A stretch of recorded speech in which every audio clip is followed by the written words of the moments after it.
floating around in a vacuum of space.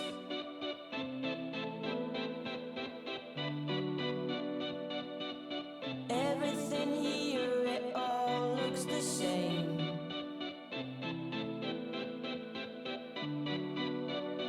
Like aisles and aisles of boxes and cans. Everything is just more of the same thing.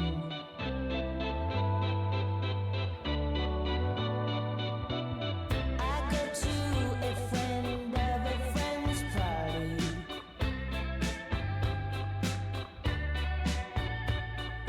Everyone's well dressed with a perfect body, and they all have alternative haircuts and straight white teeth. But all I see is just more of the same thing. Whoa, just a little bit is more than I can recall. I try to put my finger on it, though I have been here before. I'm never gonna figure it out, no, I'm never gonna try again. If all of this is just more of the same thing.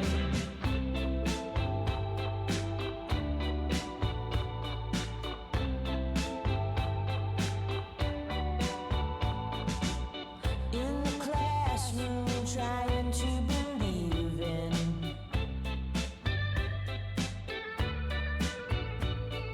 the words on a page of a book that I'm reading. Spit out by a woman who became a teacher, 'cause she couldn't make ends meet from her writing career. Whoa, just a little bit is more than I can recall. I try to put my finger on it, though I have been here before. I'm never gonna figure it out, no, I'm never gonna try again. If all of this is just more of the same thing.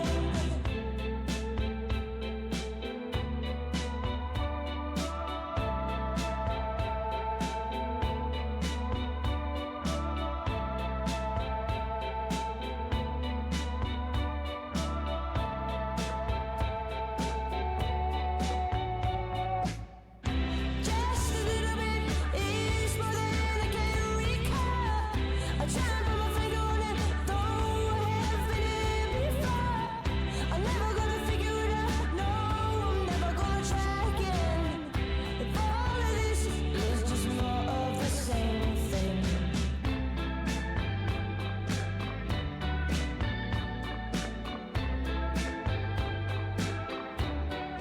More of the same thing.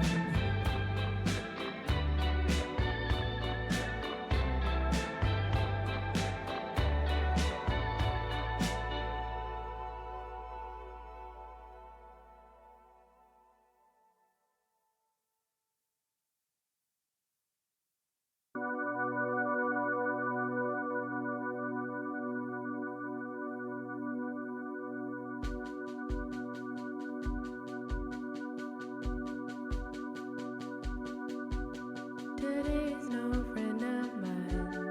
I won't hold my breath tomorrow. I'm not scared at all. I don't want to say hello.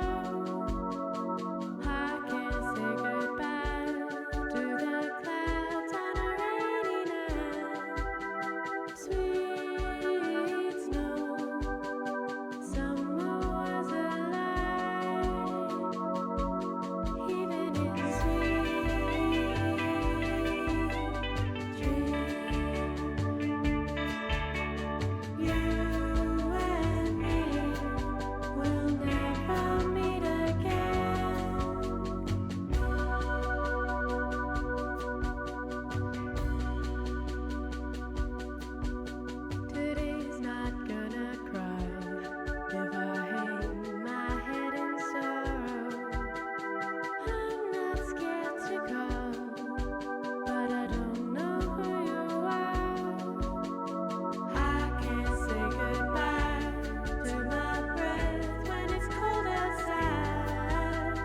Sweet summer, winter wasn't mine, even in sweet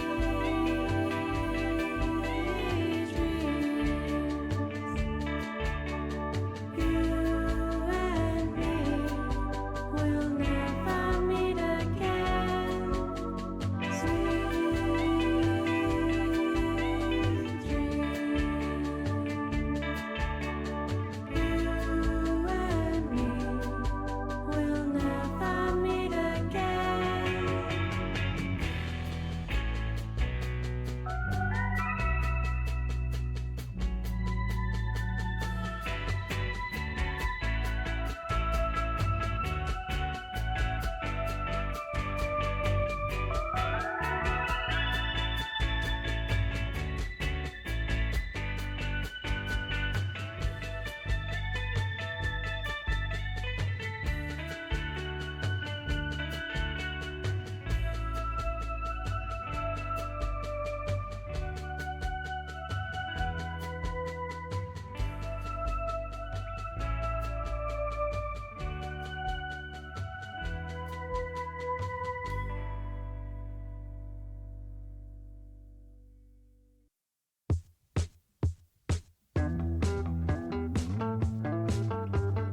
Shit!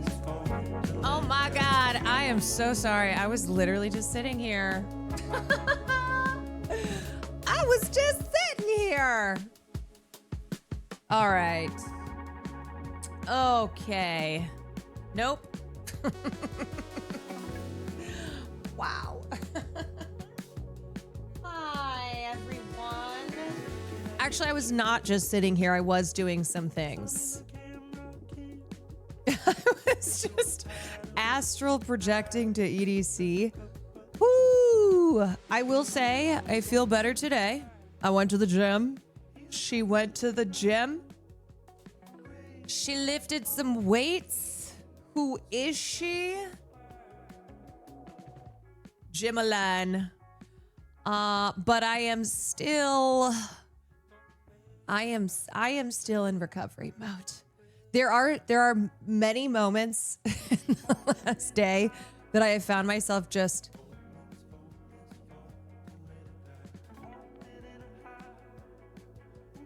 where am I?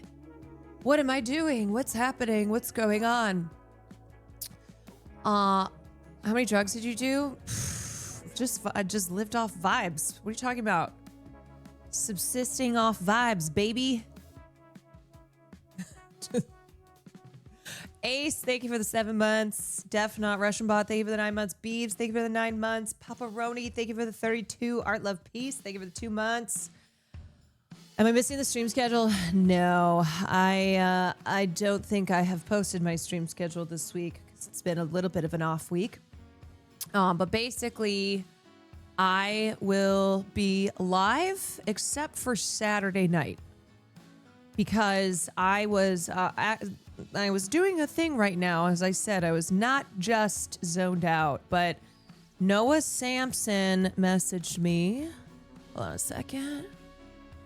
Noah Sampson messaged me, said he's doing a fundraiser stream because Ethan Klein is suing him. Ethan Klein is suing him, so he's doing a fundraising stream to raise funds for that, and then everything left over will go to Palestinian aid groups. So he's doing a fundraiser Saturday, the 23rd to 25th, all day and night. Reached out, said he'd love to have me on, and I said I am so there. I am definitely down to help out. We got a lot of the gang who will be making appearances and helping out. So I'll probably pop on Saturday. Not sure what I'll be doing, but I am down to help out. His 5-minute fundraiser announcement. Perfect. Yes, would love to watch official. this. It's Not even 5 minutes. It's 2.5. Eon, thank you for 38 months. Joe Thimhey, thank you for the prom. Addicted to tax fraud, thank you for the tier 1. Sperry, thank you for the 1,000 bits. Sperry. Thank you, Sperry. Legit, thank you for the gifted. Teraptus, thank you for the 30 months. Yeah, you know someone is a real fucking loser when all they do is sue people. It's the most obnoxious American, one of the most obnoxious American traits is like just either threatening to sue or constantly suing people. I don't know if people are aware, but when you're that kind of person, you suck. You don't come across looking like a winner here. He's going after Vanilla Mace too. God damn, what a fucking loser. Seriously. You know, most of the time he's not even worth the breath. He's not even worth the breath. Every once in a while I see something and I see something and I say, if you see something, say something. Or in this case where Noah is being sued. So let's watch the video here. happening. I am getting sued by Ethan Klein. Ethan Klein, millionaire and host of the H3 podcast, has sued me for defamation. Here's the complaint. It's 31 pages, and I'm getting sued. About a year ago, I released this video, the YouTubers who backed the genocide. And in response, Ethan Klein... What could he possibly be going after Vanilla for? I mean, many such instances of this. So many people who he has just... he has really shown his ass over and over again going after. Immediately began threatening to sue me. Then, a year later, just 2 days before... They also mauled about you while you were at EDC. I'm not kidding you. Please believe me. I do not care. I do not care. I do not care what this man has to say. He's suing everybody and their mother. He's talking about people like Vanilla Mace. I don't care. Oh my God. He is just such a fucking dumbass. God. Before the statute of limitations was up, Klein filed his lawsuit. In the complaint, Klein alleges that I defamed him by falsely painting him as a supporter of the genocide of Palestinians. The complaint presents 6 allegedly defamatory statements, including the title and thumbnail of my video, and it makes several claims related to statements made about Israel, Palestine, atrocity propaganda, Nakba denialism, misinformation, and more. There's a lot of stuff in this thing. It's 31 pages. For now, all I can say about the lawsuit itself is that I think Ethan's claims are meritless, and I intend to defend against them. But to do... Here, let me just PSA. Let me just PSA for any political candidates, any YouTubers, any has-beens. Don't support a genocidal state, and you won't get you won't get accused of being a supporter of genocide. It's that simple. It's that simple. If you express support for an apartheid state, for a state that has been illegally militarily occupying a group of people, has been committing genocide. If you don't support that, then there's no way that anyone can ever say that that's what you support. It's really simple. This, I need your help. A full-length defamation trial can cost hundreds of thousands of dollars, and I don't have that. So I started a GoFundMe. It's linked in the description in the pinned comment. You can also find it by searching Klein v. Samson on the internet. I set the goal at $200,000, but any funds we raise above this goal will be donated immediately to Palestinian aid, and any money that goes unused or is recuperated once legal proceedings conclude will also be donated. Last year, around the time of Ethan's initial lawsuit threats, we did a fundraiser for UNRWA, an organization that provides aid to Palestinian refugees, and we raised over $500,000, so it would be cool if we could do something like that again. I'll be hosting a fundraising live stream this Friday, May 22nd, starting at 10 a.m. Pacific time. It's a marathon stream, so it will go for 4 days straight, maybe longer. We'll have lots of guests calling in to hang out, play games, or do tier lists or whatever else. So far, we've got FD Signifier, Boy, Big Joel, Denims, iDubbbz, Frogan, Elliot Sang, Chris Kunzler, Overzealots,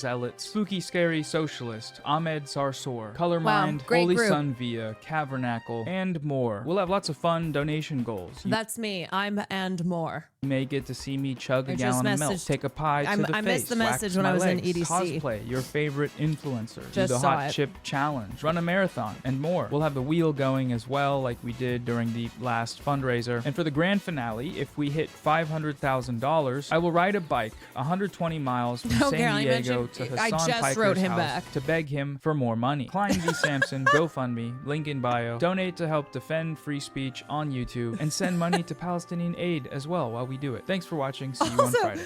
Also, Hassan texted our group this morning and said, "Austin, what did you do?" And we were like, "What happened?" He said, "The electricity is out upstairs." I like that he just went to blaming Austin for the electricity going out. I would do it too. He did it again. God damn it, Austin Show. God damn it. Roger, thank you for the 2 months.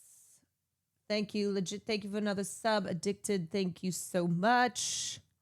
So, putting it in the group chat is so funny. Also, the first message at 6:45 in the morning. Austin, what did you do? That could be anything.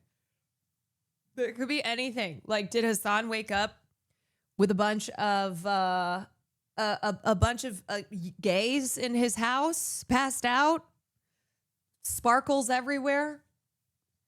Could have been that, you know? Could be anything. Anyway, hi everyone. How are we doing? How are we? That was our, what is it, Wednesday? Wednesday, we had primaries yesterday. We had some dubs. We had some socialist dubs yesterday. I'm tired but alive. Hey. That's often how it goes. Tired but alive. Tired but alive. Would it be wild to suggest you play Road 96? It's a game where teens are on the road fleeing an authoritarian country. Wow. And the people they meet along the way, too close to home. No, I don't think too close to home. I am probably going to play a little bit of Red Dead tonight. It's been a week. And then I need to revisit my gaming. Hold on a second. I need to revisit my gaming spreadsheet. Probably add some stuff. See stuff that I have completed. And I know that you guys have some more suggestions too. I'm waiting for Before Your Eyes. I think I have that one on my list. The 1 year gaming bucket list that we are 17 months into. Yeah, exactly. Remember when I said I was going to do it in a year? Well, you know, it depends on your definition of a year. Also, this related to stream last night. We watched Waz. We watched him, watched the little clip of him. Anyway, okay, what else is going on? At least you're making your way through it. That is better than my backlog. That is true. I am making my way through it. Would you ever play Subnautica? Okay, so I have heard mixed things on Subnautica 2. I'm also a little, because they had said that they were going to sponsor Will and I, and then that didn't happen. But, you know, that tends to be the case many times. They get scared. They get scared because I go on the internet and I say things, and then companies get scared. They're like, whoa, hold on a second. That's too scary. So I've heard mixed things on Subnautica 2. Nandre has asked me, I just saw a message from him, if I have interest in playing. But I don't know. What are we thinking? I'm going to message him back right now, actually. I've heard mixed. I'll go bankrupt because of all the gift stuff. I do need to play Metal Gear. I do. That's one that I definitely do need to play at some point. If you haven't played the first, why the fuck would you? Okay, I did start the first. Well, Sam and I tried to do the co-op. That fell apart. And then I played a little bit of the first one. I think it was, you know what? It's not that I was having a bad time. I think I just hadn't gotten into it. I can't tell if it's one of those games that's better to kind of just play cozy on your own. Too directionless, a little bit too directionless for me. You know, I struggle with that kind of stuff. I personally do not like the Subnautica games. It's not my thing. It's like Minecraft underwater. I have realized from just the gaming I've done the last couple of years that there are some games that are really fun for stream, and especially my vibe. And then there are others that I think I would enjoy more not on stream. Stardew Valley being one, because I tried Stardew Valley on stream, and I know people fucking love Stardew, and I've always kind of wanted to just like try playing that on my own and see if I'd like it more. because it was cute, but it was like after a couple, I think I did like 1 or 2 sessions. You don't do well with games. I know, games where you just kind of like building things. The reason that I was able to do Minecraft is because I had Sam. She was like directing me through it. And then on her, when we weren't live, she was like building a lot of stuff. So I would come into the game and we had all this stuff built. What would you say is your all-time fave game so far? Probably...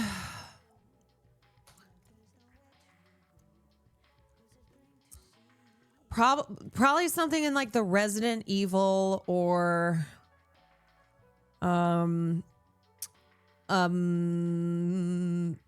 god, what am I thinking of? I'm like trying to think of Requiem was fire. So fun. Resident Evil 2? Is that it? Silent Hill was great. Loved Silent Hill. Dispatch was really Walking Dead, so fun. Love the Telltale games.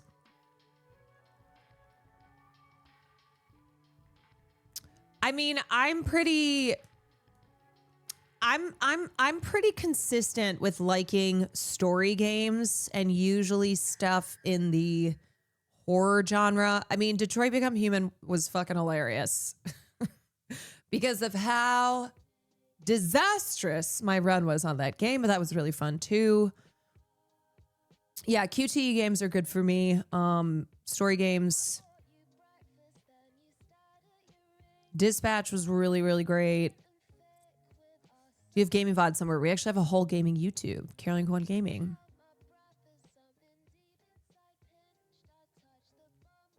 Subnautica 1 does a pretty good job telling you where to figure out the story, but also requires you to figure a lot out for yourself. Haven't played the new one yet, but the first is one of my fave games of all time. I know it's one that people really do love, but it is different. If you've never streamed, if you never played a game on stream, it's hard. I mean, you can probably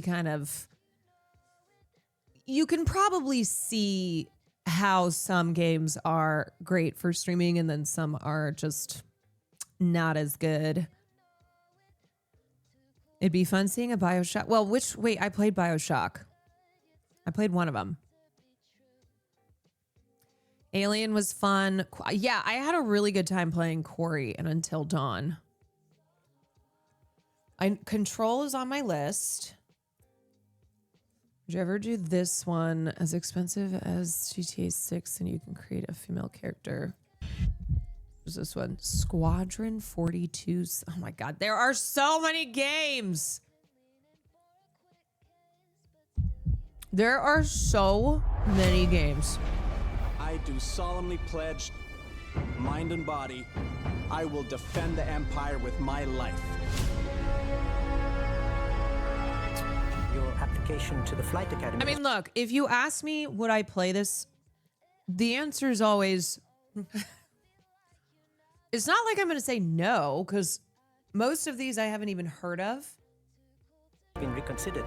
Captain McLaren This game has been in development for 10 years and cost $1 million bucks. It's fine. It's fine.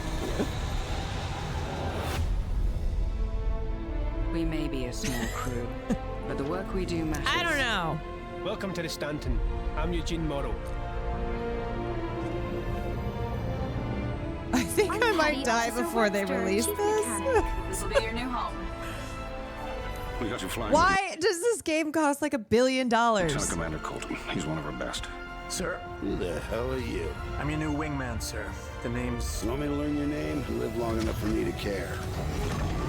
Wait, isn't this the song from Independence Day? Baron Actual, you're clear to launch. Launching in 3, 2, 1. The greatest scam ever scammed. Gillian Anderson, Mark Hamill, Gary Oldman, Mark Strong. Jesus Christ. Wait, also, I saw Onion Knight.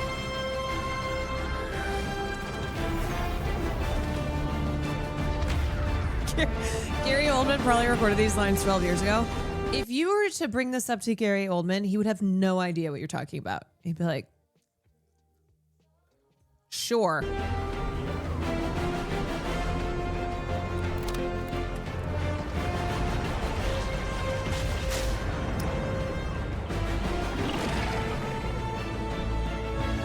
I have a question. You've been playing games for a little while now. Is there a genre that you prefer? Because chat sends all kinds of shit.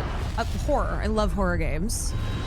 Love great story games. Put suggestions in the Discord, as Sky said. That's the best place for them to like. That's the best place for them to not just disappear in chat. Because at least that gets collected. Let me pull up the spreadsheet. Let's see. Gaming spreadsheet. Okay, wait. I might have to go to Dude, I need to play something with Sam. We've been wanting to play something. Okay, let's see. The list. Oh my God, games bucket list 2025. It's halfway through 2026. How is this possible? L Space, thank you for the 4 months. Windflower, thank you for the 16. Lorenzen, thank you for the 2 months. Okay. Let me just run through what we put on this list initially. Red Dead Redemption 1, Red Dead Redemption 2, BioShock, played that, Fallout New Vegas. Ooh, I still haven't played any of the Fallout games, that's right. Alan Wake, Soma, Nier Automata, Metal Gear, Subnautica, Undertale, Lenoir. Lenoir. L.A. Noire, play that. What Remains of Edith Finch, play that. Untitled Goose, Hellblade, Mafia 2, We Chop Sim, Superliminal, Viewfinder, Baldur's Gate 3, Shadow of the Colossus, Papers, Please, played that. Control, Cabin Factory, played that. Slay the Princess, played that. Mouth Watching, played that. Arctic Eggs, played that. Hell! Firewatch, played that. Halo. I don't think I'm playing Halo. maybe when Cutie returns. We'll see. GTA 5 Before Your Eyes, played that. Yakuza, maybe Horizon Zero Dawn. Okay, this needs to be majorly updated. Hear Me Out, Outer Wilds. I played some of Outer Wilds. I played that during my one and only 24-hour stream. But I was so cooked. I don't think that I could really figure it out. I just remember being like, what is happening? What is going on?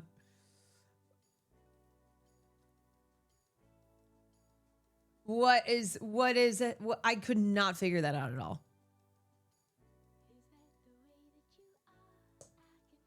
Okay, so put suggestions into the Discord, and then I'm going to go through and update this. Remove ones that I have played.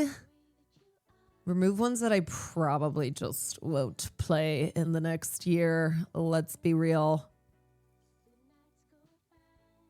Sorry, repeating my last message for Sam Game Resident Evil Revelations 2. The twist is that it's local co-op only, which means the stream. I don't know if Sam will play any more Resident Evil. That's the thing. I'd have to ask her, but she might be over it. She might be retired. Yeah. Excuse me. Pardon. Excuse me. Ride the Maverick. Thank you for the 32. I put Horizon in the chat.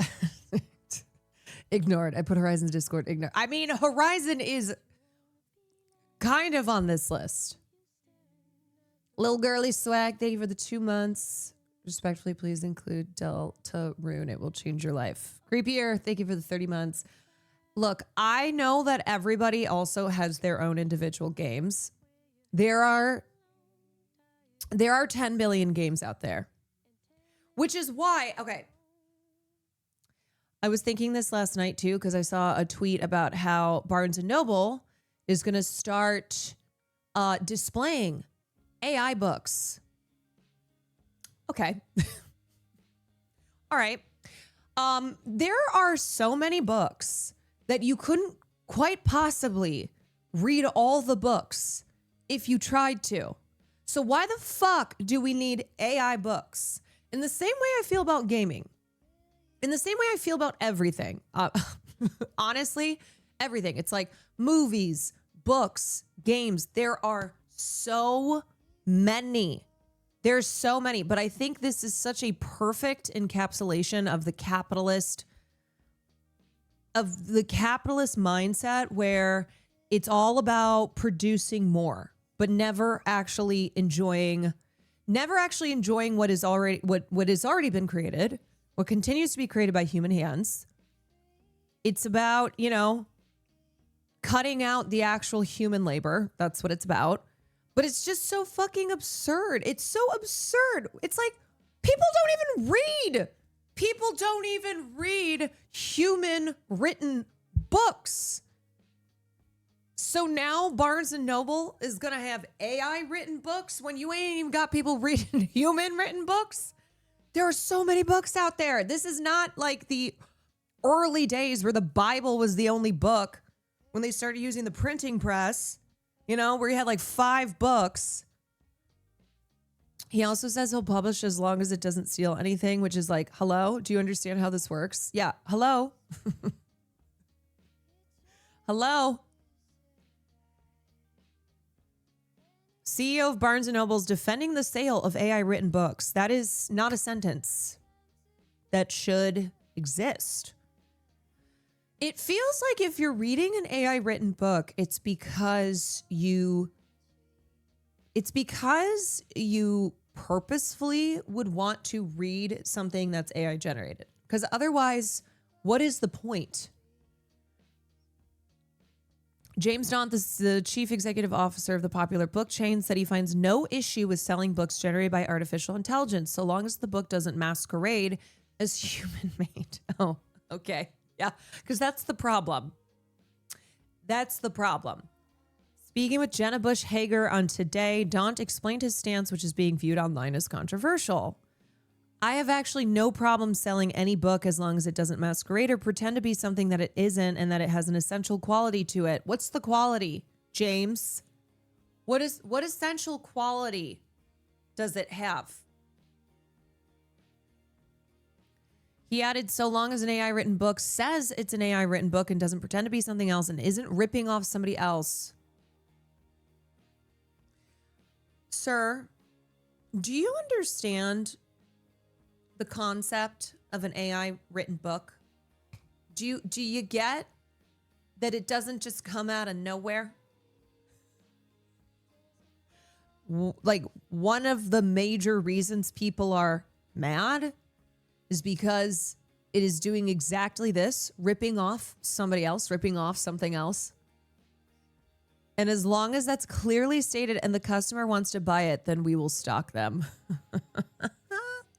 Bush Hager pointed out that books in general are very human. Many have denounced AI use in writing literature for that reason, while others have noted AI's tendency to derive from human works. Additionally, others protest AI for environmental impact, a cost not incurred with human writers. In June 2025, more than 70 authors petitioned the Big Five U.S. publishers to never release books that were created by machines, which are primarily built using copyrighted works by human authors. The letter also urged publishers not to replace their employees with AI tools and to rely solely on human narrators for audiobooks. Yeah, these companies are like, what if we didn't? They're like, what if we actually did the opposite of that?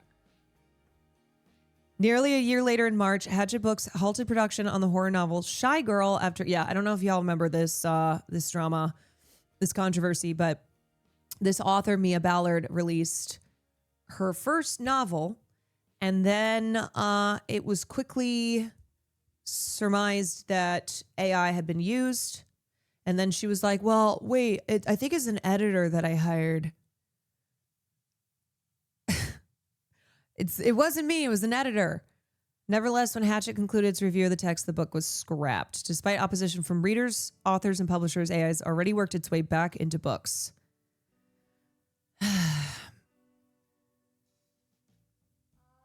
Yikes. Yeah, I watched the Frankie Shell fit on it. What a really, really, really stupid thing. What a stupid thing.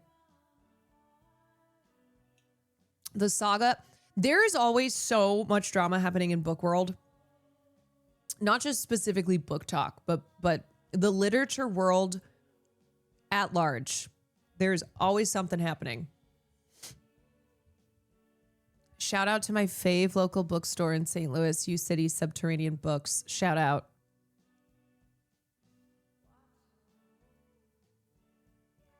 It's embarrassing at a time. Yeah, we are banning books. We're banning books. We are banning free speech. We are banning human thought and going, but here's AI to replace it all. Here you go.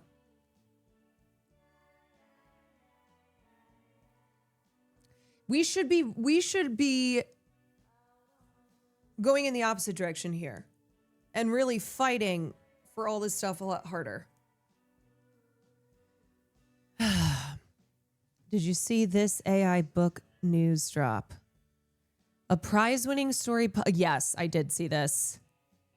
A prize-winning story published in Granta was very likely written by AI. Yep. I mean, we're here. We're here.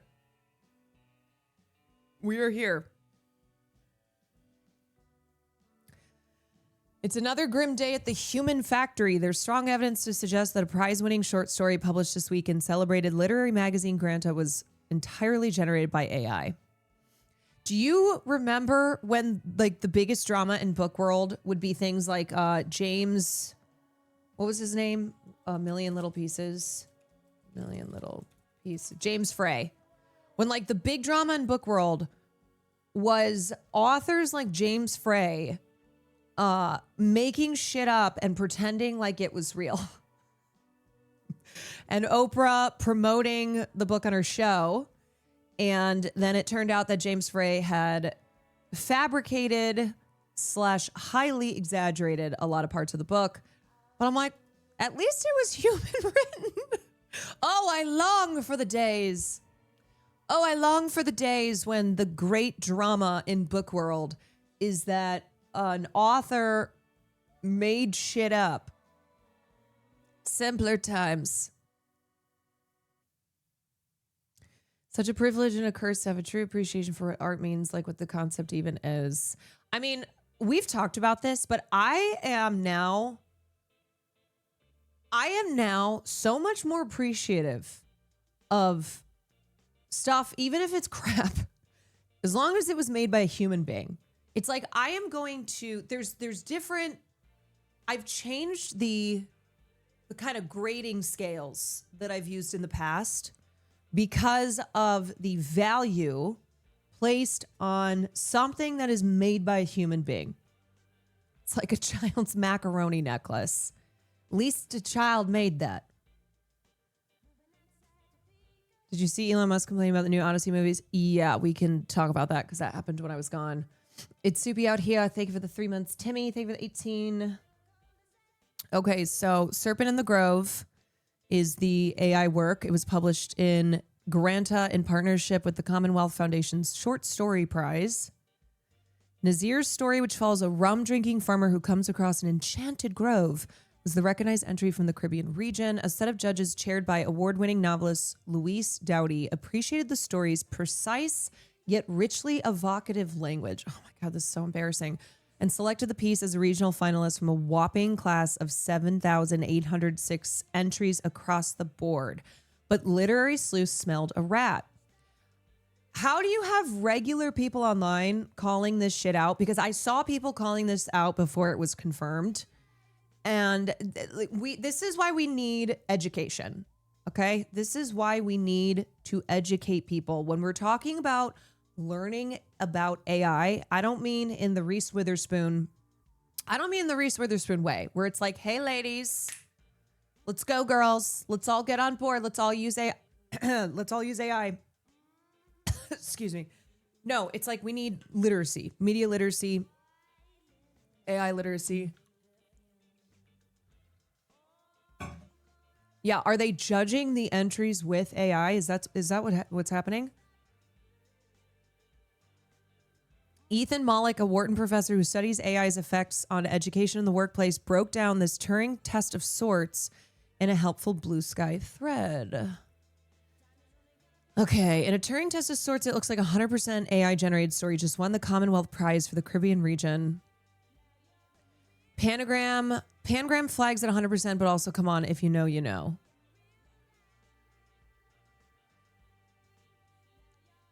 Yeah, people are just going to have to learn how to recognize, and not just with AI tools that will that will identify AI, but the style that AI uses. Research on Pangram is an effective detector. It has lots of false negatives, but almost no false positives. There's something too, because, okay, when you write prose, you use a variety of sentence structures. So some sentences will be shorter, some will be elongated, with multiple commas, a lot of descriptors. It doesn't sound the same. Like the structure ebbs and flows, and some, it's you can, it's something where kind of like, if you have taken literary writing before, or if you read it out loud and you compare it to something that was written by a human being, you can start to notice the differences between something that is AI generated and then something that is not. Something I've noticed recently is so many businesses and billboard ads use AI images now. Yes. Yeah. A real writer also breaks out of that structure strategically. Like, let me just read some of this. It wasn't much land, M-dash. An acre and a bit, hacked from government forest with cutlass and stubborn back. Coffee and cocoa leaned wild on a slope that wanted either rain and teeth or none at all.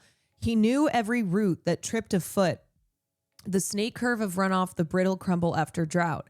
He worked it alone, and most days the land worked him back. A quiet quarrel older than his father and his father's father. Do you hear how it has like the same exact sentence rhythm? It's like there's no differentiation between, like, within the structure. It's very, the cadence is, and it's always, they always throw in so many adjectives. And a lot of times too, you'll read it and you go, this doesn't even make sense. Like, it sounds like, how when you're when you're in high school and you have a certain amount of words that you have to hit for in your essay. And so you'll like go to thesaurus and you'll just look up adjectives for a basic word, right? You look the word sad, you go to thesaurus and you look up a bunch of fancy adjectives, alternates for sad. And then you just add shit in there's no purpose to it. There's no real substance to it because it's really just filler. He worked it alone, and most days the land worked him back. He could name the price of rice in the shop, the price buyers would give for wet cocoa, and how the distance between the two left a man short.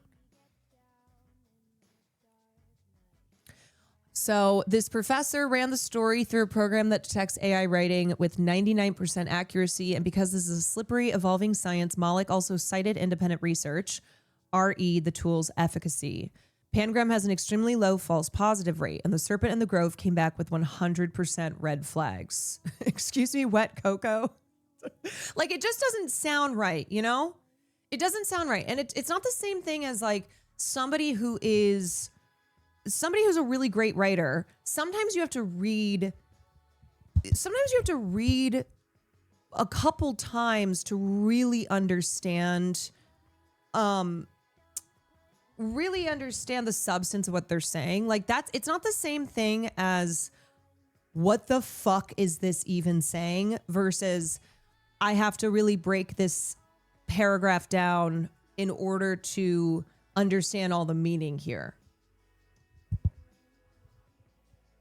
The award-winning author has also proven hard to locate and meet space. Nazir's bio identifies him as a Trinidadian writer of East Indian heritage whose work explores the cultural intersections of the Caribbean and the Indian diaspora. 4 days ago, the Jamaica Observer reported that he is 61, but there's remarkably little else to his digital footprint. In 2018, he appears to have self-published this book of inspirational poems, much feted on Amazon, but he has no other published work that this reader could detect using the good old-fashioned internet. And on his LinkedIn page, he's a frequent AI evangelist. Generative AI won't replace good leaders, he claimed in a recent post. It will expose poor ones. Ah, would you look at that? Damn, people are going to think my writing's AI. Well, you know what? Let it be inspiration for you to become a better writer by not wanting to sound like you're not wanting to sound like it's fucking AI.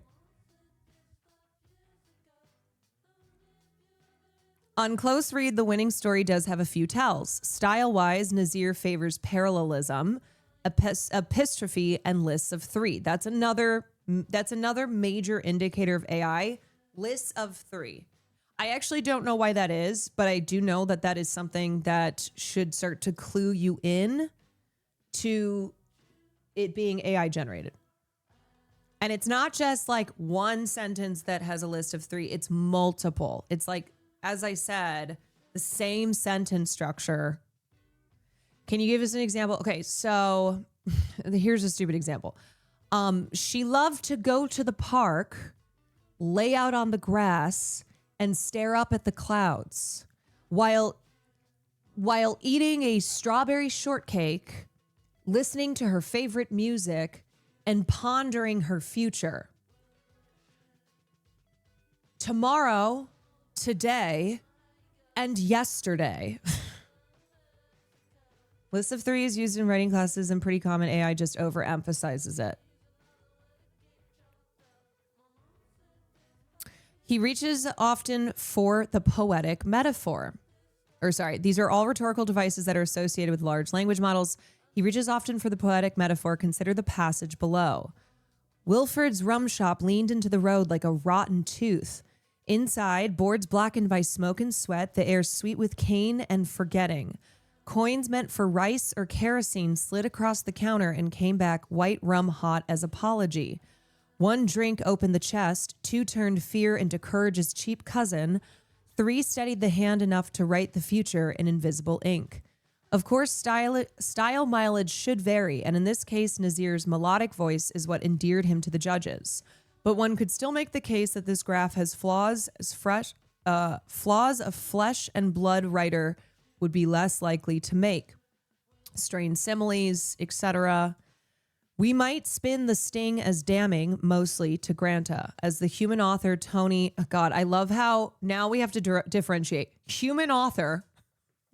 As the living, breathing human being author, Tony Tulathamudi pithed in an Instagram post yestereve, this news should not disturb anyone who is at all familiar with what awards judges tend to favor. It's me, a human. Hi, I'm a human streamer, Caroline from Human Women. But it's also true that AI writing is getting harder to detect with the naked human eye. Anyway, the biggest bummer is to come. Winning a literary prize is one small step for LLMs, but it's sure to be catnip for the pushers touting the technology's creative potential. Yes, because every time this happens, the AI evangelists are like, see? We told you AI is just as good as anything a human could write. Look, AI is winning awards. AI is tricking everyone. It's like, okay, first of all, do we not see a problem with the tricking element here? But that's what they'll say. They'll be like, see, you got fooled. You got fooled. It's like, no. That's not how we should measure things. It shouldn't be if somebody fell for something. But a lot of people still, I think, are embarrassed to fall for AI. But we just have to come to terms with the fact that, yes, AI is getting harder to detect with the naked human eye. We are all, at some point, maybe at multiple points, falling for something that is AI generated. And that is okay. We should not pretend like that's not the case, which is why we need to get better at understanding how to detect this. We need to be better educated. This is why we talk about, literacy, media literacy, because it is true that this has become advanced to the point that there's stories like this every single day. There's instances that are just like this happening all the time. How many R's in strawberry? My colleague James Folta calls this news a grim Rubicon. And on X, the AI scholar Nabil S. Qureshi called the kerfuffle an AI scholar, go fuck yourself, called the kerfuffle a major milestone for AI evangelists. Well, I guess it's AI scholar, as long as it's like somebody who is understanding AI in order to teach others, but not teach others of like, hey, here's how you use it, and let's all just become AI. An AI nemesis. As The Hindu reported hours ago, the Commonwealth Foundation is currently reviewing its selection process as accusations mount. If all goes off as planned, the winner of the Commonwealth Prize will be announced in June. In the meantime, you can find the finalist stories here and judge for yourself. What'd she say fuck me for? And the thing is, it's like, are these judges using AI? Are they? I mean, we know that now professors use AI in school. Students use AI. Professors use AI. You have to believe that even judges for a prestigious literary competition could be using it as well. You see the university use AI? Yes, we talked about that yesterday.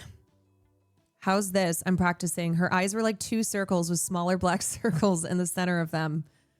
Great. Writing is my passion. Graphic design is my passion. Yeah.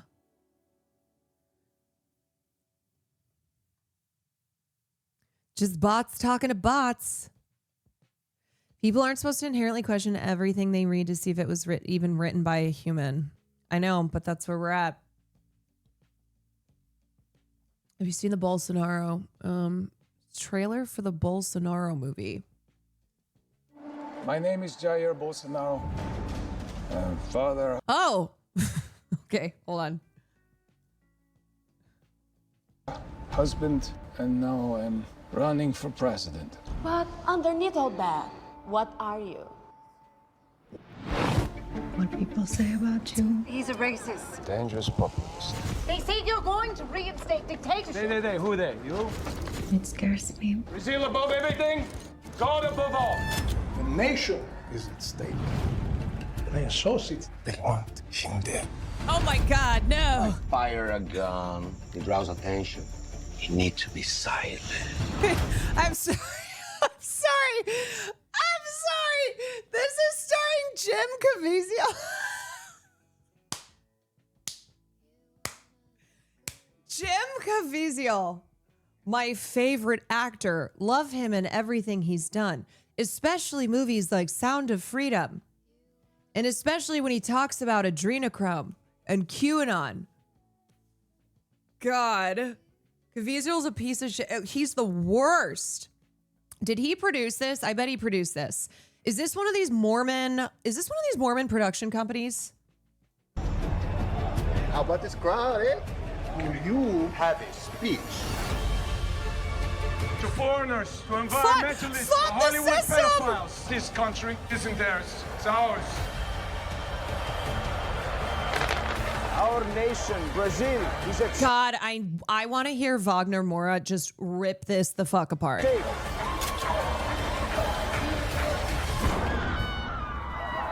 What happened? What happened? They're saying there's been some kind of attack. Considering the severity of the Doctor. God is with you. Okay, Sound of Freedom daughter or Dark Horse son?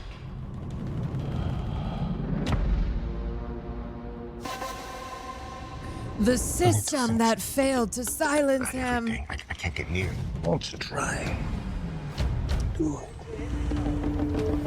This mito, this legend is gonna win, okay? If we don't counter the narrative. Absolutely nothing terrifies them more than when you're in control of your own life. Your political career has ended, my friend. Good day. Call him. Nobody loved military dictatorship more than Bolsonaro. He saved my life, and now I save his. Jim Caviezel has now played Bolsonaro Ruling and party? Jesus They're and behind Tim it. Ballard. He really does it all. I'm going to campaign. Going to fight. They won't allow it. I'm sorry. I'm not asking permission.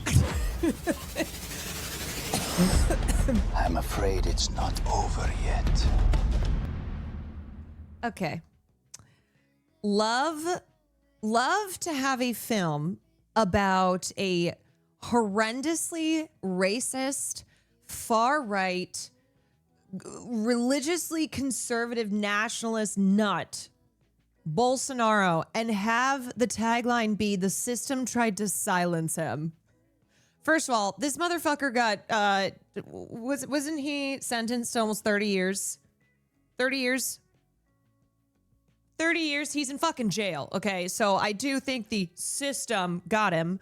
But secondly, this man tried to be his own system of military dictatorship, a system of extreme authoritarian far-right bullshit. Dude is the system. This movie was produced by a jailed banker accused of corruption. You cannot make this shit up. Man. Okay. Jim Caviezel, another example to hold up when the right in this country, when chuds in America love to pretend that Hollywood kicks out anyone who's not super woke, super liberal. They're like, if you're not a wokey, then Hollywood will kick you out. It's like, okay, that is not true. Now, are some of your favorite chuds who tried to make it, did some of your favorite chuds who tried to make it in Hollywood not succeed? Oh yeah, plenty of examples. It's because they are so terrible. They're so lacking creative talent that they could not make it in Hollywood. Here's the director's filmography. Cyrus Nowrasteh. He's an American filmmaker, has worked on numerous television series, made for TV movies, including The Day Reagan Was Shot, hell yes, Falcon Crest, Into the West, and the controversial docudrama The Path to 9/11. Unbelievable. Okay, is he is he a monarchist? He was born to an Iranian family in Boulder, Colorado. Well, hold on a second. Began his career writing for The Equalizer, then worked on Femme Nikita.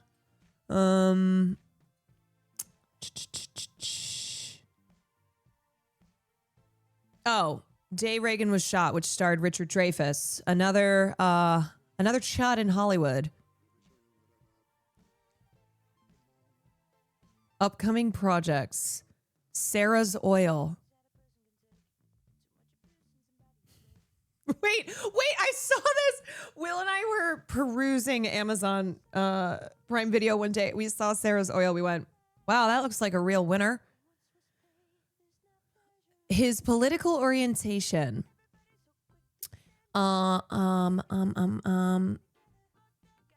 Let's see.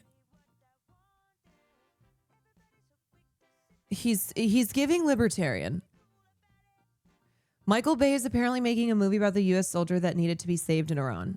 Sick. Yes.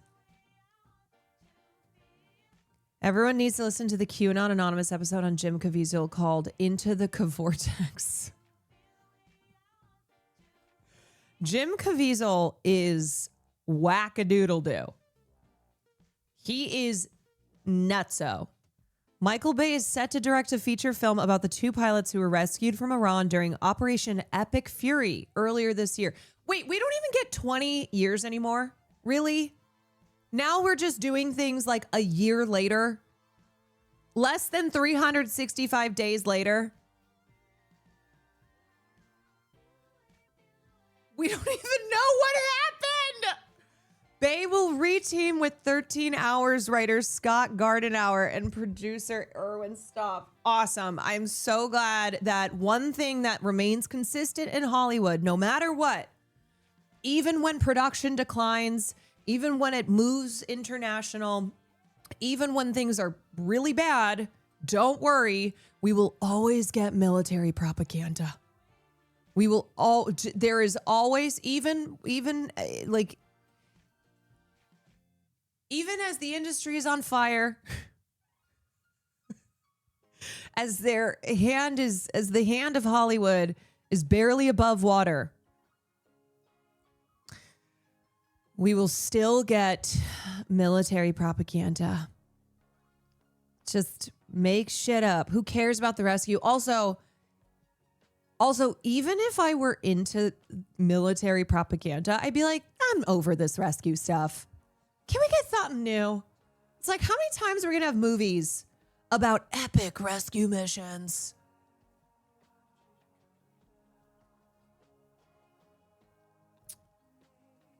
Goddamn. Have you seen this? Yes. The trailer for the reality show that Trump Transportation Secretary Sean Duffy spent 7 months filming. If you were wondering, although you probably weren't, because who gives a fuck about Sean Duffy? But if you're wondering what Sean Duffy has been up to, well, let me tell you.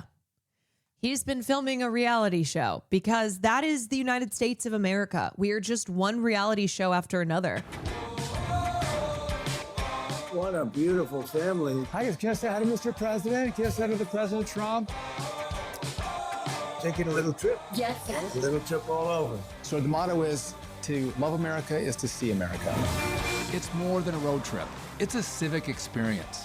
It's one of the most powerful ways to understand the vast, beautiful, complicated place we call home. Who wants this? 1, 2, 3, road trip. Everybody looks forward to it. Yes. Yes. You're not told to go by your parents. You're not said, we're going and you're going, but I don't want to go, Mom. Seatbelts on. Everybody wants to go, right? I think Mud's kind of mad. I'm not. You're mad. We're not going to fight on this trip. Also, yeah, that was AI. Seatbelts on. So we're inviting you along with our family on the Great American Road Trip. Stop scrolling and hit the road, mile by mile. Once you understand that America is just one giant reality show, it all makes sense. Window down and hearts wide open. Welcome to Montana. The Duffys, they've got tons of kids. I think they have like 11 kids. Ew! 9 or 11 something. Is there a difference? We're encouraging everyone to go take a road trip to celebrate America's 250th birthday. We said we were going to do a road trip. I love it.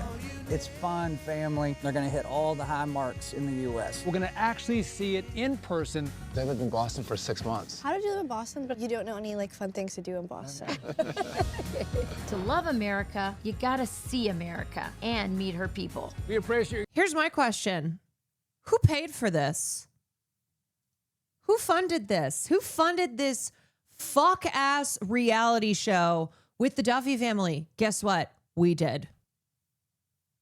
Oh, yeah. Oh, yeah, we did. Service. Benjamin Franklin. My young friend, what an absolute pleasure. Before Kid Rock became Kid Rock, you're traveling over the country. You're Basically an Aerostar van. But I haven't seen everything there is to see. This bell arrives, they do a test ring on it, and it cracks. on the test ring. Yeah. Yeah, imagine that, right? Refund. Yeah, exactly. Welcome aboard that. Thank you so much. Every single thing you see is also always just the most corruption. It's just corruption, scams, corruption, grifters everywhere, galore.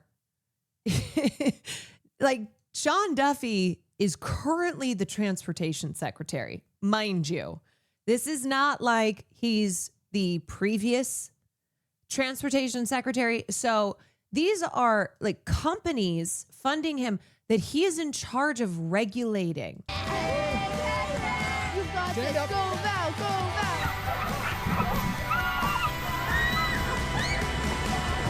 Yeah, I'm so glad that this is what he has been doing for 7 months. Be here. Hey, we need a song. Like, we can't do a road trip without the song. There you go. Well, it's a great American road trip. I wore my boots that John Rich gave me. They're very sexy. Any input on where you guys want to go? The Rocky Mountains, the Grand Canyon. Route 66 is classic America. Arizona, Utah, Wyoming specifically. I would love to go to a dude ranch. Oh, I've always wanted to do that. It actually sounds fun. Are you excited about going up the Rocky Steps? Oh, I am. You are too? Show me how fast. Okay, wait, don't go too far. Wait, come back. All right. Are you ready? Let's go. Go. The Great American Road Trip will inspire families to step away from the noise. Yeah, mind you, we got planes hit the flying out of the open road sky. And reconnect with what matters most, each other. You want to go to college, right? I want to drop out and be a plumber. But you have to know math. Not really. So here's what you have to do. Thanks a lot. Someone has to pay for this operation. I got to go to work. Someone's got to pay for this operation. But don't worry, because Sean Duffy has said that this reality show is meant to unite the country. I don't know about y'all, but I feel a hell of a lot more united just from the trailer alone. But we all know it's mom. Bad Word, thank you for 10 months. Izzy, thank you for 30. Fable Gray, thank you for 42. Danny, thank you for the 2 months. Based on this part right here. You're having a I knew it. And the Notice how they didn't allow any of the girls in the same room as Kid Diddler Rock. Your stomach hurts? Let's get you in the car, okay? What's going on? Mom's here. She's in Oh, the hospital. drama. They put an IV in her. Oh, vaccines. All while we explore America. And then just right back to fireworks. Who convened here? They were willing to give their life for this country. I had no idea this place existed. Wow. We literally have everything here, and there's not even enough time in a lifetime. These people all just want to be celebrities. They just want to be celebrities. That's what they want. To see it all. Huzzah! Huzzah! So gas up the car, pack up the kids, get behind the wheel, and get out and see America. We did The it! Great American Road Trip, uniting America with the Duffy family. Wow. That's awesome. You know, with everything going on in this country, I would say that that's what we needed. So thank you, Sean Duffy, Transportation Secretary. Lux, thank you so much for the raid. What is going on, everybody? We are talking about the reality show you didn't know that you needed, but boy, oh boy, do you need it. And that is Sean Duffy and his 15,000 children going on a road trip. Him and his wife, who so clearly wants to be a real world star, road tripping for 7 months they spent on this. And, you know, people in this country are concerned about gas and groceries and health care and all that. Well, all you need is some good television. All you need is a good reality TV show. Yeah, new React arc. I'm returning to my React arc with this show that is going to unite America. I didn't make any money. This hearing, I you didn't are the make any witness. money. I am not didn't the make- witness. I don't have any. Well, maybe you should be. Well, you know Okay, what? thank you for the gift, Secretary Ed. For Duffy. $7 million Secretary from the trial Duffy. bar. Secretary Senator, Duffy. $7 million. I think you should be That telling goes in this steak committee. dinners. That goes. Okay, so why are airline executives funding this show? Why are lobbyists and executives of companies that Sean Duffy is supposed to be in charge of regulating funding him to the tune of millions of dollars? Is that not money? That's nothing. That's just because they care about art. That's just because they care about great television. Put your ad on television in your. That's all to you. You spend that money. This is what I'm concerned about. Steak dinners, You are please. political, and you are We're using over your our position in time right political now. ways. $500,000 paid by the trial bar to fly you on a private jet. I've never been on a private jet. Zen Air. I I Thin don't. air? Never been on a private jet. No. 460 Bitch, people you fly are on a flying the jet. private We jets. don't. Members of So Congress they pay aren't for you to allowed. fly on a yes, senators Not can. true. It is. Not true. Answer to that. You know what, Mr. I made Secretary? nothing. Your job. His wife is the host of Your Fox and face on Friends Weekend. television. That makes sense. Your Your face job- on television, your steak dinners, your vacations by the trial bar. I make We're going to nothing go to on this. Senator No money. Capito, recognize you for your. Yeah, and then here's him. Here's him talking about. Here, I'll just pull this up. A lot of great clips here. Let's talk about that. This was a project, Senator, and I want to encourage Americans to see their beautiful country. And as we can see from this hearing, there's a lot of partisanship in America. This seeing your country, experiencing your country through the window of a Is there, because you're a member of the party that is pro pedophiles, pro Epstein, pro Israel, like that's what y'all are all about. car is a beautiful thing. It actually unites America. Maybe spending time with your children is a wonderful experience. It is a wonderful thing, Great, so- but your so- vacation was paid for by Boeing, So, hold on. Toyota, Wait, United this Airlines, is a project, Enterprise, Senator. Shell, Royal Caribbean Group, all Senator, organizations and Do companies. you want me to respond to you? Can I- Yeah, and then you know who ends up paying for it? Once again, we the people. We the people. Because do you think that these corporations are funding Sean Duffy's road trip, his reality show, out of the goodness of their hearts? What do you think they get out of it? And who do you think that comes at the expense of? Respond. But yeah, if they cared about the beautiful lands of America, why are they selling them off to private industry and mining corporations? Why are they allowing them to pillage, to destroy our beautiful lands that Sean Duffy wants us to all witness on display in the Sean Duffy reality Okay, show? You're I will responding respond. with platitudes, and it's No, not. but I'm telling you what the project was. Got okay, it. 2 days, quickly in and out, and I did film the Great American Road Trip to encourage Americans to travel. I'll answer your question.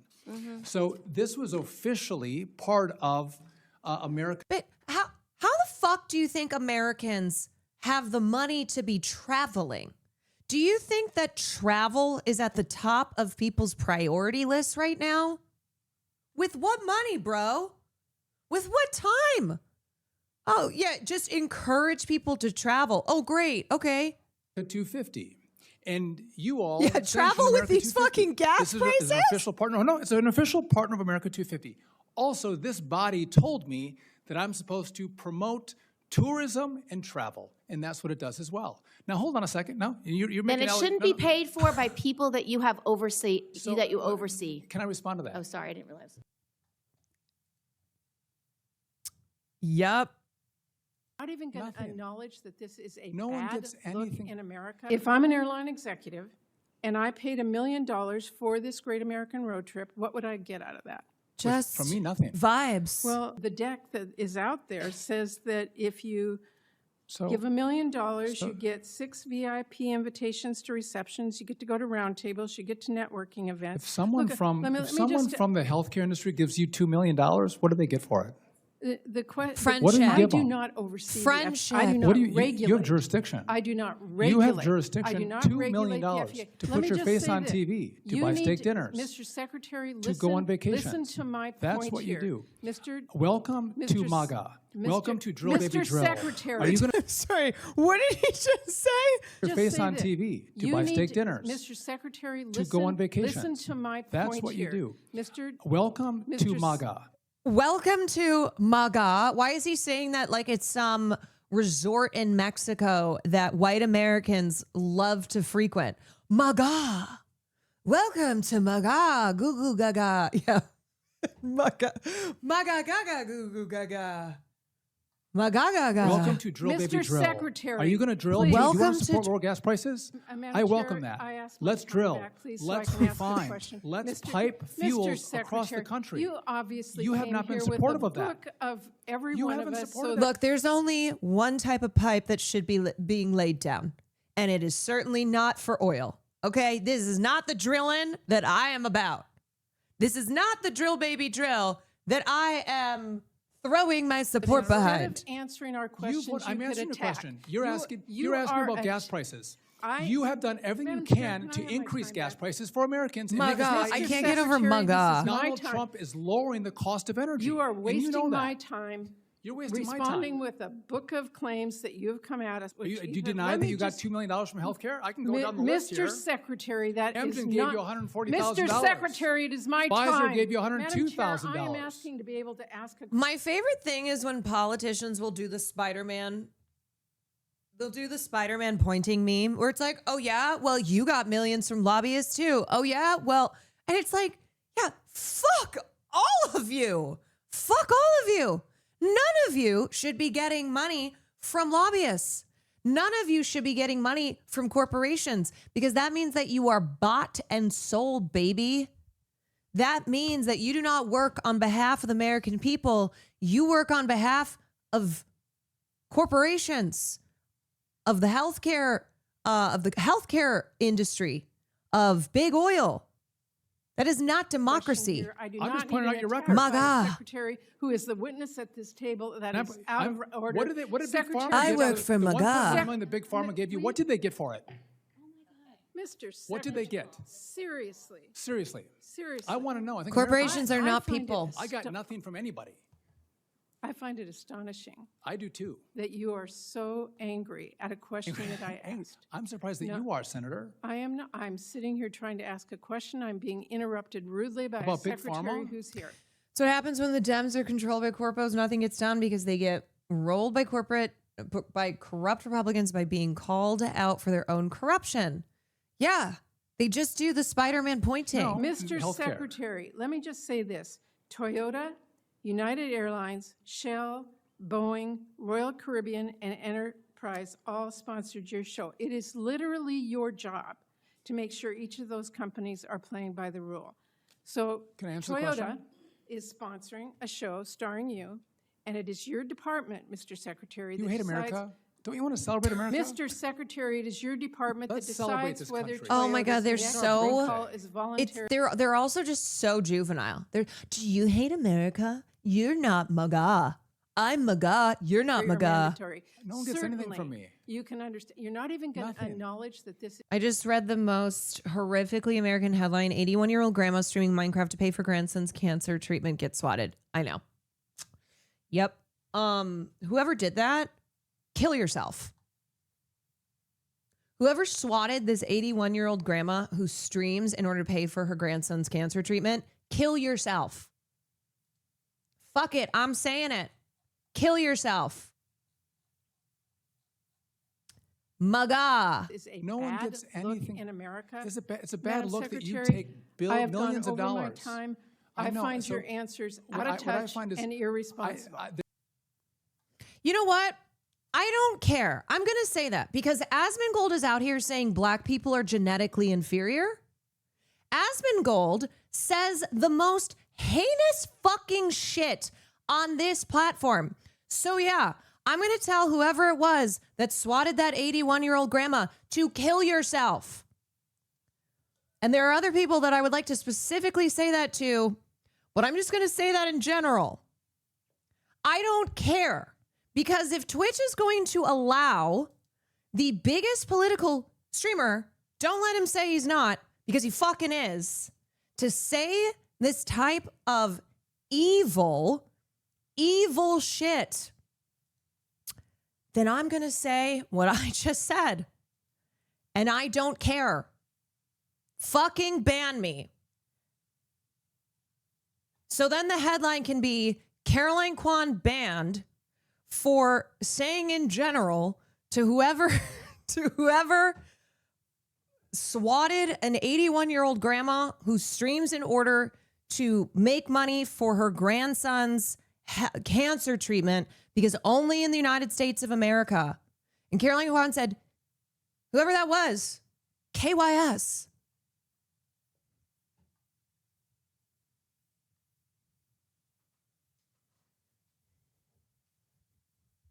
Caroline Kwan shockingly says what everyone is thinking. Whatever.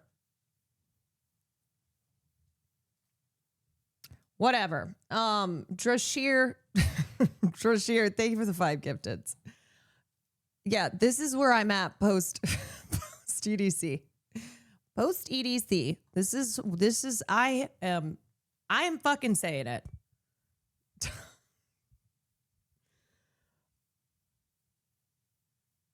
Last one to go. Thank you for the bits. He knows he has immunity. Well, then if I have to just point out the hypocrisy yet again of Twitch, then I'll do it. I don't care. I did not mean to derail you into Carolina Reaper Girl. No, it's okay. It's okay because I saw that and it made me so furious. It made me so furious.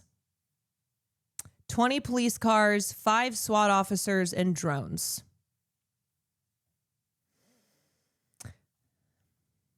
Yep. If the rules don't apply to him, they can't say it applies to anyone else. It's like, it's so absurd. It is so absurd to have somebody who, yeah, of course, his stream is botted, but he still has massive viewership on this platform saying things like black people are genetically inferior. And that's just one thing on the longer than a CVS receipt list that he has said. It's fucking sick and tired of all of it. Yeah, he said all Gazans are inferior. Yeah, I know. That's why I said it's like just it's the latest thing. One thing. He's escalating by the week 2. He's now using the phrase race communism, which is a white national. Oh yeah, no, he's fully doing neo-Nazi shit.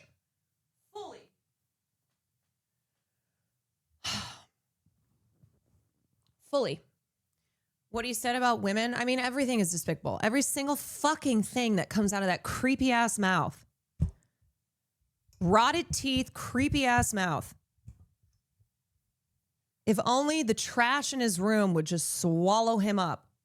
He would just fall into a pile of trash and get stuck.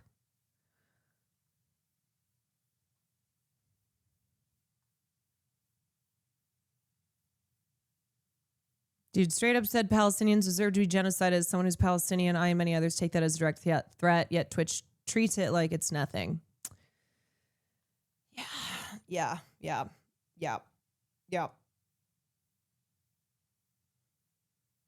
People get banned on here for quoting him, but not him. Your question. Yeah, it's fucking ridiculous. I'm confused. I thought Asmund was the trash in his room. Well, that is true too. Okay, well, actually, though, got a little bit of good news. Hold on. Got a little bit of good news. The guy who was jailed over his Charlie Kirk post has just won almost $900,000, almost $1 million in a settlement. Tennessee officials will pay $835,000 to settle a lawsuit filed by a man who was jailed for more than a month over a Facebook post he made about the assassination of conservative activist Charlie Kirk.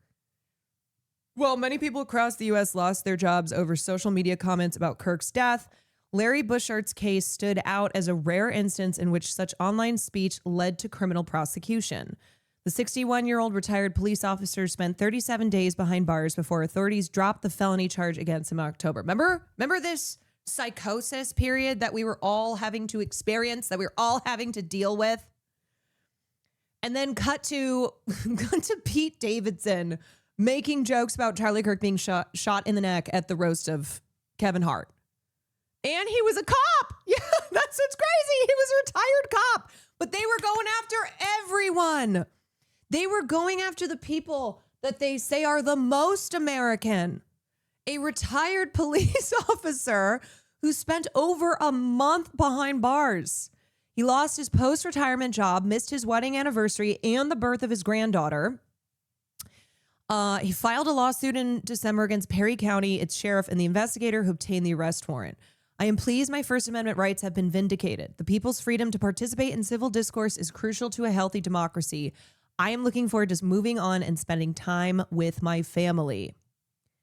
Bushart was arrested in September after he refused to take down Facebook memes that joked about Kirk's killing, which had prompted an outpouring of grief among conservatives, including in Perry County, which is near Bushart's home and which held a candlelight vigil.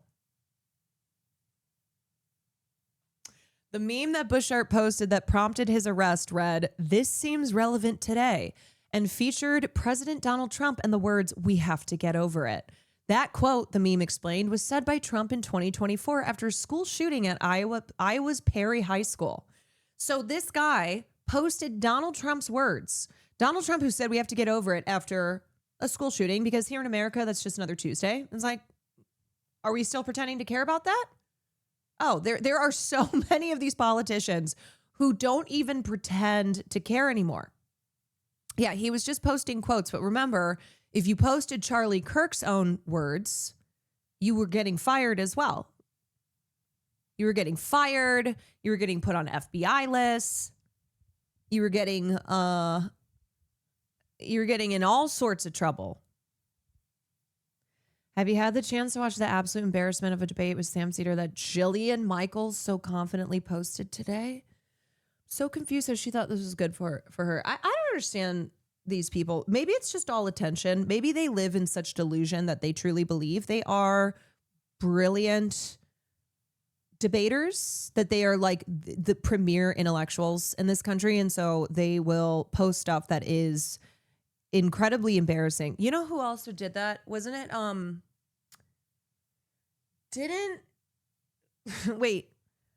wasn't Pearl? Didn't Pearl debate Anna Kasparian? And it was actually the worst thing I've ever seen. It was not a debate. It was just a one-sided lashing. Every fascist has a humiliation fetish. Like, is it that? Is it a humiliation fetish? Do they like it? Do they like being humiliated?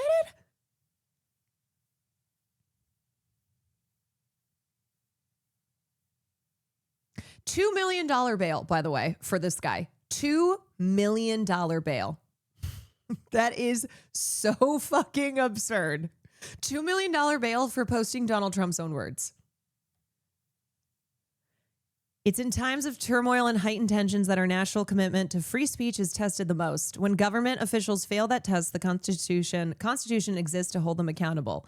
Our hope is that Larry's settlement sends a message to law enforcement across the country: respect the First Amendment today, or be prepared to pay the price tomorrow. You sounded just like Ice-T's impression by John Mulaney. It's very, very specific. Justine, thank you for the tier 1. MRD, thank you for the 22 months. Saf's Cozy Clips, thank you for the Prime. ZK, thank you for the tier 1. Whew. I gave it 4.5 months before quoting the president is punishable by death. Yeah, meanwhile, he's got, what, a $2 billion slush fund for his insurrectionists.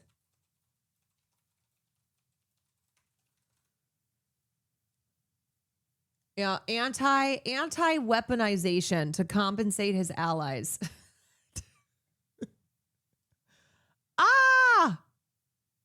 Asman was talking about you in his last stream. Why? Because I'm a woman? Almost out. Are you trolling?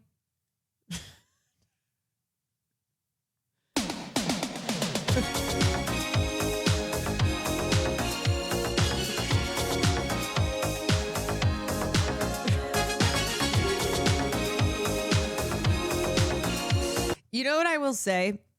There are some people who I think, out of respect to Will, because he's a man that they like, I think they don't say as much about me. And here's what I will say. I do not give a fuck. I do not care. One, I am very specific. I've always been clear that I do not need nor want Will Neff to fight any of my battles for me. I do not want to be protected by disgusting men who like Will Neff. It's not vice versa, mind you. Okay, this is not like Will is homies with these guys. No, it's that they just still respect. They respect Will. So let me be clear. And then to men who do come after me, anyone who's like, oh, well, he better watch out for Will. Please know that I am very clear to Will that I never want him going to fight any of my battles because I don't even view this as a battle. I think these people are such disgusting, vile losers. It's not a battle. It's not me versus whatever pathetic man is saying some shit on the internet. I don't view us as equals. That might be the first time that these men have heard something like that. I do not view us as equals. So I do not view this as even a battle that needs to be, that like I need my defenders in. I think you are a waste of space. I don't even like to expend any oxygen for the most part talking about these losers because I don't view them as like human beings.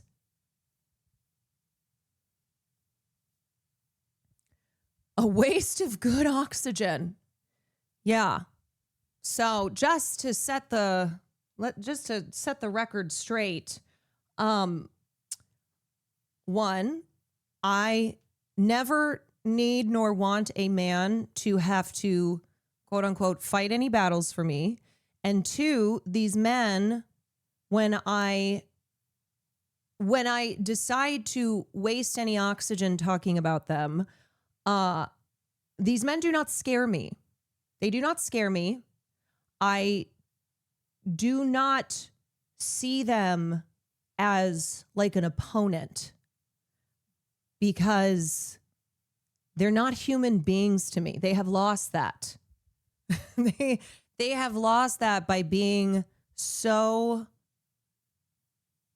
unbelievably inhuman. Isn't this like how you and Will met? You punched someone. Oh. Okay. The story that has been the story that I have had to set the record on as well. Set the record straight. No, it was a guy that I had to throw over the rope because he kept hopping. He kept trying to jump over the rope. And I told him over and over again, do not cross my rope. And he finally did it again right when Will was walking up with his friends. Every day we crack the record on this. I know. So I picked him up and I threw him over the rope. That is the story. But the first night I met Will, I did have to stop a man who was like punching women. That happened. They're nothing weak ass cowards. Yes. Yeah.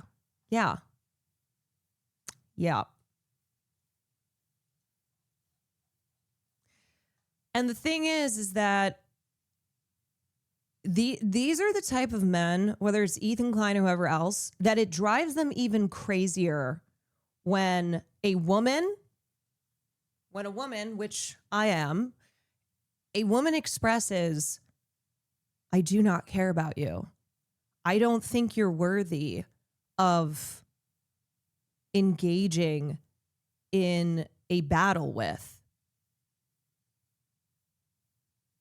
It hits them deep. It cuts them deep. Because it's ego, you know? There's such narcissistic, egotistical asswipes. And I have reached a point in my life and in my career where I go, what are you going to do? You cannot stop me and others from doing what we do. And I know it kills you. I know it kills you that you cannot silence us, you know, cause us to cower, to drop to our knees in front of you. That we laugh at you. We do. We point and laugh at you because you're so fucking pathetic. And that's the thing. Men like that, they hate being laughed at. They hate being mocked. In my experience with men who are exactly like this, the thing they hate the most is women laughing at them. They do. Like, how dare you? How dare you? But they're a joke. When you're a joke, you get laughed at. When you're a fucking joke, you get laughed at. That's how it goes.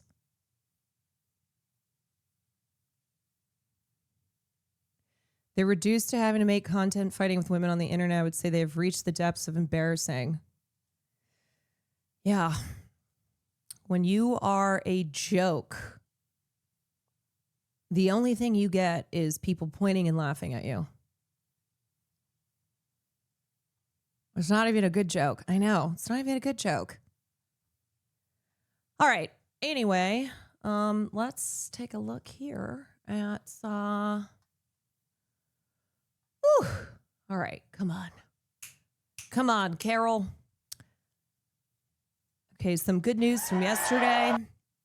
What a good rant. I don't even feel like I have the capacity to rant right now. I'm just saying words. Just whatever is coming out of my mouth, that's what's coming out of my mouth. I am still post EDC. And you know, I had a lot of revelations. It's always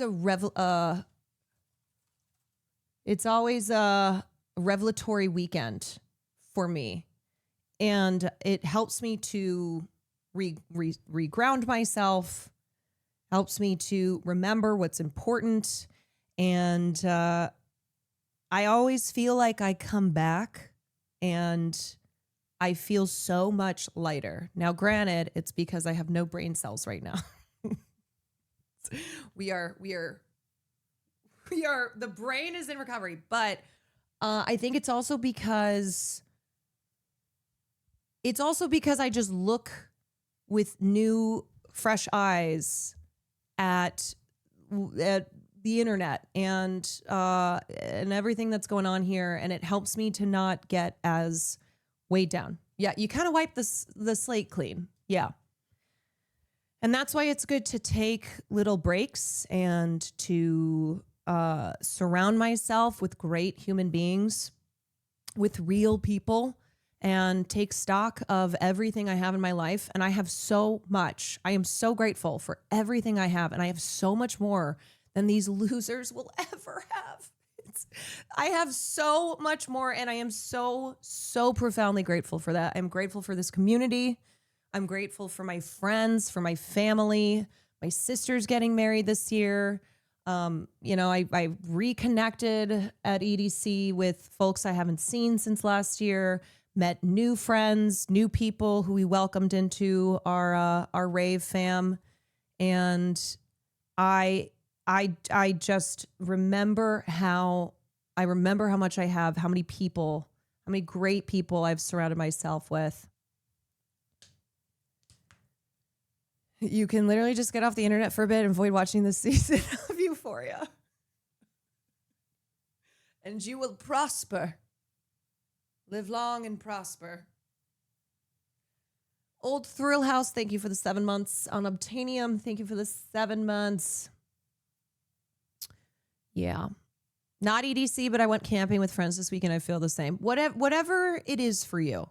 You know, it's not going to be the same for everyone, but camping with friends, I'm sure it was just an awesome time, and it does help reorient yourself, and it takes it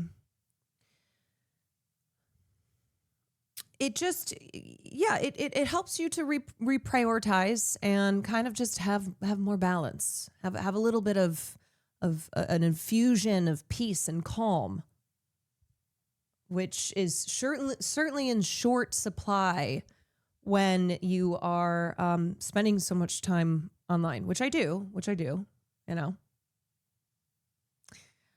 What are your thoughts on Ashley St. Clair? You know, I'm here for it. I think Ashley St. Clair is a person who did a lot of damage when she was a MAGA influencer, and she has come to terms and is continuing to talk about her responsibility, the role that she played, but is now doing what she can do to expose MAGA. She is exposing MAGA for the grifters and the phonies that they are. So she's trying to do reparations in the way that she can. We've watched a couple interviews with her. She's talked with a couple friends of mine, and she is out here exposing MAGA. So the fact that she acknowledged the role that she played, and she's like, I don't expect people to just forgive me and, welcome me in. This is something I needed to do. So I'm going to keep doing it.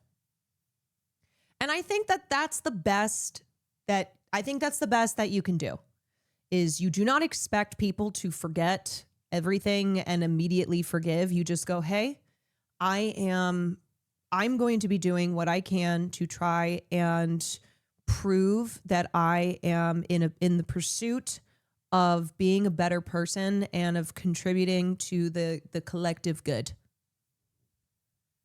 And she's dropping a lot of tea. She's not going to be the vanguard of the left anytime soon, but she's clearly trying to be an asset. And she's being an asset in the way that she knows how to be.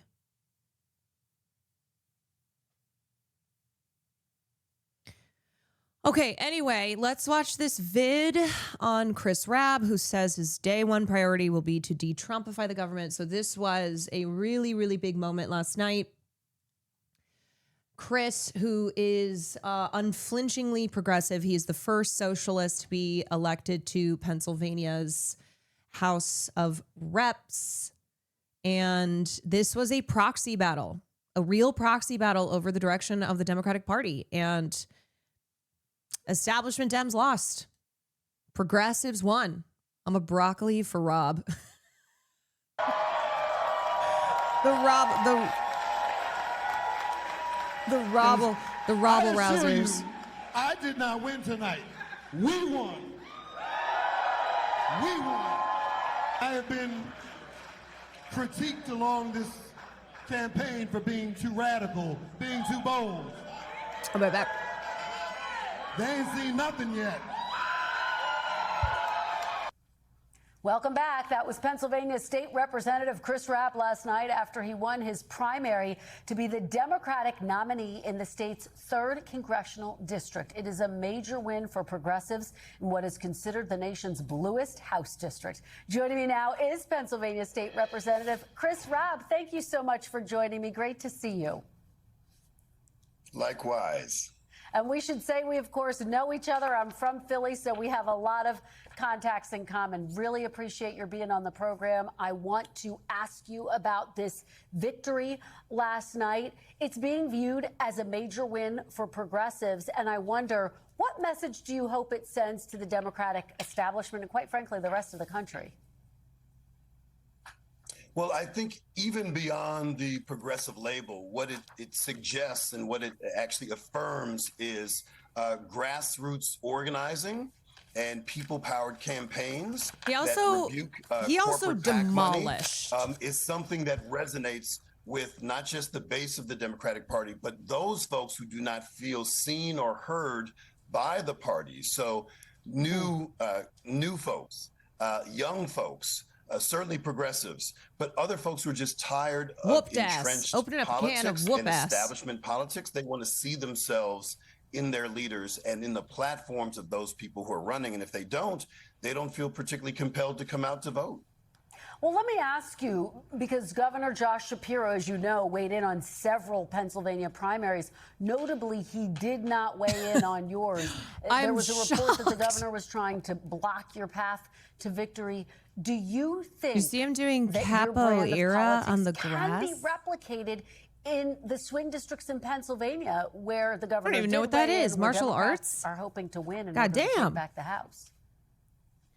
I keep seeing people somehow saying it was close. No, that's total copium. That is complete and total copium, trying to say this was a close race. We'll get him next time. He just got lucky. Yes. Well, first, there's no credible evidence that the governor tried to tank my campaign. I think that's pure speculation. And God damn. God damn. God damn.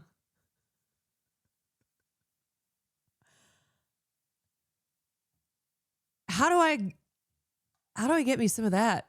Some of that energy. Some of that what's it called again? Capoeira.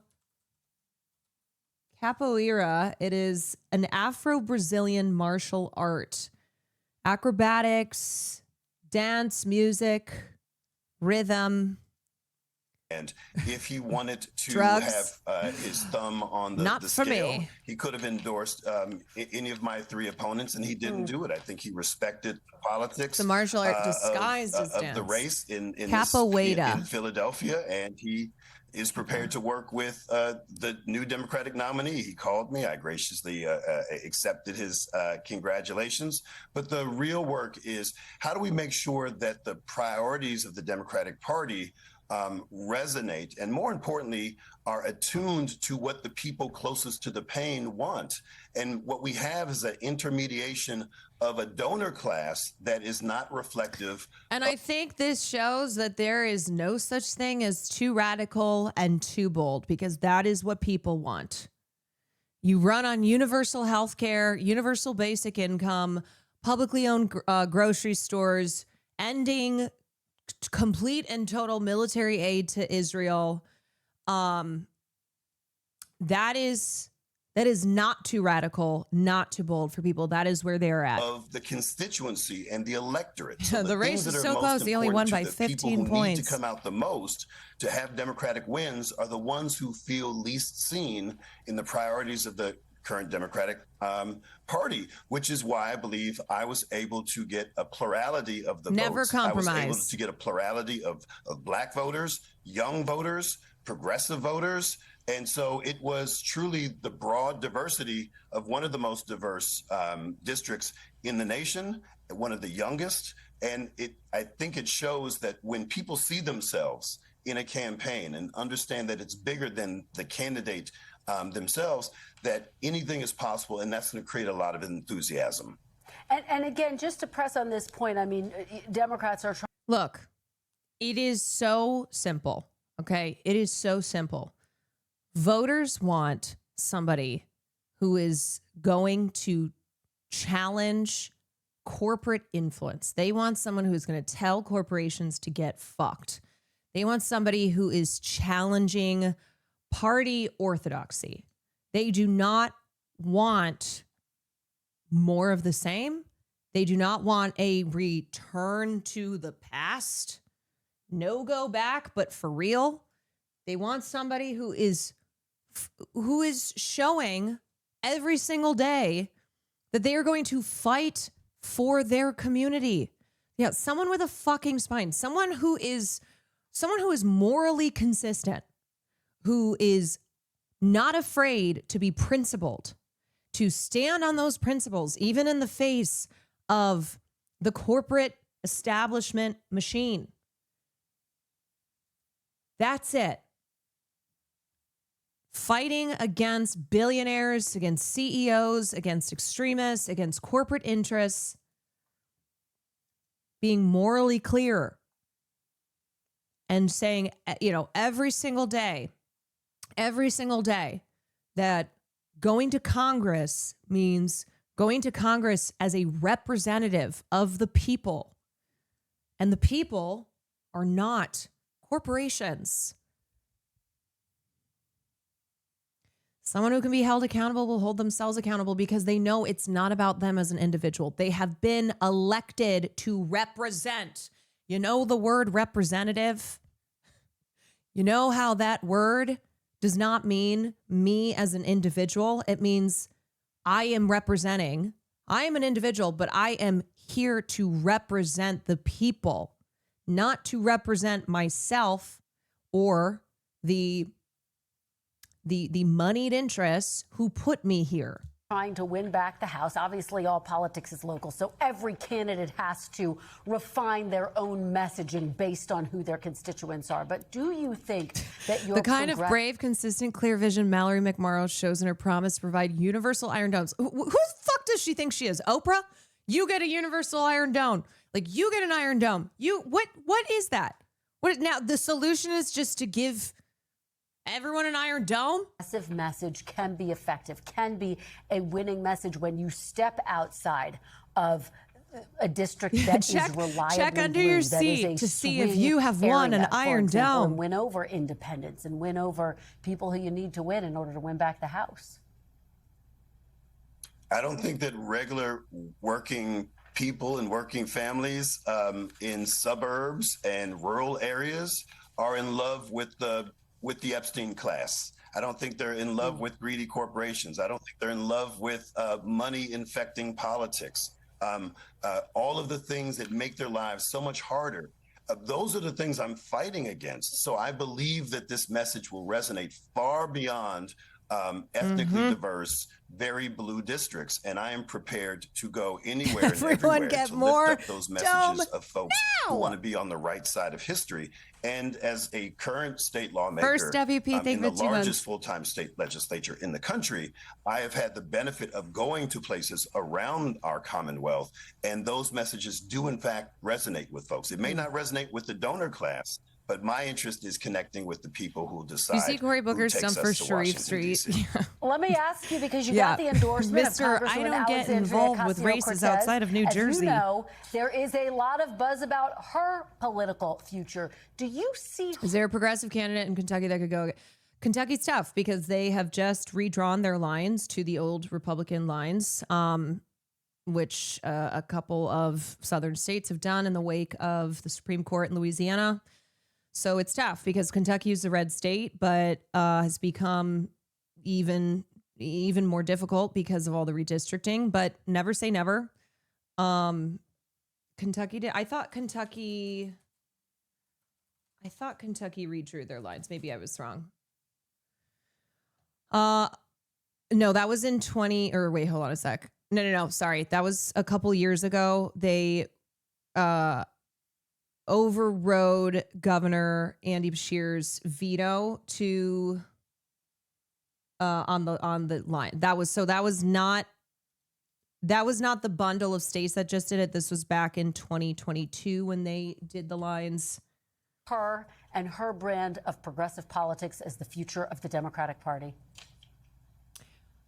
Absolutely. But I also Charles Booker is who just won the Democratic primary. He won against Amy McGrath, so he is going to be going to the general now. He's not, but yeah, I mean, as far as like a real progressive, I haven't seen anyone emerge in Kentucky. The things He's okay. that she's uplifted in her leadership in Congress and many others, including my sister in service, Summer Lee, the first Black woman to be elected to Congress from Pennsylvania. These things resonate far beyond what we would call a progressive voting bloc. These whether it's universal health care or increasing the minimum wage or climate action or getting money out of politics, these are not inherently progressive ideas. Some of these things have been embraced by moderate Democrats, have been embraced by some Republicans as well over time. And I believe that the progressive label has some value, but it's not nearly as important as what are the things going to move our nation forward that address all communities and not just the left or the right. I think that's a challenging framework that is not necessarily accurate. Let me ask you, if Democrats win back the House in November, do you have confidence in Leader Jeffries to lead the Democratic caucus to push through some of your priorities? Well, my priorities will be the priorities of the Congressional Progressive Caucus, which endorsed me. Those are things that are, I believe, the type of policies that will help everyone. And I believe, from what I've seen, he will be receptive to that in a newly regained Democratic majority. So do you think the Trump pick would be easier to defeat than Matt? Well, okay, first of all, Booker is running for the Senate seat. So he is running now against He's facing off against Andy Barr, who's a congressman, and he won the primary by a massive margin, and this is to replace Mitch McConnell, who's retired but also maybe dead. I don't know. Mitch McConnell to me has just been dead. Like, if you ask me, Mitch McConnell is dead. But this is for McConnell's replacement.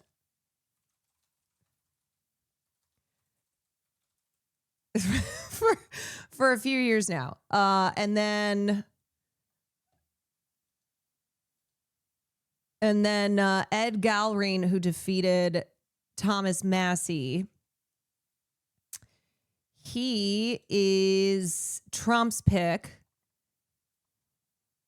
I don't know. I mean, no, I don't. I think the answer is no to your question. You, in fact, do win the general election. What will your priority be on day one? What will be the very first issue you will aim to tackle? Well, we got to stop digging. We have to de-Trumpify, de-magify government as we know it. We have to stop the bleeding before we can do anything else. We do need to embrace a bold legislative agenda for this nation, but we have to stop the bleeding. We have to restore the cuts. We have to make sure that our own government isn't weaponized against the most vulnerable. My favorite Twitter account is Mitch McConnell dead account. Well, State Representative Chris Rabb, we will be tracking your campaign through November. We really appreciate your joining us. Congratulations. Please stay safe. Thank you. We thank you for watching. That seems like an odd thing to end with. Please stay safe. He was like, okay, I will. Thank you. Thank you. Yeah, that felt a little ominous. I'm going to be honest. Yeah, I don't. Girl, what do you know? What do you know? Yeah, I guess because he maybe stay safe in with the meaning stay safe against the attacks from Trump and from the Republicans, not like a stay safe to your, like, in a physical safety way. But yeah, I mean, I guess with how much political violence there is, maybe that's why she said that. But all right, I have been waiting to watch this until I came back from ADC, and I am very proud of Matt. Without even having watched this yet, I'm very proud of Matt, and also Emma's great. But Matt, this is not something he typically does. Matt Bernstein is my friend, and he has a great podcast called A Bit Fruity, which yours truly has been on a few times. And it is very in the vein of pop culture, cultural commentary. But of course, Matt is a very outspoken leftist and a principled anti-Zionist. And Mallory's team reached out to Matt and said, hey, we'd love to have Mal on the podcast.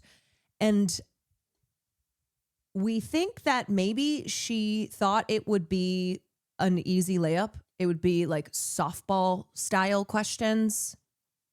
This is the third stream I'm watching this on. Yeah, I figured that a lot of people would watch this because it made a lot of noise online and because everybody hates Mallory McMorrow for good reason. But anyway, I have been waiting to watch this with you all. So if you've seen this multiple times, well, you can watch it another time. Apparently she's a fan of his. I mean, I think also we had said that we talked about the fact that Matt being gay and being more in the pop culture commentary world, she probably thought that this would be easy. That, yeah, okay, Matt is anti-Israel, but I'm sure that I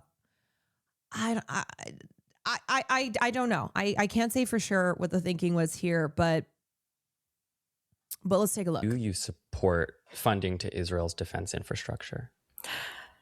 Because I don't think anybody should live in fear of being bombed or killed. I would look at how do we support defensive systems for Palestine. Also, it is freaking me out how close up she is How would we support defensive systems for Lebanese? Should they get an Iron Dome too, the Palestinians? Well, let's talk about that as a conversation. Let's talk about that. I mean, She has this very, very specific kind of intonation where it's very, hey, you know what?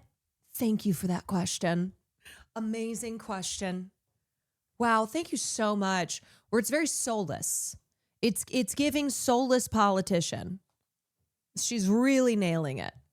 Oh my gosh, wow, what an amazing, thank you so much. And then goes on to not answer it. Hello. For anyone who hasn't been following recent left-wing political Twitter drama, or who doesn't keep up with the iconic drag queen Lady Bunny, who posted about said drama on Instagram, this has been a long time coming. Allow me to explain. After I interviewed Dr. Abdul El Sayed, a progressive candidate running for U.S. Senate in the state. I forgot he did that too. That is also why her team reached out, was like, well, if he interviewed Abdul El Sayed, then I should definitely have him on, or I should definitely go on this podcast because he gets views. Of Michigan. His Democratic primary opponent, Mallory McMorrow, reached. I think too, people think Matt is somebody who has a big liberal audience, that even though Matt is obviously a leftist, that they probably think that there's enough people who watch him who are more to the center. So those are the people who Mallory would be appealing to. Out to me saying that she would like to be interviewed. I was honestly a little surprised by this, given that Mallory and I have some key policy disagreements. In her race, Mallory is running on the standard Democratic liberal Zionist Mallory position looks like this emote of you. Two-state solution, fund the Iron Dome, but Netanyahu bad, but also no sanctions about it, etc.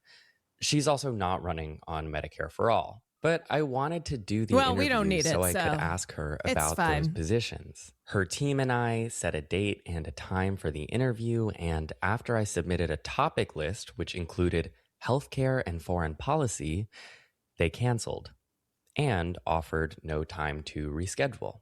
I will say, and I don't want to assume intention, and I'm willing to be wrong, but I do kind of wonder sometimes if, because of how I present and the fact that I'm so open about who I am, that people just think I'm like the gay guy, who will talk about. Yes, they think he's the gay guy with the pink and blue Instagram posts, who has a really big audience and has a big audience of a lot of liberals, not leftists. They think he has a lot of liberals. And they're like, oh, he's the popular Zoomer gay guy who this will surely be a friendly, fun conversation. Also, Matt is not hostile. Okay. Matt has a very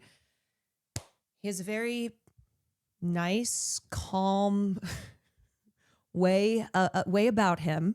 He does not give off aggressive, hostile. He is very sweet.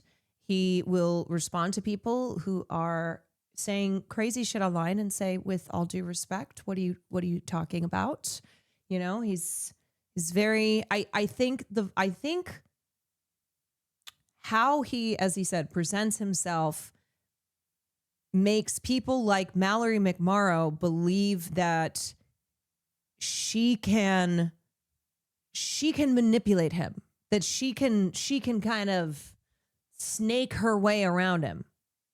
Straights tend to infantilize queer people, and it needs to stop. Queer people have often been on the front lines of fighting for change. Yeah, he's a soft-spoken gay guy who has sparkly eyeshadow and fancy nails, and I think that they take that as he's easy to he's kind of easy to manipulate. Yeah, a classic case of don't confuse my kindness for weakness. Exactly. Don't confuse me being respectful with me agreeing with you and letting you get away with shit. About gay things and not but much that's else. why he had and not Emma to be on. too like Sex in the City about it, but I can't help but wonder if they reached out to me thinking I'd just asked Mallory about like her LGBT record, But in any case, I tweeted that I was disappointed that her team had canceled, and the tweet quickly got traction, and within a couple hours her team reached out and her schedule had opened back up, and we were back on. So I don't know, maybe an honest scheduling error, maybe not. Make of it what you will. I had my good friend and host of the Majority Report, Emma Vigil. Sorry, off topic. I saw you and Will at Circuit Grounds. I was rolling my ass off and didn't want to freak you two out by saying what's up. Hope you two had an amazing EDC. Sean, I hope you had an amazing EDC as well. It sounds like you had fun. Next time, come up, say hi. You won't freak us out. Come up, say hi. Let's exchange some candy. And for those who don't know, I'm talking about bracelets, candy bracelets. So next time, next EDC, which also apparently is doing 2 weekends now. 2 weekends. And Will Neff goes, what if we did both? And I said, are you insane? No, absolutely fucking not. Absolutely not. But we will be there next year. I hope you're there as well. And we can run into each other this time. I had a Kirked candy I wanted to give you. Save it for next year. Join me for this interview. They have a discounted rate for both and have events between, which is crazy. I know. State Senator Mallory McMorrow, welcome to A Bit Fruity. Thank you so much. I'm so excited. I've been following you for years, by the way. So this is very exciting for me. Oh, that means so much to me. She a fan. Seriously though, I know we had like all of this like scheduling drama and I know in the wake of all of that, you could have very easily just been like, I'm not going to do this one. And it would have made sense to me. I mean, look, there are people who think I am, they think I have generally good opinions, good politics, but then they'll come check out a stream and be like, oh, damn, I didn't know that she got down like that. So it's the kind of peripheral understanding that you have of somebody where Mallory probably has only paid attention, or like I said, maybe she thought she could easily manipulate Matt, but paid attention to his work that is not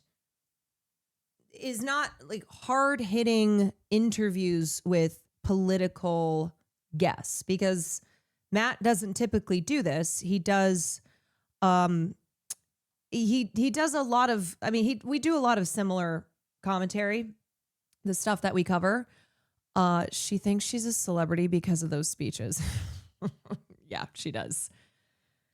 So I don't know. It really does mean a lot to me that you're here today. And I also know that like a lot of Michigan voters listen to this podcast, might see this, and I think they're probably really grateful that you're here. Absolutely. And thank you for rolling with us. I mean, balancing, running a statewide campaign. I'm the state Senate majority whip. So I've got that whole job and I have a 5-year-old. So our schedule, my scheduler is everything. She manages to piece it all together. But I'm really grateful that you rolled with us to make it work. So busy. Absolutely. So just so let's get busy. into it. State Senator Mallory McMorrow. Luckily, we can make this work. You are in this 3-person primary race for the U.S. Senate representing Michigan that's really captured the attention of the country. And I want you to help us characterize it a little bit for people who might be hearing about this race for the first time. You have these 2 opponents, right? On one hand, you have Haley Stevens, who is the AIPAC endorsed, super pro-Israel, sort of an extension of like Chuck Schumer's brand of the Democratic Party, I'd say, pretty old guard. Haley Stevens was notably booed at her own Michigan Democratic Party convention recently. I'll throw a video in there if I can find it. Yeah, the thing is, though, is that people who are pro-genocide, they look scary because they are horrifying people.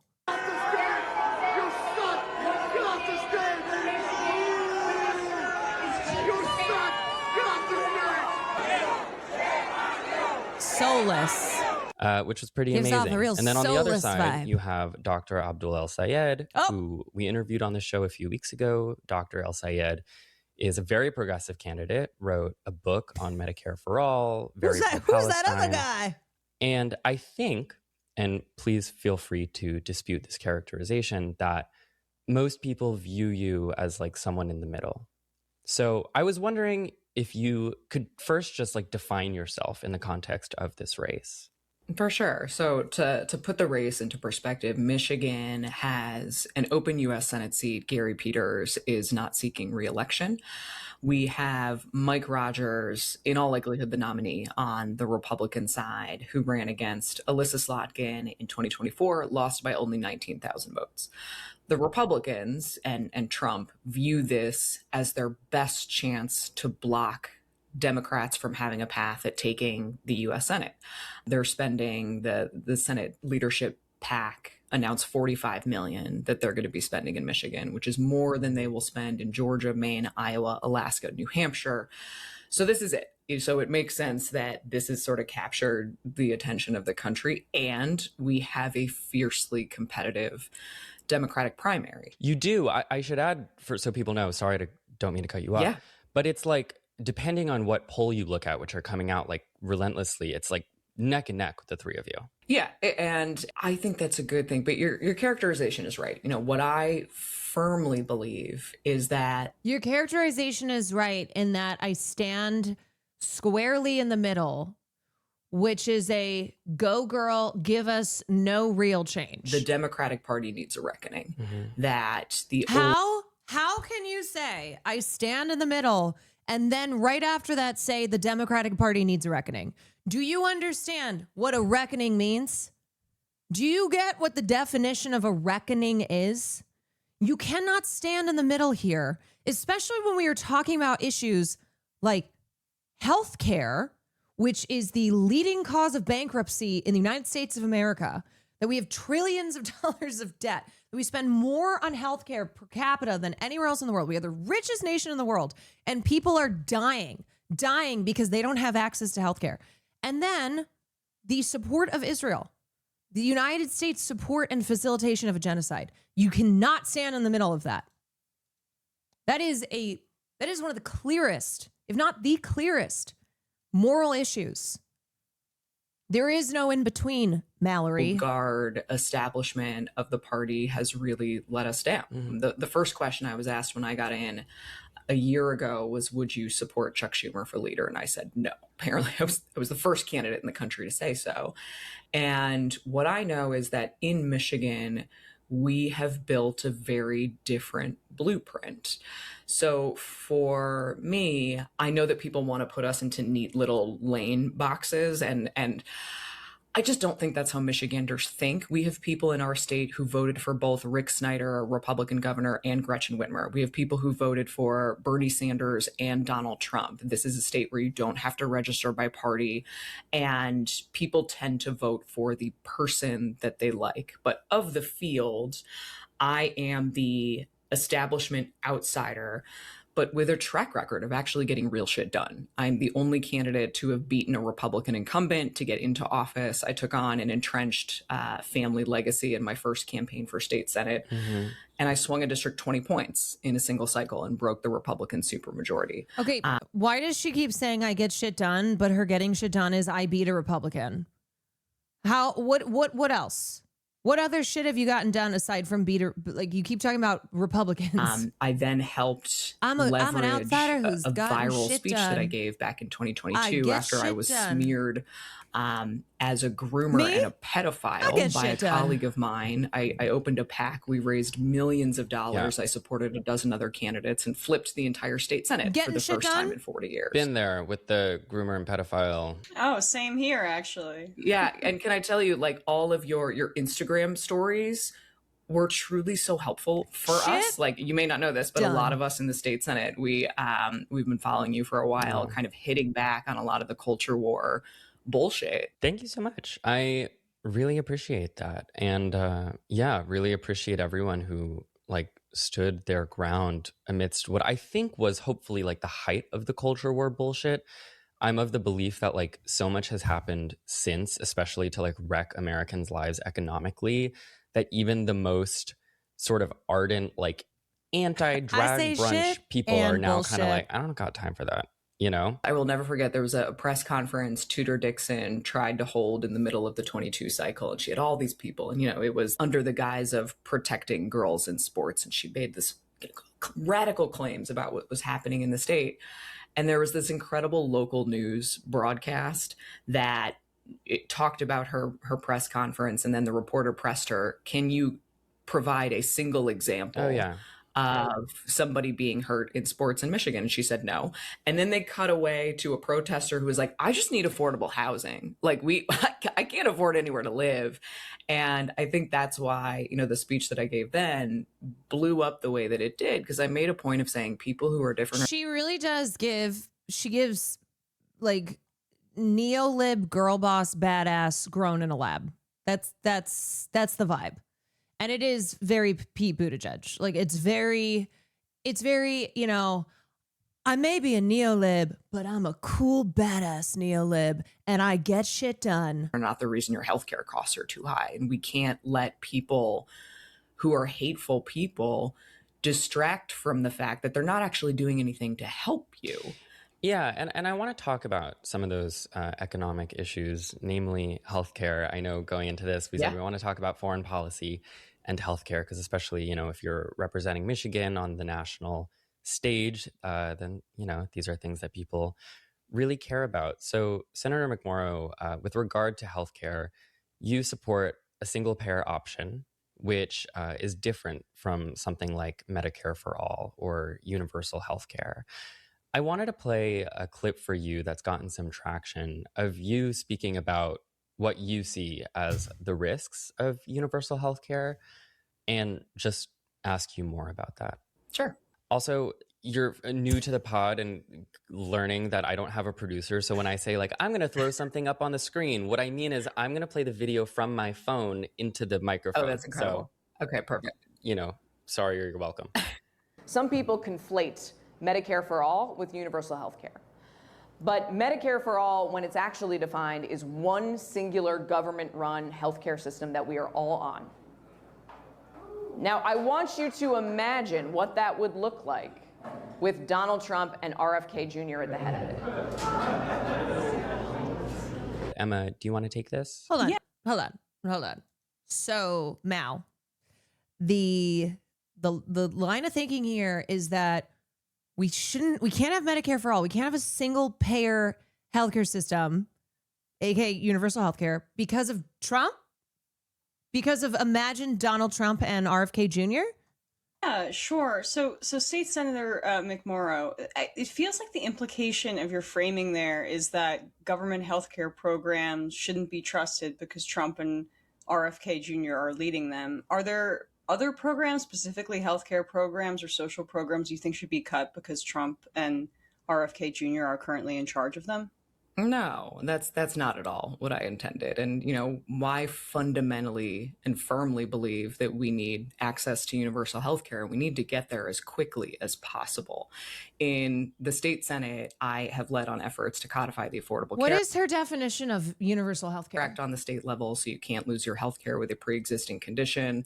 We repealed our 1931 abortion ban. We helped expand a program called RX Kids statewide, which is a cash grant program for new moms and babies. So I'm sorry.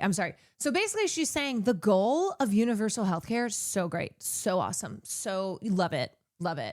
But, in order to achieve that goal, we cannot implement any specific methods, aka a single payer system, to achieve that goal because, well, the Republicans, but the goal, love it. Love the goal. Let's have goals. Yes, girl. Let's have our goals. We've expanded access to doulas and to midwives. We've done so much because this is such a big issue. And what I know is that people can't afford Let's to have wait. a conversation about that. Let's table that. Let's table that. We should hold out just for one solution, to me, is just not what I've experienced. We just have to wait until we have the perfect solution. The next U.S. senator would be one of 100 members. And the votes for a true single payer system simply aren't there. Now, there have been multiple states who have implemented state level public options. And in those states, not only have they vastly reduced the rate of uninsured to next to zero, they've also reduced the cost Let's of run it private back health in insurance. 2040. That is something that, as we look to how do we get to universal health care as quickly as possible so people aren't going bankrupt, they are not denying themselves care. You know, I am somebody who graduated from college right into the recession in 2008 wanting to be a car designer. So I did not have health care. I couldn't stay on my parents' plan until 26. Having that real public option, anybody who wants to opt into Medicare, regardless of age, can, while also ensuring if you want to keep your plan through your union or through your employer that you can, I believe is the best way that we can get to universal health care as quickly as possible. We can talk about, I think, the merits of the public option versus Medicare for all, but the public option would still be run by Donald Trump and RFK Jr. or whoever ends up being a Republican if they take over. So, additionally, the entire Republican Party is against Medicare for all and single payer. So it's almost an assertion that Democrats shouldn't pursue Medicare for all or even single payer because potentially Republicans could get back into power and control it.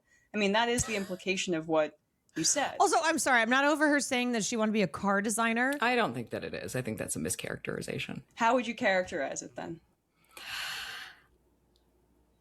You talk a lot on the trail and you want to make some jokes and you want to help people understand where you're coming from. This is an administration that has slashed access to mifepristone. This is an administration who intentionally withheld SNAP benefits, even though we had the funding to pay for it in Michigan. That's 1 million kids who are on SNAP right now.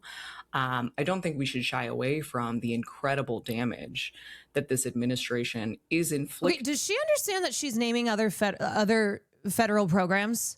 She's naming other federal programs that, yes, the Republicans have fucking slashed at every opportunity.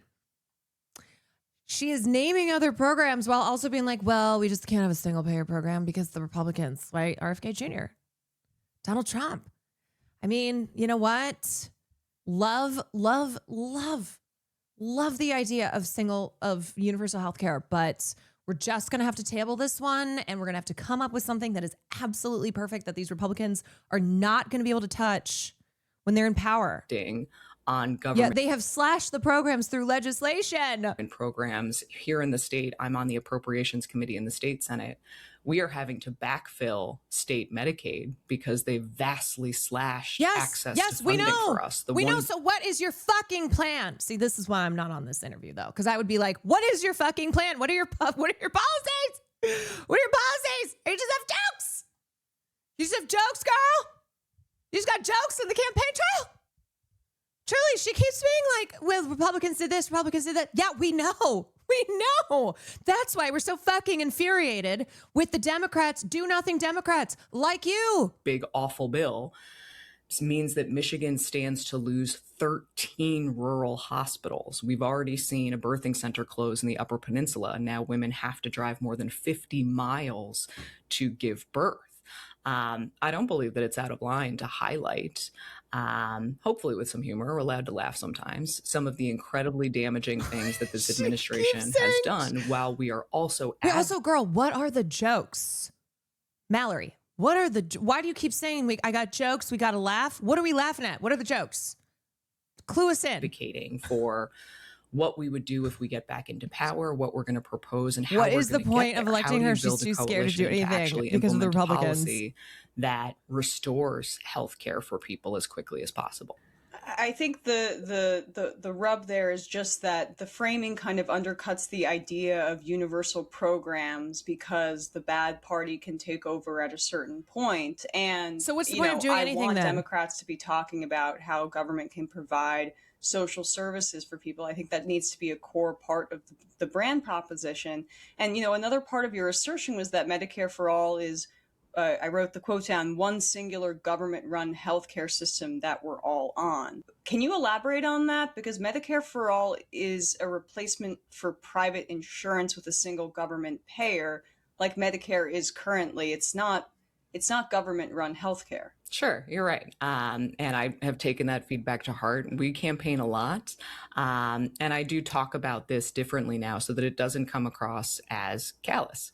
And you're right, a single payer system, Medicare for all, in the legislation So why are as you it has saying the been same introduced thing? and sits in the Congress right now, is a single insurance plan that would by law eliminate private health insurance. The public option, can you expand on how you would solve some of the same, No, say, the problem is, and we all know what it is that Mallory does not want to eliminate private insurance. She does not want to eliminate private insurance. enrollment issues that you see with Obamacare? A Medicare for all plan would promise no premiums or deductibles. It would create a single payer, the largest amount of Are these leverage the to keep jokes? costs down. That is why people want to go big with Medicare for all. A public option is an improvement, of course, on the private marketplace and the Affordable Care Act, but that would still involve premiums and deductibles. Why not go all the way to Medicare for all? Yeah, I hear you on the vision. I 100% do. And what I know. No.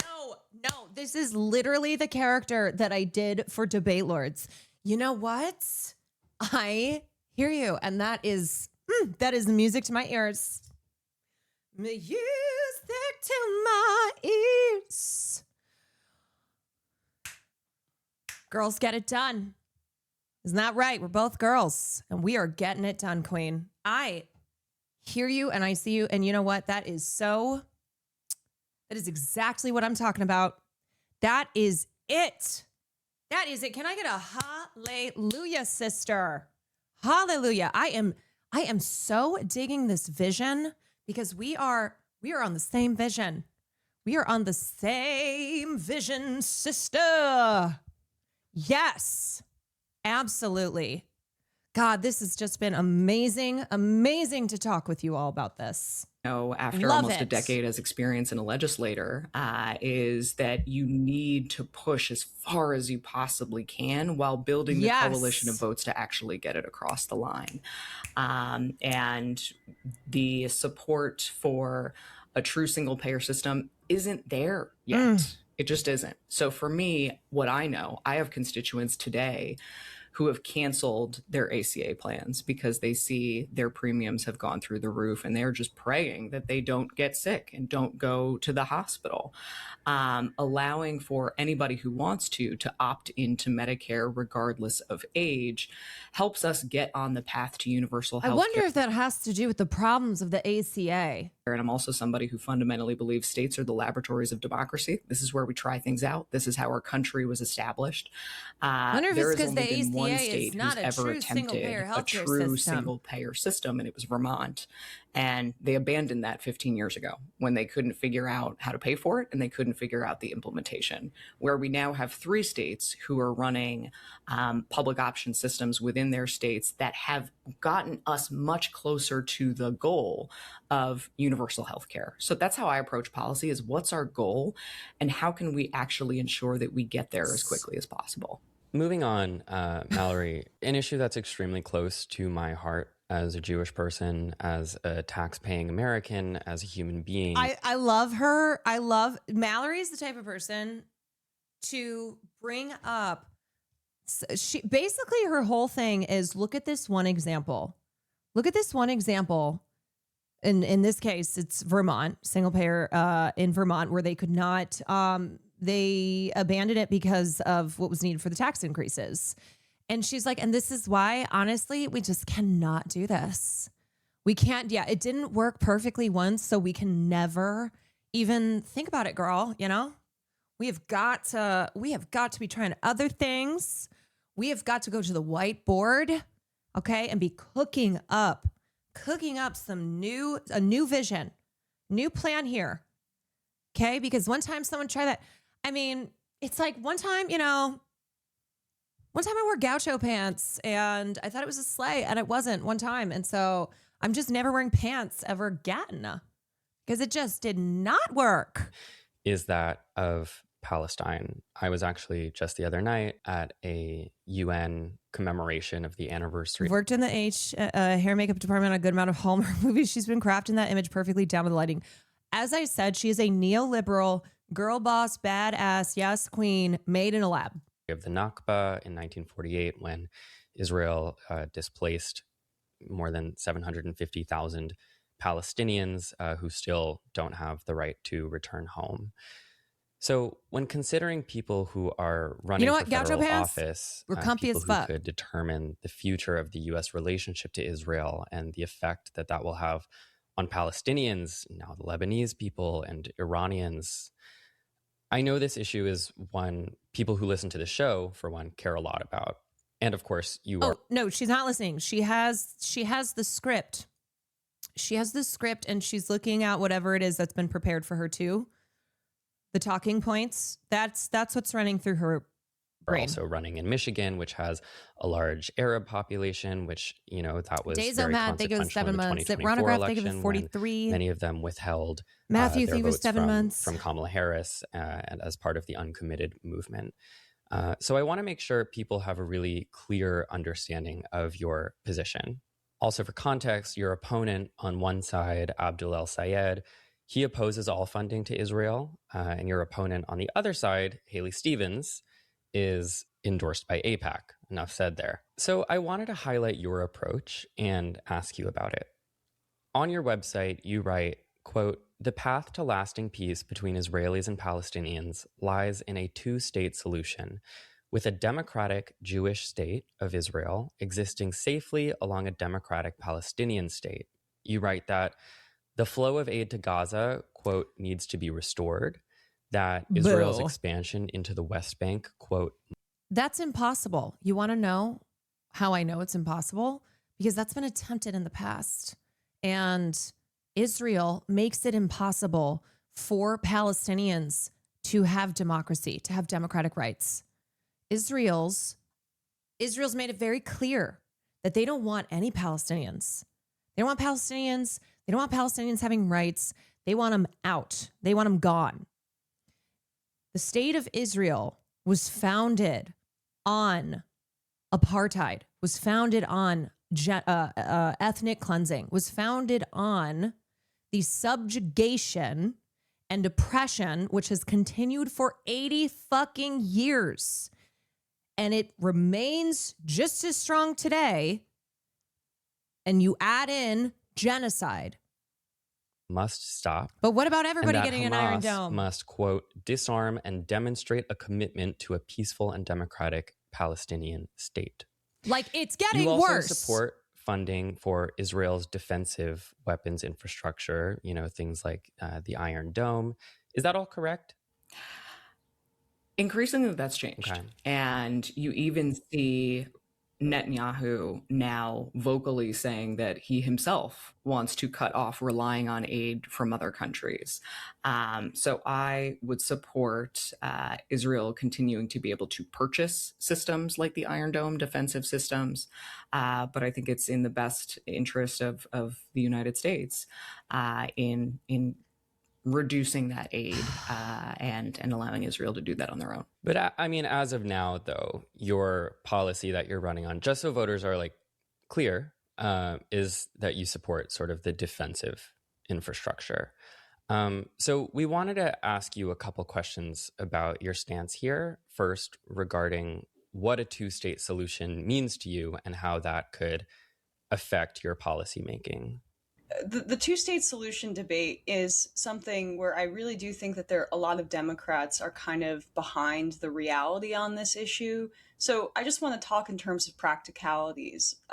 Where would you, in terms of like your ideal two-state solution, draw the borders? Because as you know, Israel's been illegally occupying East Jerusalem and the West Bank since 1967 in violation of UN law.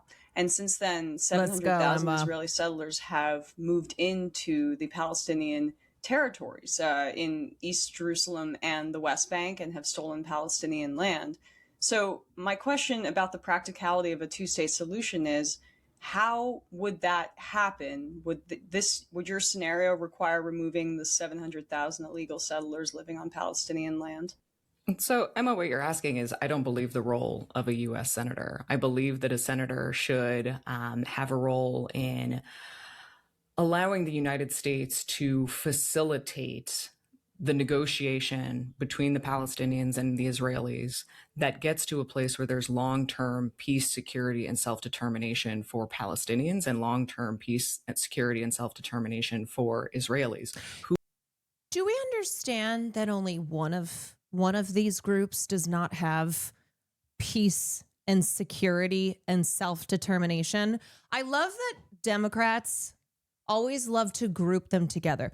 We need to have long-term peace for both Israelis and Palestinians, as if the struggle is equal, as if it's like, well, you know, in order to secure peace for both, it's like, no, this is not a both. This is not a, we need to ensure that both sides here, one side has had total fucking autonomy, has had total fucking control over the other, as supported by the United States, and that is the state of Israel.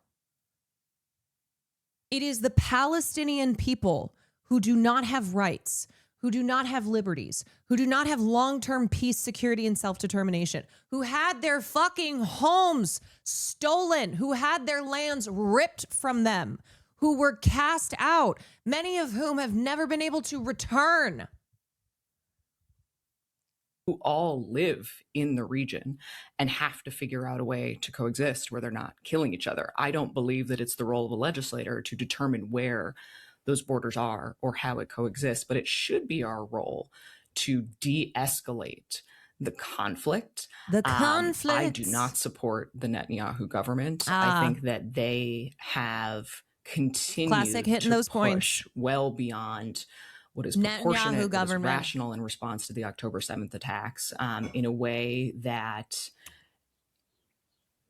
is horrifying to watch. I mean, bombing Gaza to be completely uninhabitable, the settler violence that you see. You know, these people love to talk about the Netanyahu government, right? Netanyahu bad, Netanyahu bad, Netanyahu bad. When it's like, okay, should we pull up the fucking list of previous Israeli prime ministers and presidents and politicians and military officials and what the modern Zionist founders said about how in order to set up the state of Israel, got to get rid of the Palestinians? How people like Golda Meir said there's no such thing as Palestinians.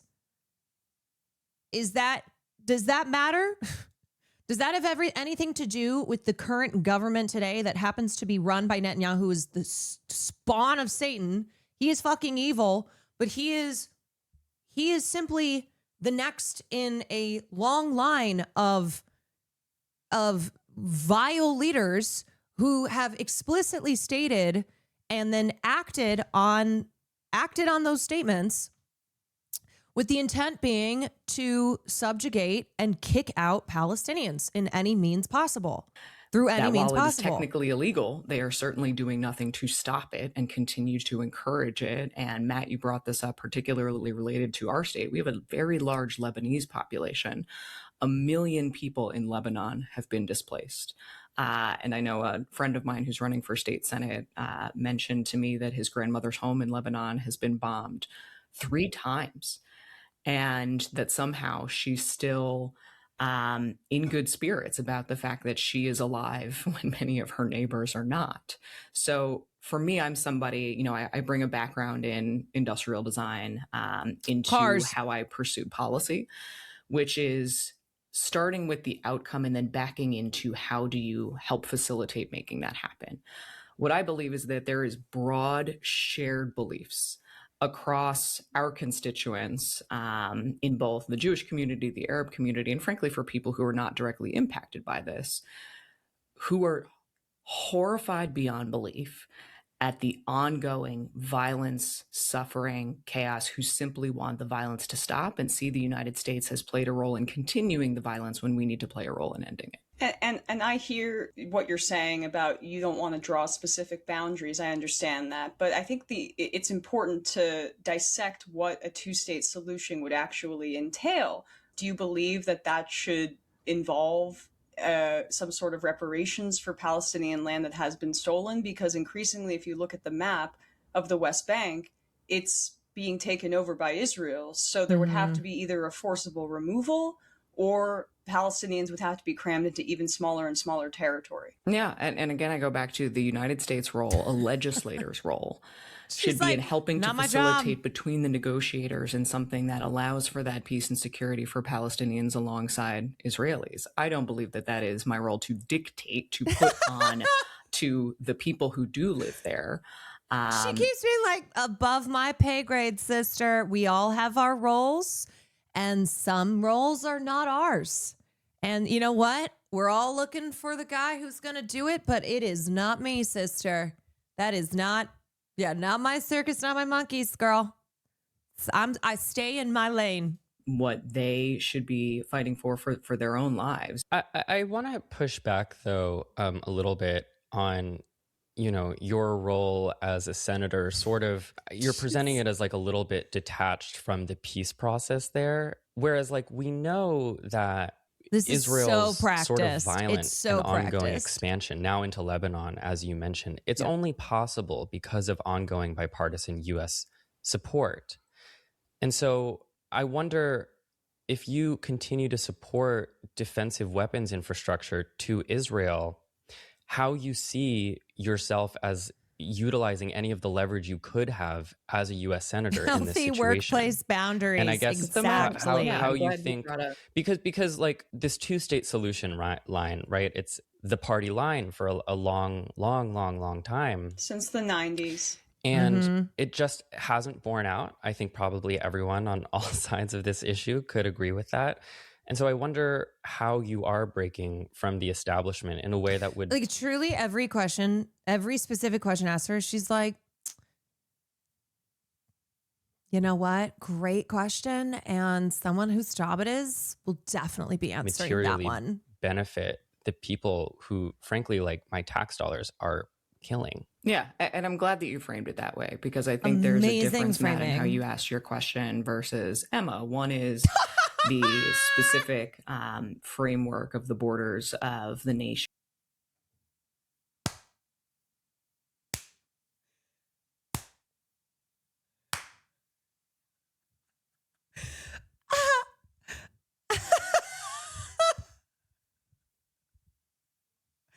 Can you rewind? From the establishment, it just hasn't borne out. I think probably everyone on all sides of this issue could agree with that.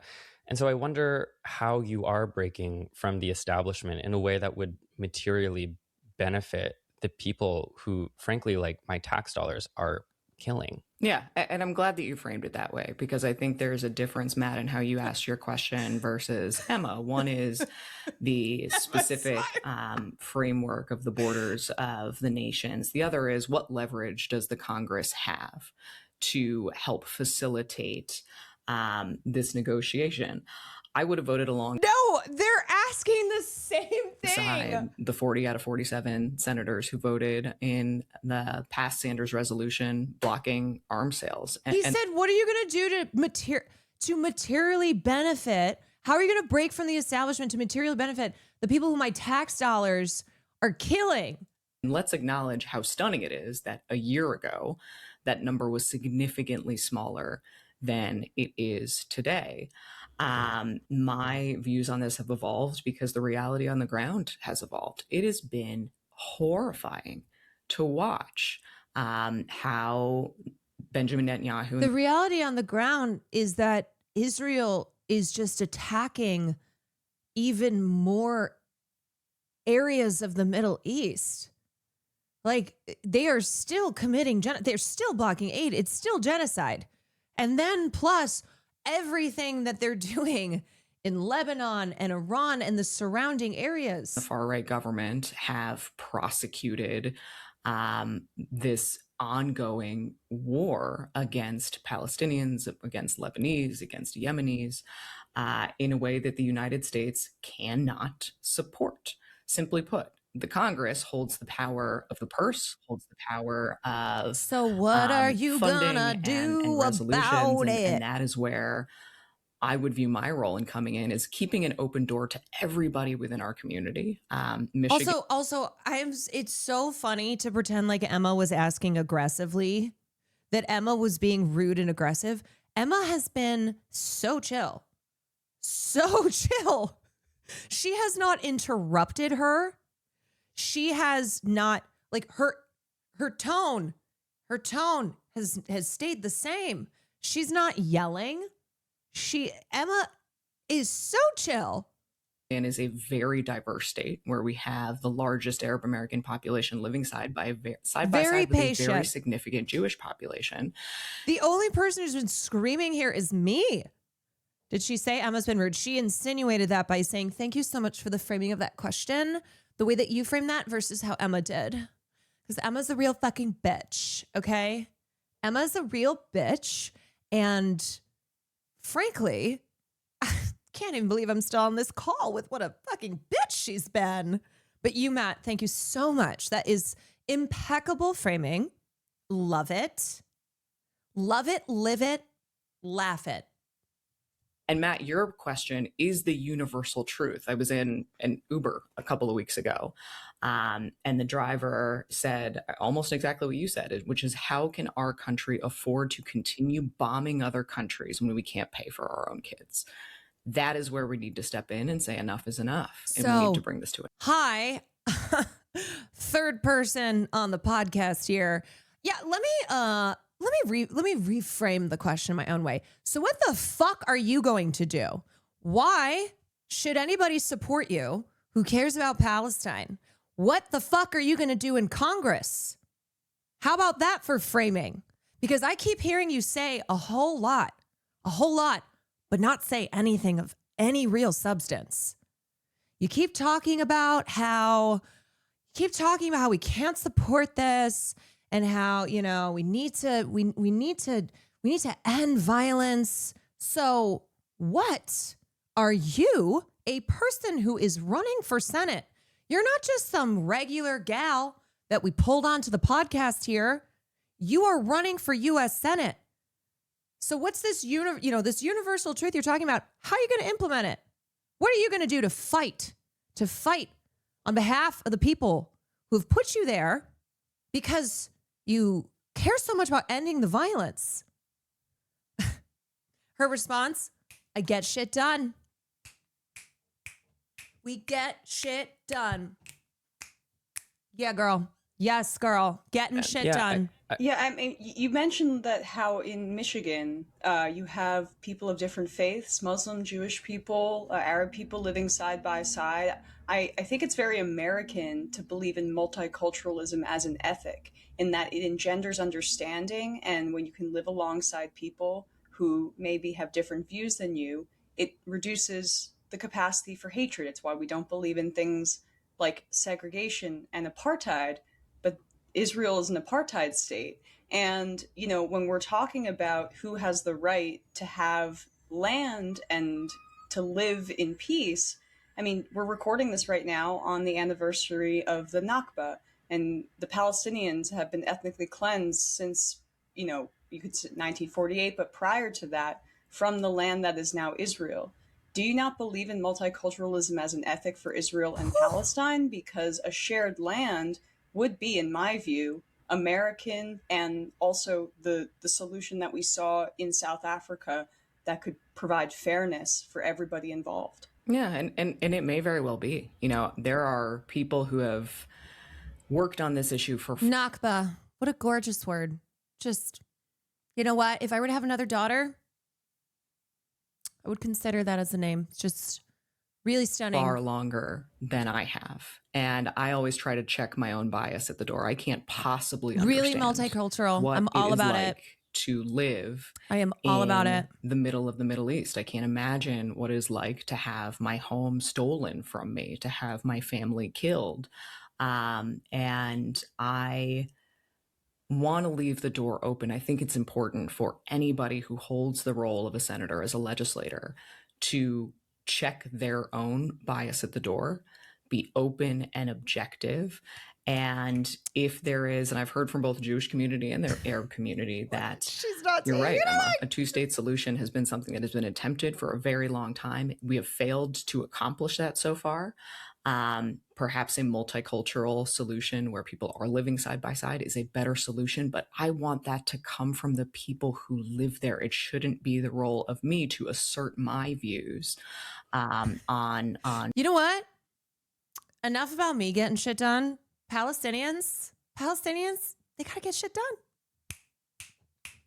Palestinians, it is time to get shit done. It's gotta be the people who live there. Palestinians, Israelis, it's time to get shit done. It's not me. It's not me as a potential U.S. Senator. It's not me. It's not me who's getting shit done this time. Although I'm always getting shit done. Residents of another country. Yeah, I'll move on a little bit, but I think it's just, to me, it's like Israel, who is oh my the God. occupying Lil Bratz, power thank you for the in 8 this months. dynamic, Mike, thank you for 7 as months. recognized by international law, does not want a multicultural state. Obviously, that is, when they say like, oh, you guys want to destroy Israel, what they're talking about is a destruction of the apartheid system. What they're talking about is bringing in equality. And so I guess I want to stay on for a second, like how you could use your leverage as a U.S. senator to stop this violence, which we all agree has to stop, right? Like we mentioned, you draw a distinction between Israel's defensive and offensive weapons infrastructure and currently support funding for the defensive part of that, like the Iron Dome. I think a lot of people, though, might disagree with that distinction and say that Israel's defensive capabilities enable their offensive capabilities. Like, the Iron Dome allows Israel, one might say, to operate with impunity because they don't face the same threat of retaliation. Lex, thank you for the 35 What would you say minutes. to that? I hear you. As you can imagine, this is a conversation we have every single day in a state like ours, where we have vastly different viewpoints. I cannot parody this better than she's parodying herself. Truly. There's nothing I can say that exaggerates what she's already doing. I hear you. Amazing. Love it. Love it. On the right course of action in the Middle East. And it is the job to go in with an open mind and to listen and to open make minds, the right, open most hearts. objective decision Clear eyes, that full I possibly hearts. can. And as I said at the outset, it is increasingly the view of not my job, baby. Even Netanyahu himself, that he wants to be able to do it on his own and doesn't want to rely on foreign aid. There seems to be a recognition that they are going at everything they possibly can and are losing the support of the world. They're losing the support of Americans. And I will always, my pledge is to always be objective. I am not so tied to an individual viewpoint that I'm not willing to change my mind when the facts on the ground change. Also, let's be fucking clear about this Netanyahu going solo here, Netanyahu being independent. It's not exactly as it sounds. Okay, so this is about military aid, and remember that there are specifics in how military aid can be spent, and the aid must be spent overwhelmingly. I cannot speak anymore. Overwhelmingly in the United States, so it does not maximize the potential to stimulate the economy because of the way that the aid is being spent. And so in the past, what they've done is they've allowed a certain amount of aid to be spent outside of the US. So basically they're looking at this as this is not that they don't continue to receive aid from the United States. This is not a like, oh, we're cutting you off. That's it. That's all. Like a drug addict getting cut off, acting like they're bargaining. They will still continue to purchase weapons, top of the line weapons from the U.S. and but also like be able to use the bulk of their aid in different in different ways that would be like much more specific for stimulating the economy, like funneling it. So they're trying to pretend here. This is kind of the new it's like the new rhetoric. And we've seen this similarly with the kind of defensive aid versus offensive aid, where they're trying to be crafty here and make it sound like we hear you. You're so right. People of the United States who are angry that their tax dollars are funding genocide, which we're not going to call it genocide. Okay. We're going to call it conflict and war. But they're trying to be crafty here and slippery here and make you think that Israel's going to now potentially become totally independent from the U.S. That is not the case. And Netanyahu would not be advocating for ending Israel's reliance on U.S. aid if there were not strategic and economic reasons for it.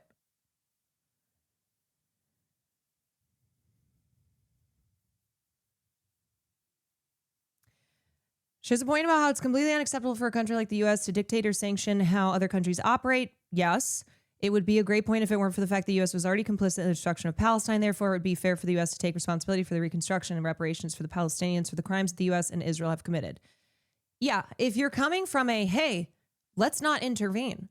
Let's not do military action in other countries that are not our own. Sure, totally. As a leftist, I support that. I support a no intervening, no imperialistic activity whatsoever. But of course, we know that that's not what Mallory is actually advocating for. This is a way for her to try to get out of acknowledging her role as a potential member of the U.S. Senate in reparations for Palestinians, in ensuring actual peace and safety for Palestinians, because Israel for 80 fucking years has been able to do what they do because of the United States. I guess then to that end, why do you support funding to Israel's defense infrastructure? What is, I guess, sort of your positive vision in supporting that policy? You know what I mean? Garbanzo, thank you for the 5 months. Because I don't think Kitsy, thank you for anybody 18 months. should live in fear of being bombed or killed. I would look at how do we support defensive systems for Palestinians? How would we support defensive systems for Lebanese? Should they get an Iron Dome too, the Palestinians? Well, let's talk about that as a conversation. Well,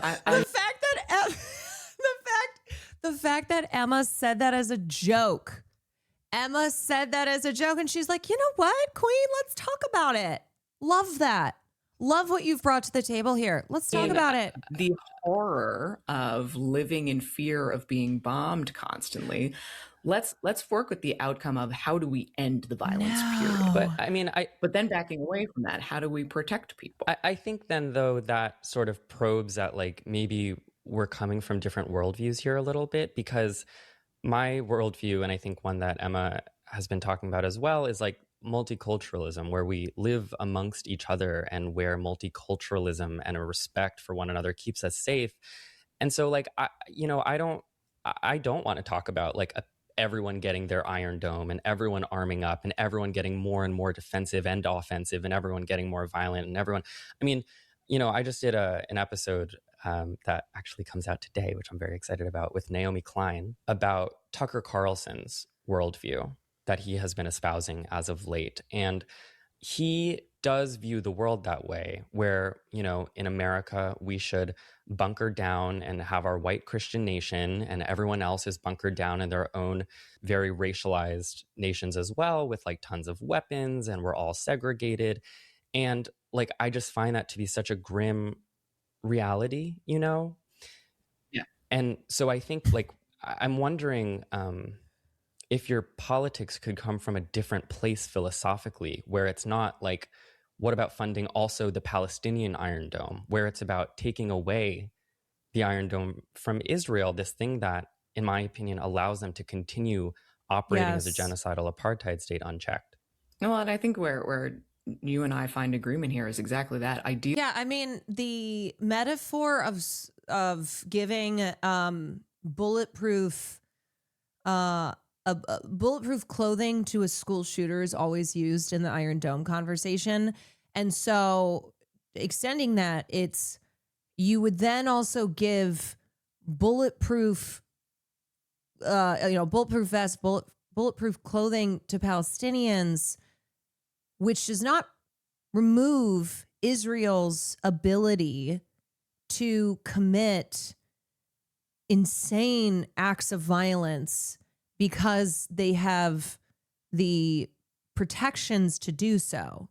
Like, that is clearly what people who are advocating for removing the Iron Dome, for ending offensive and defensive aid, because it's the same thing. You cannot do the offensive without the defensive. You remove that all. And people like Mallory know that that's what we're talking about. They know that, but they're pretending otherwise. They're going to say things like, well, they need to be able to protect themselves. Well, guess what? Their system of protection is what enables them to act so offensively and aggressively. Really, we should be at a place where we're not armed to the teeth against each other. We are a multicultural society in our country, and yet we have more guns than we have people in the United States. I sat on the state Senate floor below 4 men with... And I wonder if that has to do, too, with the attitude in America of a good guy with a gun stops a bad guy with a gun. Hey, here in America, sure, we have a lot of guns. So what we need to do is to have more guns. AR-15s and full tactical vests, who I promise you wanted me dead. That is not the world that I want to live in. The goal, yes, is let's have multicultural societies where we're not attacking each other. I do start at that place. And I want to make sure that I go in recognizing that I would have a responsibility. I have a responsibility today as a state senator to check my personal beliefs at the door sometimes and make decisions that are in the best interest of protecting as many people as possible. And do you think the Iron Dome is in service of that? I would love to get to a place where it's not needed, period, for anybody. Okay. Do you believe Israel has committed and is committing a genocide? Yeah, we went through this on our campaign.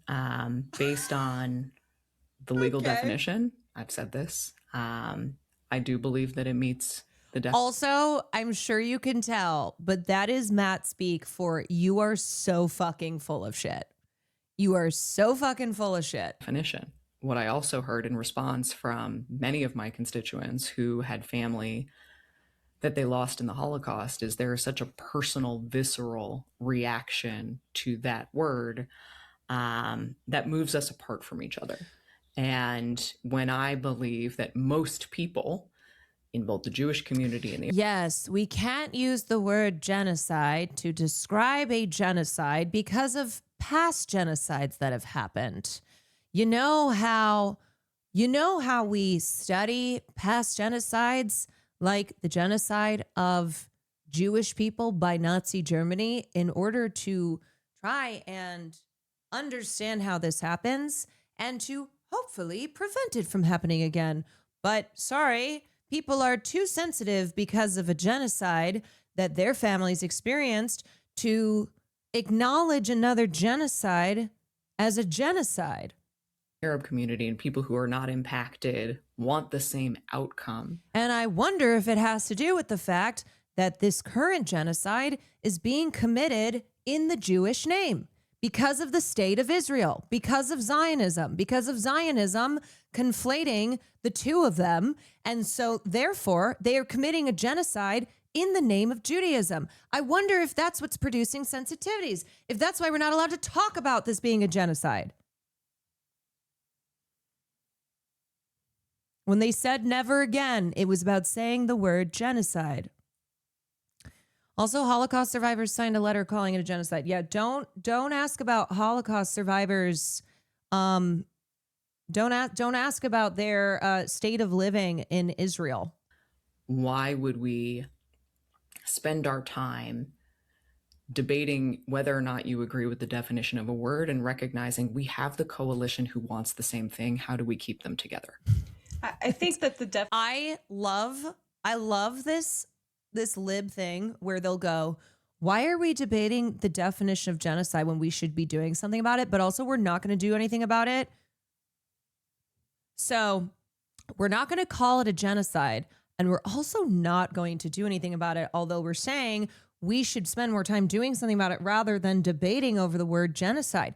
Here's the thing. If you can't even call genocide a genocide, there ain't nothing that you're going to do. Nothing that you are going to do at all when you will not identify a genocide as a genocide. You fucking genocidal losers. You want us to believe. You want us to believe that you care about this, that you're going to do something about it when you won't even call a genocide as such?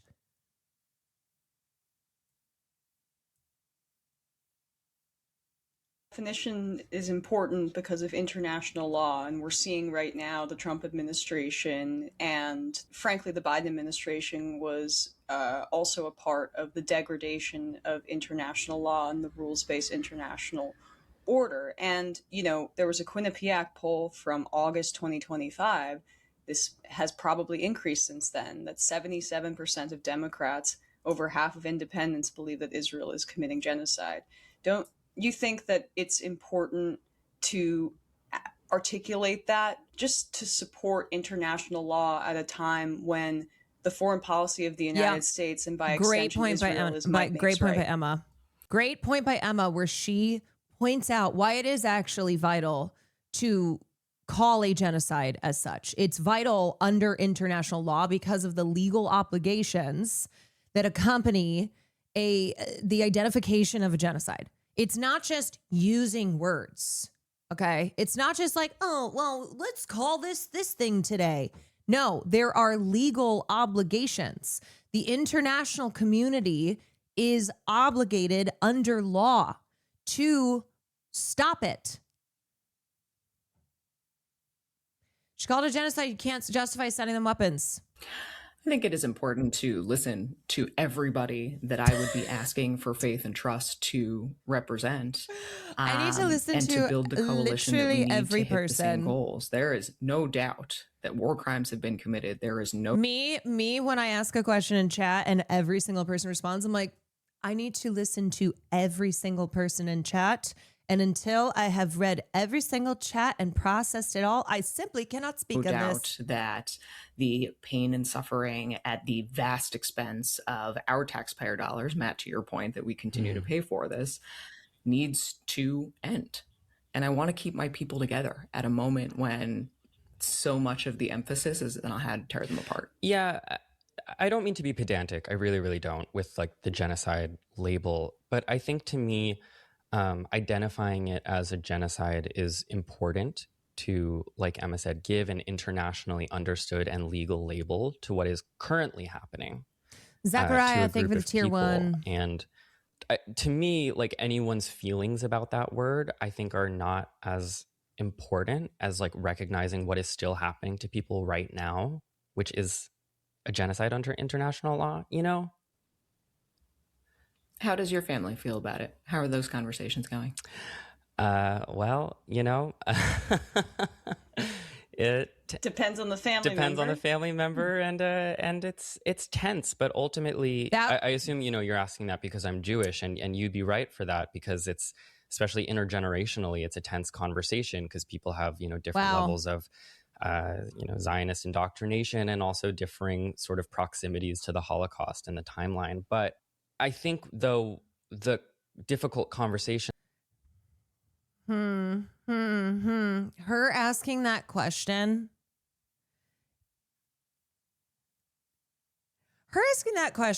Super obviously shady and gross on her behalf. But I think it further exemplifies, like Matt's response here, exemplifies how principled he is. Because he does come from a family where there have been major issues, familial issues, as has been with a lot of younger anti-Zionist Jews in America and their older family members who were indoctrinated a lot longer than they were. And the fact that young anti-Zionist American Jews have remained this principled and consistent, despite the fact that they are, they are dealing with a lot interpersonally and a lot of familial strife. That are happening within my family are less important than the reality of what is Yes, happening to exactly. the Palestinian people. So we've had those same conversations. My husband is Jewish, and though I'm a step removed. No, see, I don't think you are having those same conversations because, I don't know, she's insinuating here her husband's Jewish, potentially supporting of Israel, because she's like, look, you and I are the same. You and I are the same. We're having the same conversations, except you're not, because you're not anti-Zionist. Matt is. There are certainly really, really hard conversations, to your point, among generations, within families. I respectfully disagree, and I believe the responsibility of a legislator, somebody who represents, Here we I'm go asking again. Here for we the go. trust to represent 10 million people in a very diverse state that is a purple state that could very easily go Her to husband works the for Republicans. My greatest joy in this job as a legislator is when I get to help people one-on-one and when I get to be a part of their story. And keeping coalitions together is hard. She literally made it personal, knew he'd have to throw some of his family on the bus because she didn't want to answer. She intentionally made him not want to answer. And he you know what? He did the best thing he could, which is that the plight of the Palestinian people, their lives matter infinitely so much more than whatever strife is ongoing in my family. That I am not going to change my stance. I'm not going to waver on this because of interpersonal issues, because Palestinian lives are infinitely more valuable. Hard work. And I believe we can respect their lives matter more than my familial discomfort. Have a legislator who respects their stances and understands that in order to move forward to the goal that I think all of us on this call share, is to keep. Look, I have to make sure that I represent my constituents who are pro-genocide, even though in the United States of America, the majority of Americans, certainly the majority of Democrats, of which I am a Democrat, of which I am vying for Democratic votes, are not pro-genocide, are not supporting Israel. State like mine together, and to not let this issue tear people apart, because if we let it tear us apart, we get Mike Rogers. Trump gets a win, and there is no love lost on the other side of the aisle here, with an administration that allowed Benjamin Netanyahu to convince us to go to war with Iran. I think, because we're still in the primary, especially, like I'm pressing. Yeah, little small B in America who's not been wanting to go to war with Iran, who's not been war hawkish on Iran. Not at all. Just had their arm twisted, was forced into it. Democrats a little bit more on this because we're not yet really talking about the general. And, you say that it's more important to keep the coalition together than to sort of fracture over this one issue. But I don't know. I think for me, and I'm not trying to be antagonistic at all, I promise. But sort of when I look at what a candidate like Dr. Abdullah Sayed is doing around this issue, she's like, it at doesn't the mention of his feel name, like we actually have to abandon dignity and actual justice for Palestinians to keep that coalition together. I mean, like we said at the beginning, you guys are all, neck and neck. Yeah, and I agree with you. I don't think we need to either, and that's not my goal at all. I guess, we on this topic, we've exhausted it a little bit. But you also have groups like Amnesty. Yeah, her smile being like, great, then I did my job. Practice made perfect. International Human Rights Watch and the Israeli organization itself, B'Tselem, calling it a genocide. So I read that out just because I think that when we're talking about how to keep a coalition together, the 77% of Democrats that think Israel's committing genocide, the 90% of Democrats that have a negative view of Israel or don't want to send them more money, I would imagine, be the position that do you know if Mallory and Emma would be on as possible, because it appears so. like this is kind of a consensus opinion now within the Democratic base. I mean, I hear that it's reflective in polls and reading polls and asserting how campaigns should be run based off of polls is, I hear that, not a way that you win in a state like ours. And Matt, I hear that you Well, don't it's want to talk both about the polls general. and morality, both polls and international law and morality. And talking about morality, Trump put out an AI generated video of Trump Gaza and has told us. Yeah, and we fucking hate Trump. We obviously, everyone who hates Israel and hates genocide hates motherfucking Donald Trump. Yeah, he's the devil. We fucking hate him. We hate him. We hate the Republicans. We're talking about your primary, your Senate primary in Michigan. We're talking about the Democrats who're supposed to be the opposition party here. This is the Democratic primary. Fuck Donald Trump, obviously. Hello. We're not talking about Donald Trump. We're talking about the Democrats. We're talking about you. We're talking about you potentially going to Senate. We cannot afford daycare. We cannot afford Medicare. We cannot afford Medicaid. And not only that, but that states should tax themselves even more to pay for those selfish things so that we can pay for a war that he took us into because Netanyahu convinced him to do so. And every single Republican in the House and the Senate refused to vote on the War Powers Resolution. So I agree. You'll find agreement. And I live and serve in a deeply purple state that has to focus on November and Mike Rogers and the tens of millions of dollars that will be funneled into this state because it is a coalition of as many people in the state as possible. You don't win in Michigan without independents. You don't win in Michigan without Republicans. So it is keeping the Democrats together, keeping the Democrats engaged, keeping our diverse communities together to recognize we have the shared goals. We do. And it's hard work, and it's work that I'm in every single day. So hopefully you see there's not disagreement here, but it is the work every single day in keeping our people together so that we don't lose a seat to somebody who would rubber stamp everything Trump wants to do, who will certainly not end this war or secure security for Palestinians anytime soon if it were up to him.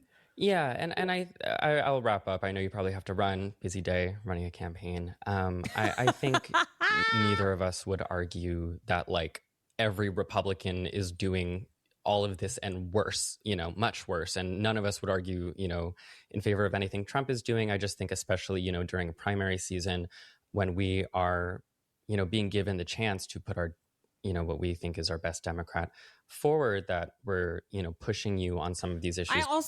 I also reject her pretending like Michigan has always been some purple state. Because I think something that I'm sure you've heard that's is what that she's acting a lot of like. Democratic voters feel like we have an establishment that isn't fighting sufficiently.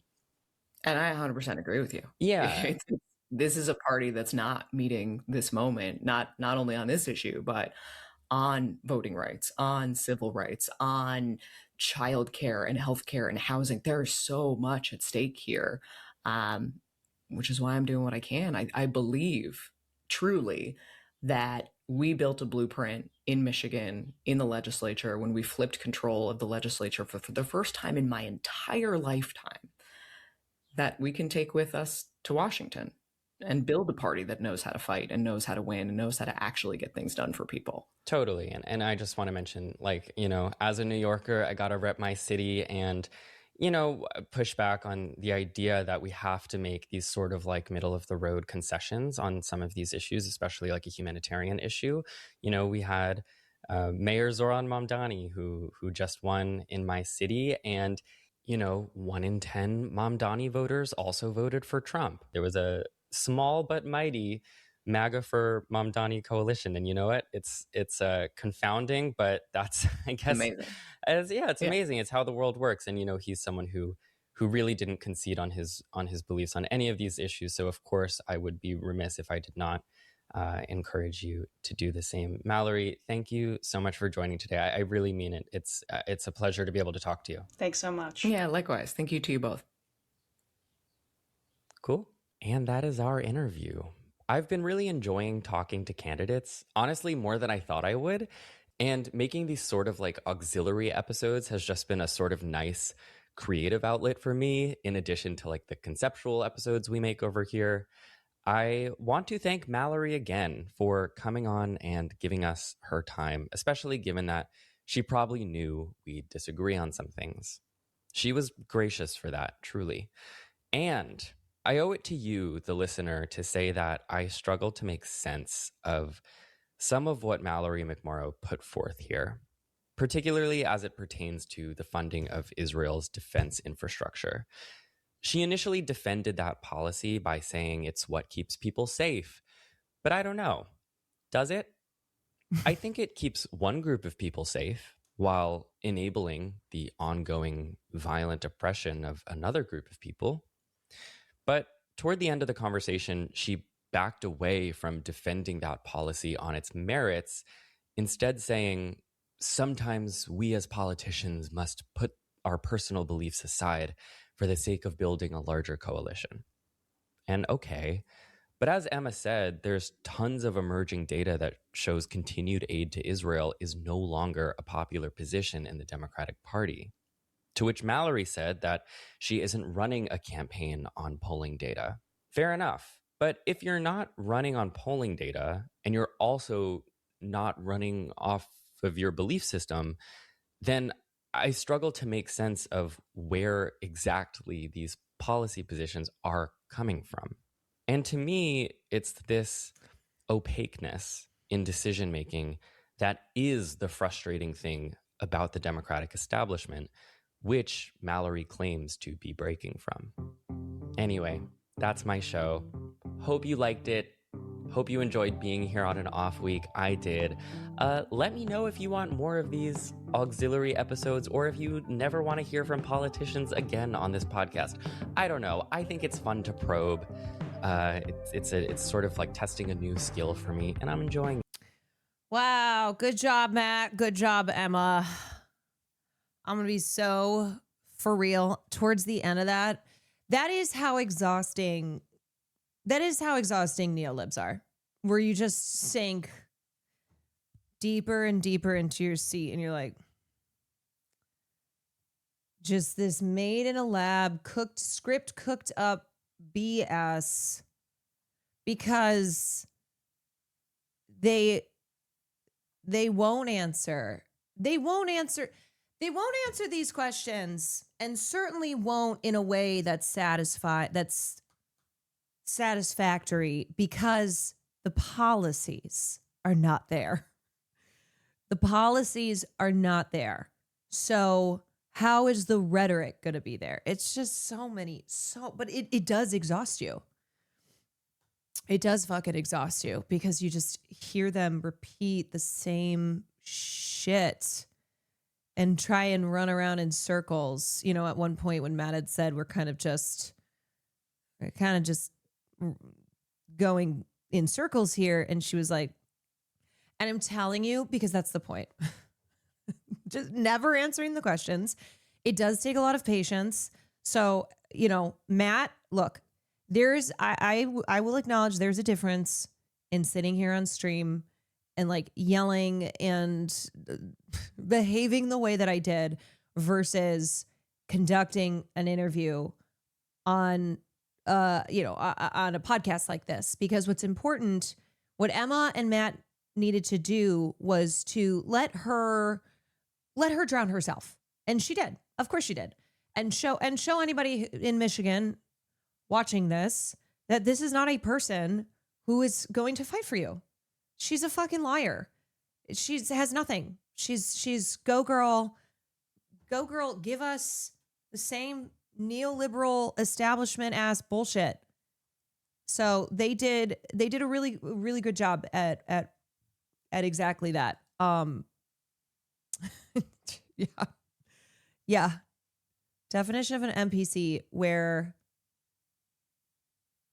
you go, I know that this is a person in front of me, but you are not a person. You are not a person. You stand for nothing. You are nothing. You are nothing. It was clear McMurrow was trying to bait Emma into debating. I don't even think she wanted to. I think she was snarky because she's snarky, because she's not a good person. And that is a way for her to try and appear intellectually superior. She has a very, I'm the only adult in the room here. Hi, I'm speaking. It's giving I'm speaking. That's what it's giving. Wow, thank you so much for the framing of that question, as opposed to Emma's framing. As the adult in the room and as the clearly, intellectually superior person here, let's do that one again. Let's workshop that one again. Yeah, it's very condescending, because these people are condescending, because they think that people should continue to give them power because they deserve power. That's what it is. It's not because I'm actually going to actively try and make your life better and represent my community. The people have put me here. It's because I'm owed this. I'm owed this. Look at Donald Trump. What, you want that guy? You want Orange Man? Let's talk about Donald Trump. Please, you're lucky to have me. You are lucky to have me, and you are a fucking idiot if you don't hand over the keys yet again.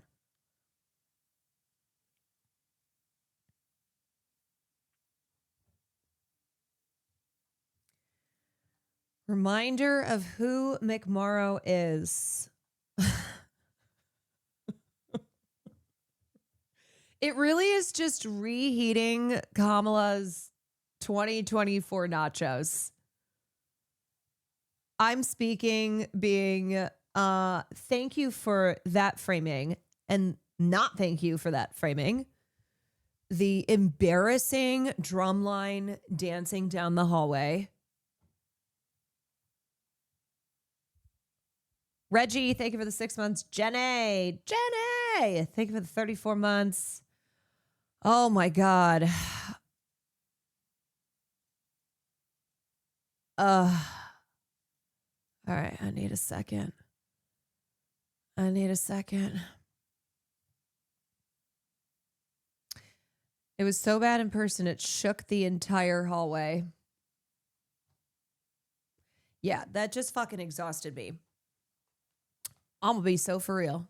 I need a cigarette. Whew.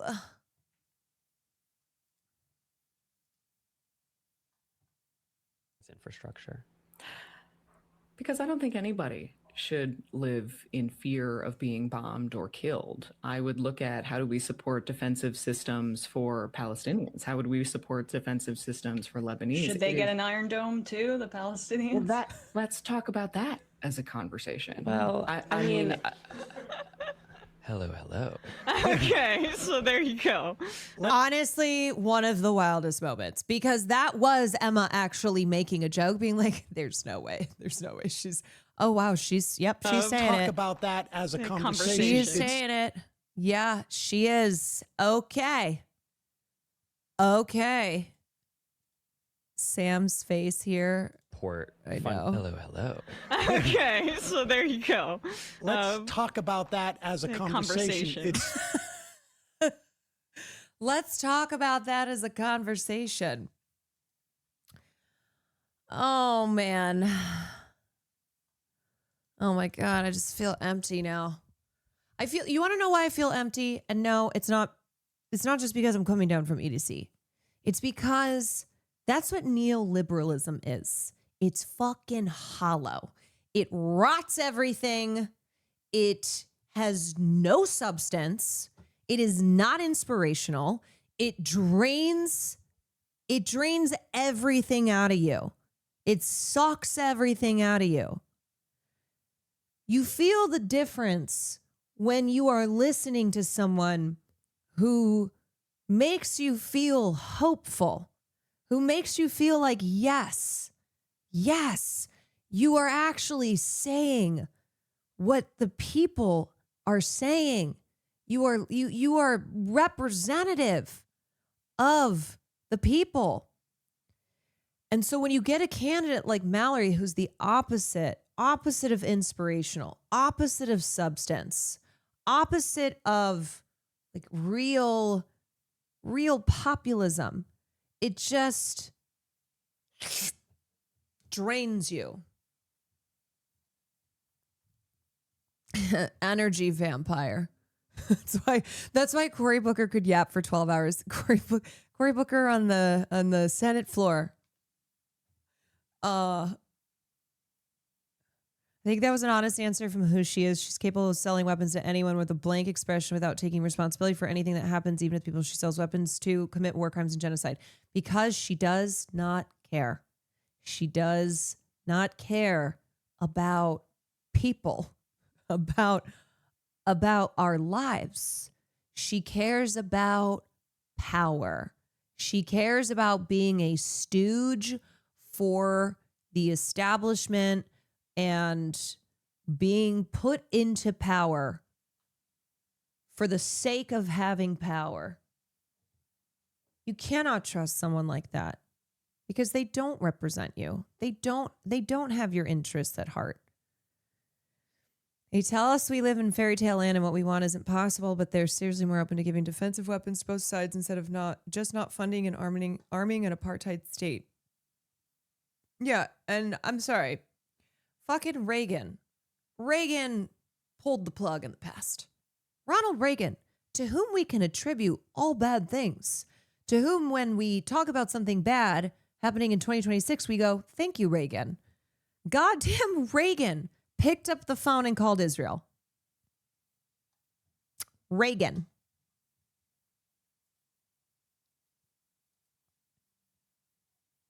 What happens when candidates like her start flipping their script for the sake of our votes, though? But they don't, though. They really don't, because it quickly crumbles. It's like this was Kamala, Kamala who would say some progressive things, but then when push came to shove, it just all fucking fell apart. And then you had people like Mark Cuban bragging about how Wall Street and billionaires like himself are running Kamala's campaign. Like they don't have the policies because they'll never have the policies. So some of them might be better at bullshitting. Sure. Some of them might be better at faking it, but it falls apart. It does.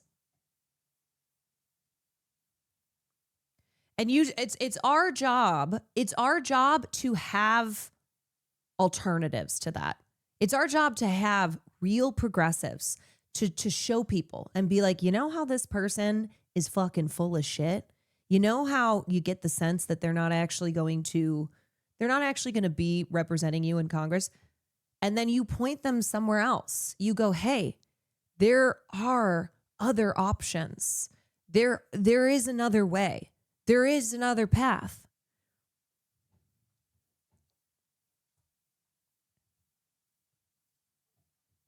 I know, I saw this yesterday. Woke Wilder, what's up? What's up, Woke Wilders? Welcome in, everyone. We just watched the Matt Bernstein, Emma Vigland, and Mallory McMorrow, Girl Boss Queen. We just watched that interview, and it literally sucked the life out of me. I am dying. So now we're watching this robot fumble on stage.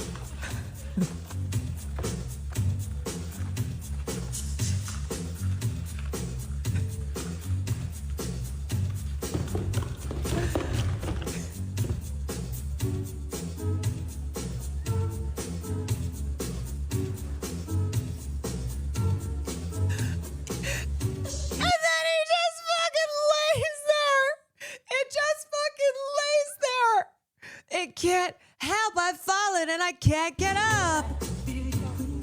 The complete lack of crowd reaction. Nobody's saying or doing anything.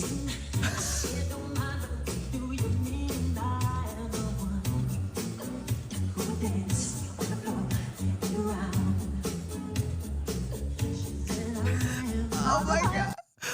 I can't. And then it just gets It's robot corpse being dragged off stage. Being dragged off stage.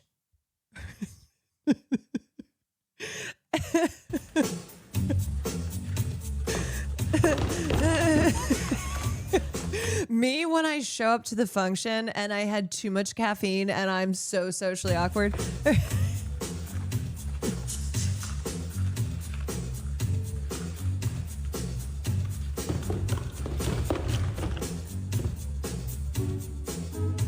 And you just give up. Yeah, me, day 3 of EDC.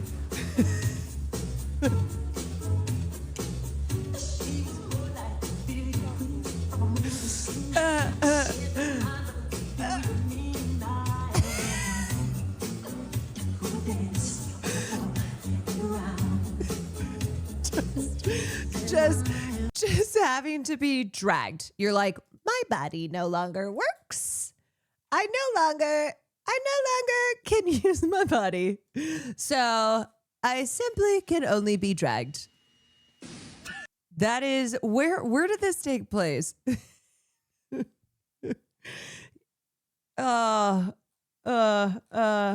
It feels like somewhere in Asia based on what I heard over the speakerphone. Me when I'm a 5-year-old who just tripped and fell in my ballet recital and I'm too embarrassed to get back up. My mom has to drag me off the stage. You're like, maybe if I just lay here and I don't move, they won't see me anymore.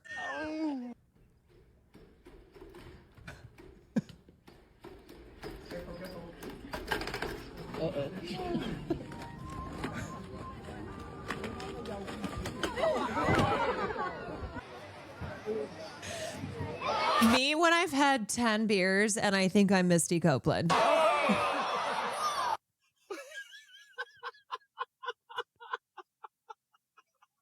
The fact that there is a genre of robot fails.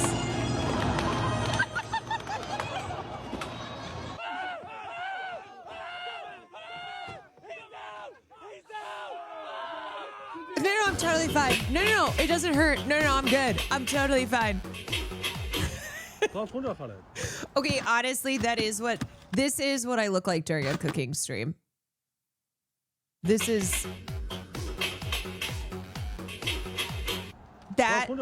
is a Caroline Kwan cooking stream.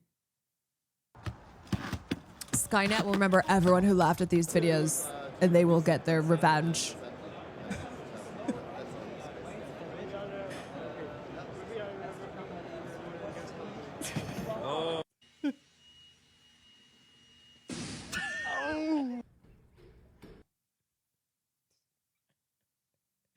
This is the future. Robot compilation fails. Robot fail compilations.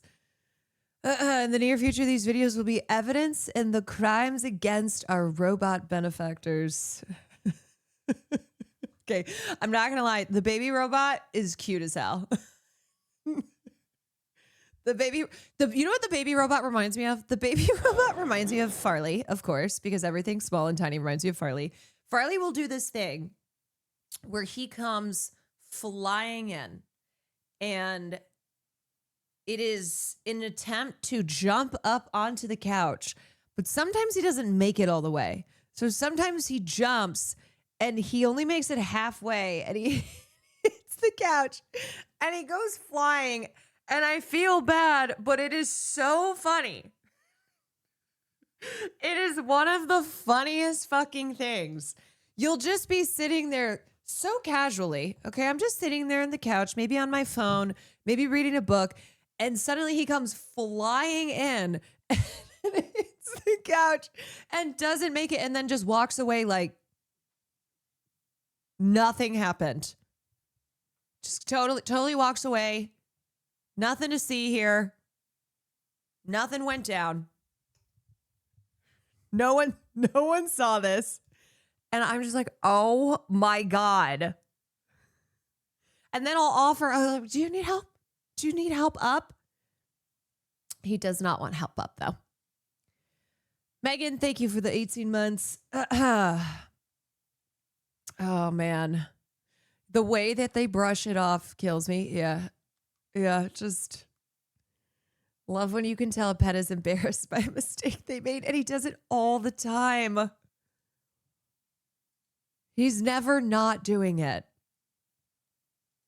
I'm like, dude, what is happening? There are so many of these Russian robot falls.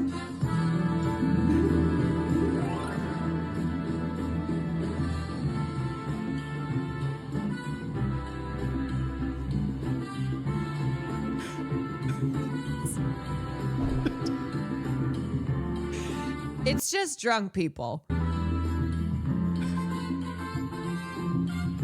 Hey!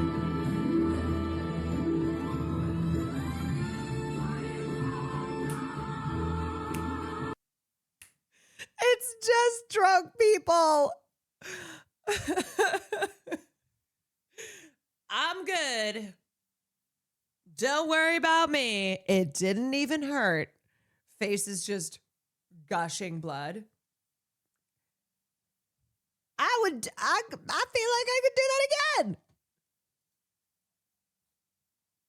Delivery robot appeared to fall in love after being hit. After being hit by a car? Oh my god, he hit him. He hit him. Oh my god, no. The hard eyes. No, not the hard eyes. He can't move now. Oh no. Oh.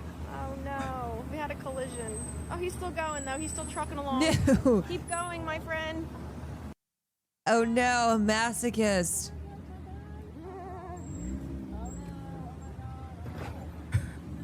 Oh my god, he hit It's him. like, wow, I'm really into that. Oh my god, no. The hard eyes. The person narrating, oh my god, no, the hard eyes. Oh no, not like this.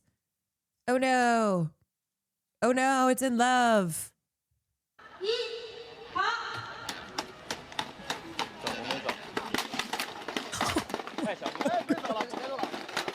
Oh my god, that just straight exploded. Okay, that did not. That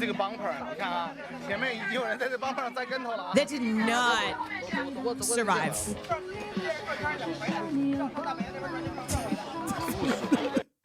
The fact that they put it on a stretcher. They put it on a stretcher.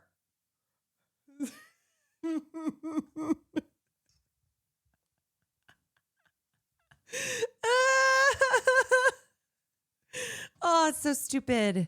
Oh. What we think, chat? Sources are saying he's stable. Please, God. What we think? Think he gonna make it? Please, God. You think he gonna make it? No, I don't even make it in Chicago snow. Should I help him? I don't make it. Wait up for the help him. Wait, hold on. Wait up for the help him. Hold on. Hold on. I got you, bro. I got you, bro. I got you, bro. I got you, bro. Go. Go, go, go, go, go. Go. Chicago snow is gnarly. I'm trying to help you. It's the funniest shit ever, bro. Come on, bro. What the fuck? Go, Thomas. Go, motherfucker. Go. Go, Thomas. Go. Go. I'm pushing you. Go. Thomas is like, There you what go. if I just did it? Still, fuck you, clanker. Bitch. What we think, chat? Oh, they put the eyes on it so people feel bad. I know. Thomas. Okay, last one. Delivery robot's been demolished by a train in Florida. Oh, God. Oh! Oh, it's gonna crush it. Oh, it's gonna.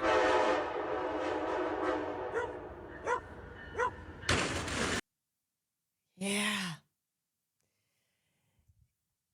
I feel like that robot did that on purpose.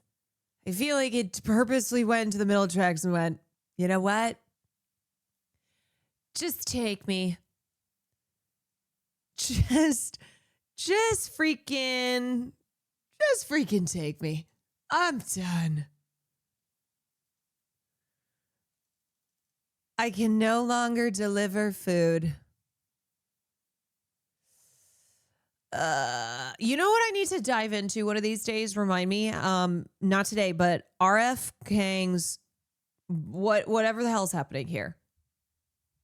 R.F. Kuang, who wrote Yellowface. Apparently, R.F. Kuang has been doing some bullshit. Not RFK Jr. Not RFK Jr. R.F. Kuang, who's an author, and I read the book Yellowface that she wrote, and I think there's got to be some type of YouTube essay on this. Did you say bullshit or cool shit? Bullshit. Doing some bullshit. Did you like that book? I did, but I am open to criticism on it. But that's not the thing. I think the thing that is bullshit is that R.F. Kuang has some Israeli character in a recent book that is normalizing Israel and its crimes. And like her whole thing is being anti-colonialist. So really seems to be in direct conflict with that. All the characters in the new book, from what I got, aren't good. Yeah, that's what I was reading too. Never heard anything about any of this. Yeah, I saw something on it pop up, and I was like, oh, I gotta look into that. I gotta take a look at that. I think all authors get to a certain point of fame, then they get mold installed in their homes. Yeah, I mean, look, people definitely can create great work and then also do some bullshit. There was a Reddit thread on r/books about it. Maybe that's what I saw. The award-winning novelist who's under fire for depicting an Israeli after reading. Okay. All right. Well,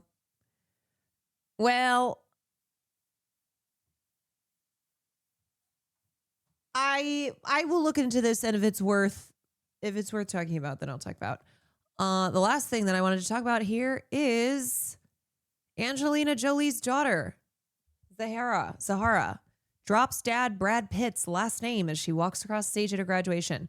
What I will say is, look, oftentimes in abusive families, some kids will side with the abusive parent because they've been manipulated, because that parent like showers them with love as a way to manipulate them. All six of the children of the children here do not fuck with Brad Pitt, because Brad Pitt abused Angelina and his children on a plane in front of independent witnesses. It wasn't just that they were present. It's that some of the kids were also abused by their father, which is why they fucking hate him. And it's amazing to me because Brad Pitt truly has one of the best PR teams, and nobody talks about it. Nobody talks about Brad Pitt enough. They do not talk about the fact that he is one of the best PR teams in the business, because every time there is any discourse around Brad Pitt and that he's a fucking abuser, you Google his name and the SEO is just flooded with stuff that's like, Brad Pitt makes an appearance at blah, blah, blah, blah, blah. Brad Pitt's latest venture. His team has done such a good job at covering the fact that he is an abusive piece of shit, and all 6 of his children do not fuck with him anymore, including his daughter Zahara, who just graduated, who Brad Pitt did not acknowledge, apparently did not reach out to his daughter, doesn't care about his kids either. Angelina's oldest daughter, who's 21, dropped her father Brad Pitt's last name as she walked across the stage to accept her diploma from Spelman College. The commencement at the college in Atlanta took place on Sunday. Zahara graduated with a Bachelor of Arts in Psychology. While the college graduate was listed as Zahara Marley Jolie Pitt on the commencement program, her name was read as Zahara Marley Jolie as she walked across the stage. She notably introduced herself as Zahara Marley Jolie when she joined the Alpha Kappa Alpha sorority in November 2023. She also went by her mother's last name while being welcomed as a special guest at the Pearl of Purpose Foundation, dearest mother and daughter, a most delightful brunch experience in April. This is like the third Jolie kid to drop Pitt's last name.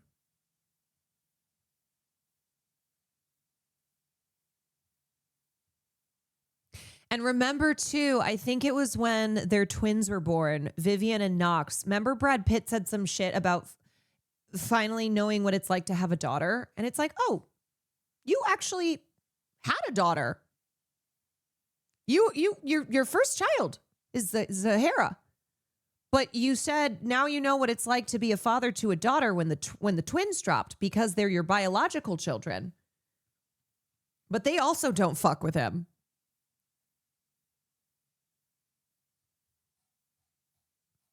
Yeah, so if that is news to you, Brad Pitt is an abusive piece of shit. It is well documented. There were independent witnesses on this flight who testified to the fact that he was fucked up, he was drunk, and he was beating Angelina and some of his children. And it was horrifying. It was absolutely horrifying. And he hasn't denied it. That's the thing, is Brad Pitt's never denied the abuse, to my understanding. It's just not talked about. And his PR team has done a really good job at maintaining his golden boy image in the industry. I think it was Maddox. Yeah, I think Maddox was one of the first kids to publicly denounce his father. He had that post about Brad Pitt on he choked his own children. Pax. Oh wait, sorry, it was Pax. Pax slams dad Brad Pitt in an Instagram post. Happy Father's Day to this world-class asshole. You time and time again prove yourself to be a terrible and despicable person. You have no consideration or empathy toward your 4 youngest children who tremble in fear when in your presence. You will never understand the damage you have done to my family because you are incapable of doing so. You have made the lives of those closest to me a constant hell. You may tell yourself and the world whatever you want, but the truth will come to light someday. So happy Father's Day, you fucking awful human being. Whew. Yeah, it's very sad because of what Brad Pitt did to his children and to Angelina. And like I said, many times in an abusive situation, some family members will still side with the abuser, especially with the kids, and it can cause some real serious issues. In this situation, all 6 kids, they know who their father is, and they have cut him off. He's not their father anymore. He's not. And they, some of them have publicly denounced him. Some of them have dropped his last name and have shown their support for their mother, who they consider to be their sole parent, Angelina. Strong signal when all of them deny him. Yeah, and he doesn't fuck with his kids either. It's like, it's one thing for his kids to want nothing to do with him. It's another for Brad, who is who's the parent, who's the adult, to have nothing to do with his kids. And it's not a matter of like honoring their wishes. It's because he's a fucking piece of shit. He's diabolical. He is a piece of shit. You know he's vile from that fact alone. Yep. I will say I have seen more people talk about the fact that Brad Pitt is a piece of shit. When this story dropped about Zahara dropping Brad Pitt's last name, I saw people post about it. And you just keep spreading the word, because his PR team has certainly done a lot of work to ensure that people have no idea.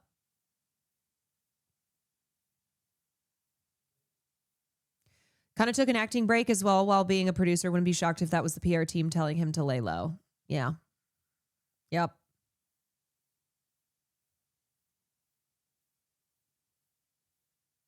Just learned this off. I know every time I talk about it, there are plenty of people in chat who had no idea, never, ever, ever had heard this. And like I said, it's because he has one of the best teams in the business. They are very, very good at burying shit, at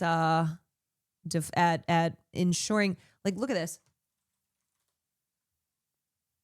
Look at how much there is on Brad Pitt on the same day that there's news about his daughter dropping his last name.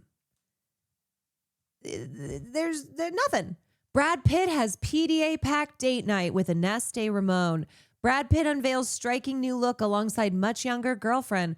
Cliff Booth movie starring Brad Pitt. Cliff Booth movie, David Fincher's newest film.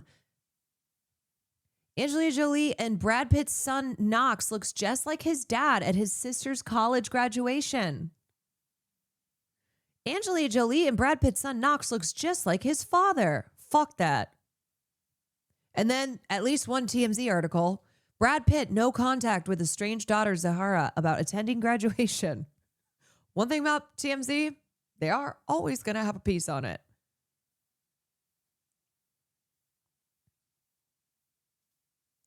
Brad Pitt, PDA packed date night. Yep. So, anywho, need to see his abuse of Angelina Jolie plastered all over magazines like a decade ago. The thing is, if it were reversed, people would nonstop talk about the fact that Angelina Jolie abused her children. It would be the end of her. She would not have a career. Nothing. She would be persona non grata, as she should be, right? If that were the case, as somebody who is an abuser, has abused their children, abused their children, should not be allowed in public. People would go crazy over that. Her career would have disappeared in an instant, and she would not have gotten it back. But nope. Nope. I bring it up IRL whenever I get the chance. Fuck him. On the plus side, we haven't had chatters defending him in chat. Yeah, I mean, that's good. But also, there's no even kind of trying to defend, trying to both sides. His children do not fuck with him and have publicly denounced him because they witnessed him not just abusing their mother, but abusing some of the kids as well. And the flight attendants and others who were on that flight who independently verified what they saw. And then all Brad Pitt said was like, yeah, I have a drinking problem. Yeah, I'm going to rehab. I have a drinking problem. That's what it always is. It's, yes, I have substance abuse issues. There are plenty of people defending him, for sure. Or plenty of people who don't care. They're like, but he's Brad Pitt. And I love him. Guarantee if I told my mom about this, she'd say, well, he's a great actor. It's like, yeah, okay. Well, that doesn't change the fact that he abused his family. He was crying and saying, yeah. And what happened was his team made sure they got him an interview and then spread that all over the internet. And so the focus was on Brad Pitt is taking a step back and needs to take care of himself, needs to go, he's going to rehab. He's taking control of his life, which then puts the focus on that. Angelina still somehow gets shit on more than Brad Pitt, even though she's out here literally doing humanitarian work left and right. Yeah, and is also the parent who did not abuse her children. So, anywho, there's your daily dose. There's your daily dose of that. All right. I think I'm going to do a little bit of gaming and then probably say night-night. But we are day by day coming back. Did you recover the Sebastian Stan clip at Cannes? I don't think so. I think there's a lot of little things I still haven't covered yet, but I feel like today I had it more together. Yesterday, all I could do was watch the Porter set. It's like, what if we just did EDC again? What if I just sat here and listened to sets from EDC? Would that be good? Would everyone be okay with that?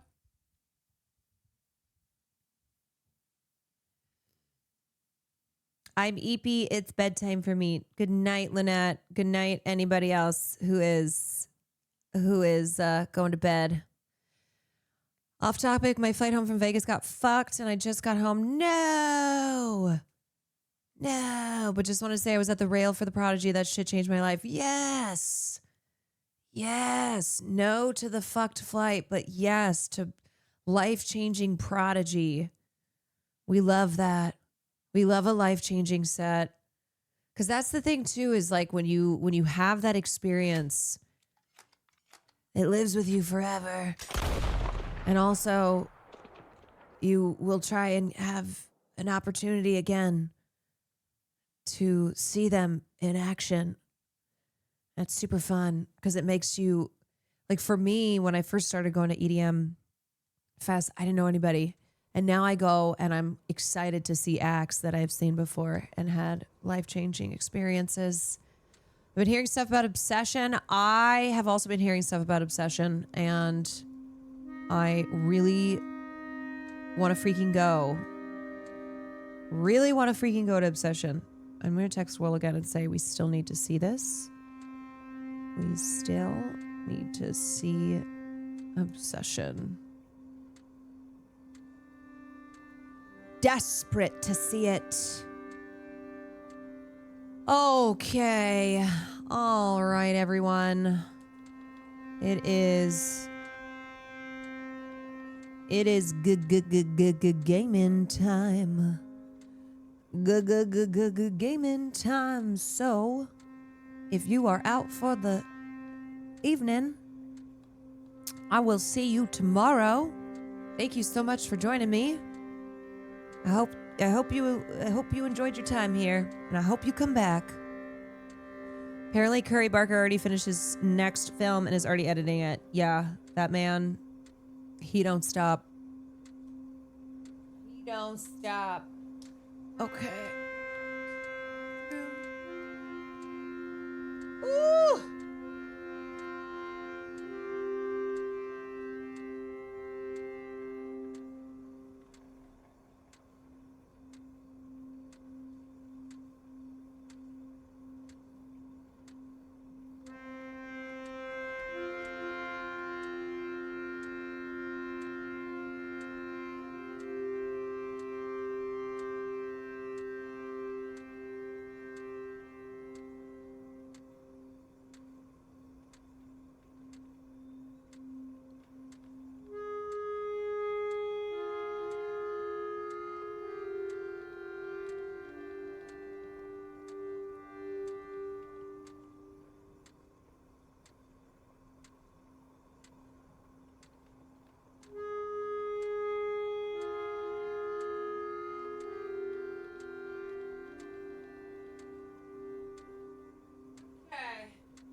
All right. Oh my God. Wow. I look like a wraith. I look like one of the creatures in Widow's Bay. Whoa. Whoa. Metal, dude. Okay. It has been a week since I have... What? Hello. Hello. Tacoma Blues, thank you for the gifted sub. Thank you.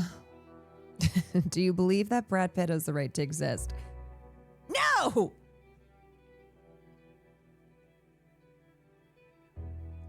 Unironically, also watched Sheep Detectives. Might be the best movie out right now. You are not the first person to say that.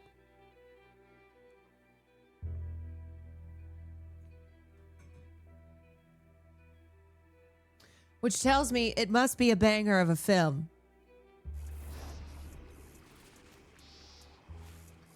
Okay. Last I left off, no freaking idea. But probably did some bullshit. Oh yeah, wait, didn't I Okay, I am dying, first of all. Let me eat some food. Let me have some food.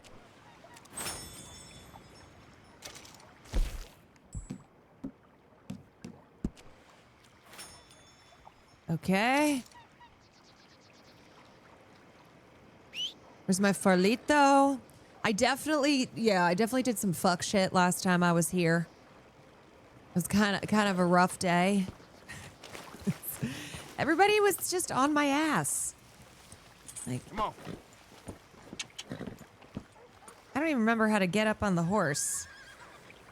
Come on, pal. There we go. Please pay your... Oh, wait. I forgot I have another bounty, don't I? Okay, let me go pay my bounty. Where do I... Okay, mail, post office. Post office. Oh, but there is a stranger. Hold on. Well, there's two strangers, actually. Let's go see the strangers. And then... I don't remember anything in this game. Me every time. Remember RB to slow down. Okay. Yep. These popo don't fuck around. Morning, my friend. Morning, sir. Out of the damn way. Oh my god! Wait, was that the stranger that I need to meet? Who in creation do you think you is? Not me stopping the horse and then running this man over. My bad, sir. My freaking bad. Who in darnation?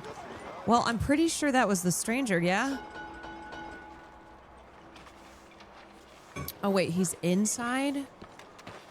Inside the house. Yo. What's up? Buy me a drink, mon ami, huh? Excusez-moi. Sure, what you want? Brandy. 2 brandies, bud. It's $2 a glass. Oh, better be good then. It's the best. Thank you. Thank you. Merci beaucoup. It's quite a country you're building here, eh? Well, me personally? I don't know. What do you Arthur's do? like, I ain't doing Mostly, I shit. just shoot people. That's true. How very American of you. I love it. What do you do? Oh, mostly I pose, I show off, I complain. Oh, how very French. I know. I am ridiculous. I have been all over the world. I am so have seen French. the sights, and I have discovered the one eternal Mon truth coeur. that I am a prize, how do you say, all ass. Asshole. That too. That too. Anyone watch the Boys finale? Well, at least you have some self-knowledge. Where were you on your journey? All the civilized world. Painting my little pictures, meeting the locals, you know. You a painter? No, I'm a whole ass. I thought we had covered this. Yeah. Yeah, but you paint. Not according to It salons was at Paris. fine. No, according to them, I cannot draw, I cannot paint, and I should go away. And so I went away. You miss Paris? That Paris. smelly, filthy place with old buildings and ghosts and shit and French people. I have that right here. I guess so. You know, Arthur. Charles. The Boys was men. I was a fan, No, but at least Arthur, it wasn't Game of Thrones. The don't fact believe in that art. that's the It's bar, though. Lies. Believe in women. They're the truth. Art is lies, but the vagina, that is truth. Breasts is truth. Art for idiots. If you say so. Is this Will Trust me, Neff? I've tried both. One is better. Much better. So, The I boobies. must be boring you. But C'est here. les boobies. What is it? It's just a little doodle. Oh! You know, entirely worthless unless you want to wipe your bottom with it. But I wanted to say thank you for the drinks. Wow, what am I supposed to, Charles? what am I supposed to No do with matter. this? Good meeting you. Is that it? He just gave me a picture. You just gave me a picture of some boobies?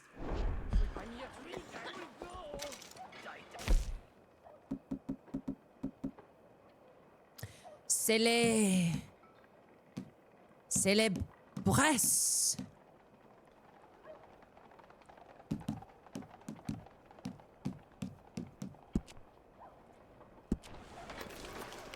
Oh, that's not it. Where are les drawings? I don't know who anybody is. Is it first tab? Oh! Honestly? Not bad.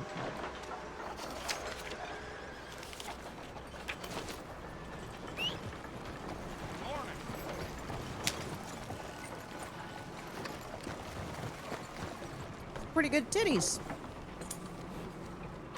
Let's go, boy. Okay, here's another stranger.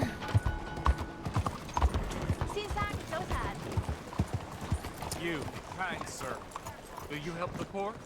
Looks like a monk. I ain't so kind. Yes, you are, sir. You have it Arthur. in you, I can tell. I'm a nasty bit of work, Father. You're wrong on 2 counts, sir. I'm a humble brother, a penitent monk, not a priest, and you're a magnificent bit of work. You may have made some poor choices, but which of us hasn't? Honestly, I'm perfect. You have no idea. But you do. And God does, and that's enough for me and for him. We shall see. That we shall, sir. But why don't you hedge your bets and give 2 bits to the poor? There are so many who will go hungry tonight. You know what? Sure. I got plenty cash. Bless you, sir. It's better give me some How you honor. getting on, anyhow? These are a somewhat apathetic lot, I'm afraid. My mentor says that America is designed to induce apathy Need it in people. ASAP. Wonderful insight. He must be a wise man, your mentor. Well, sometimes he's a downright fool, but well, usually he's the best. I'll give him. man I'll I throw know. some bits his That's way. wonderful. Yeah. The thing is, well, poverty will always be with us. But slavery, I thought we had banished that. Like Saint Denis is acting as a staging post. Well, for shipping slaves out to some of the islands. I don't believe you. It's 1899. Maybe Arthur, you should take wake a look up. for yourself. I've heard that the pawnbroker down the block around the corner, the one with the green door, well, they say he sells more than forlorn trinkets. Arthur, Help you've the met poor. enough of these Confederate assholes to know that they are trying to do slavery still. I hope I am, but we can't ignore the So, what do you have? Oh, sorry.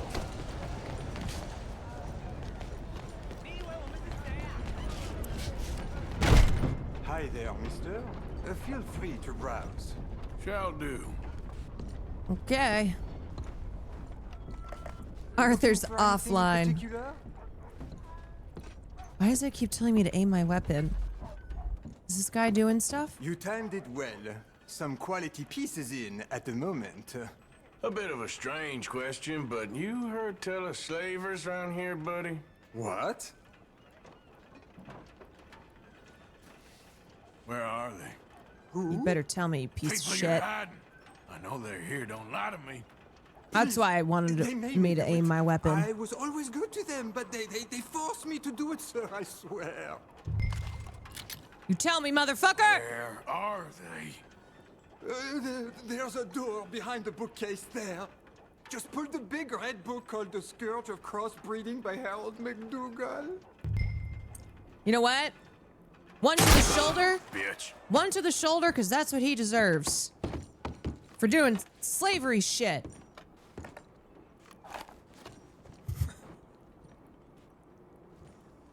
Wait, is he dead?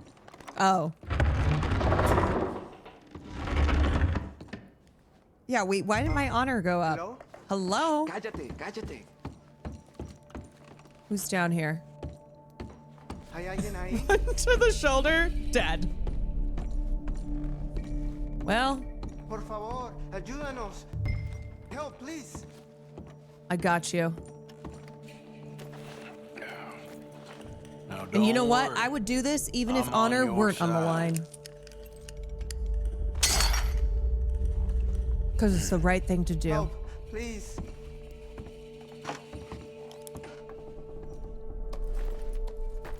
Please, I'm on your side. It's gonna be okay. I will not accidentally shoot you. Let's go. Gracias, señor. Muchas gracias. Come with me. Don't worry. You're gonna be all right. Okay, now. there is one thing I have to do, fellas. That's it. Come on. You'll be safe soon. Just one thing. Then we gonna be out of here. Okay, one more thing.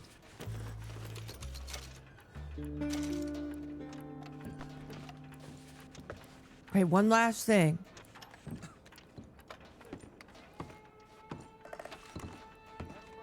Okay, actually, maybe one. Maybe one more thing. Okay, four things. Four things, and then that's it. All right, let's go.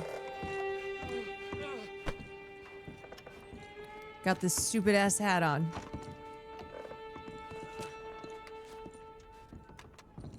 Oh. Wait, it took my freaking honor? That is so stupid. That I cannot believe. That guy was a bad guy! Poor bastards. ¿Quién es este hombre? No lo sé. Estamos libres, y eso es lo que importa. Tenemos que confiar en él. That guy sucked. Yeah.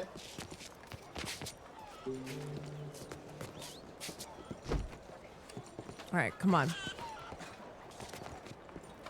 the fuck do I get out of here? Let's go this way. the priest is gonna be like, you have a new hat.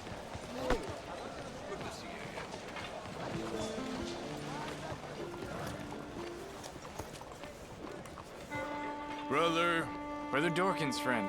Arthur Morgan. Come on. You were right. I found these two imprisoned in that shop. Oh my. That's...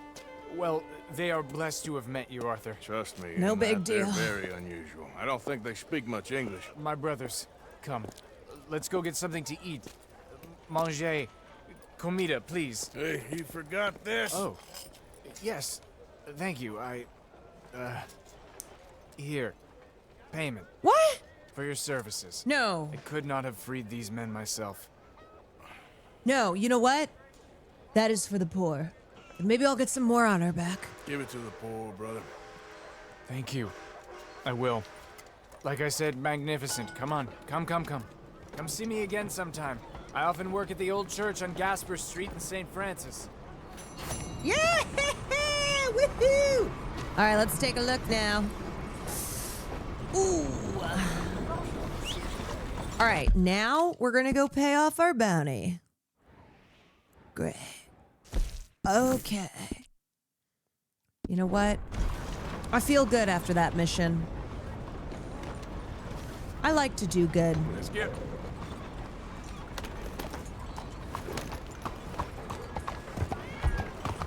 There is hope after all. Whoa! Yeah! Arthur Morgan is a good man. What are you doing? Which possessed you?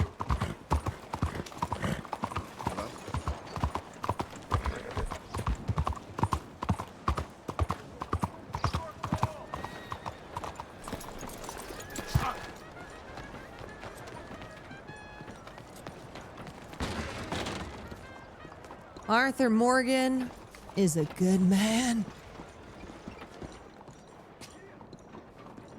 If you would give me a minute, please. Okay, pay my bounty. Happy to help you start over. What you need? Clean slate. So long. Didn't we rob this place? Yeah, we got like $3. That was old me. This is new me now. Let's see who's over here. Oh, we got another. Dutch mentioned the gang might be able to help Evelyn Miller with lobbying officials in St. Denis on behalf of Rains Fall, the Native American chief. Okay. There's been rumors of a Red Dead movie adaptation for a while, and guess who's been attached to it? No! Wait, what? Who is saying that? Hello there. Please take a pamphlet. It might just change your life. Is it this guy? All the latest on Saint Denis. Is this the racist guy? Well, here's what we do to racists around here. Explain the exact difference between the races using real science. Oh wait, no, oh not him. Who's the racist guy? Cuidado! Oh, this guy? Will you move? Oh, I'm sorry. Yes, a bit tight around here. This guy? Howdy. Oh. Nope. Could be better. On the sidewalk. He's a dot near the Newsies. Please take a pamphlet and learn how you can save the white race. It's, I swear to God, it sounds like it's coming from him. Papers.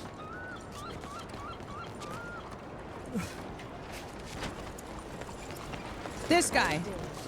Come, please take a pamphlet. It might just change your life.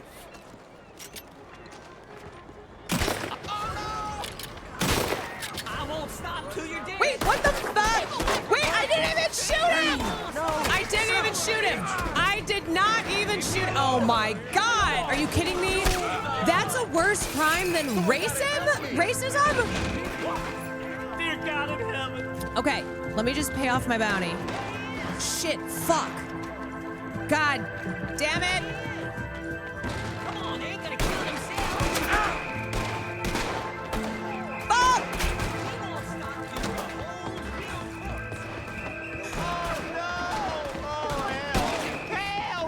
Yeah, of course they're not gonna do dick about the racists. Oh shit!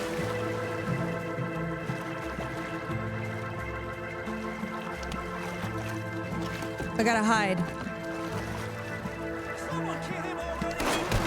Shit, fuck!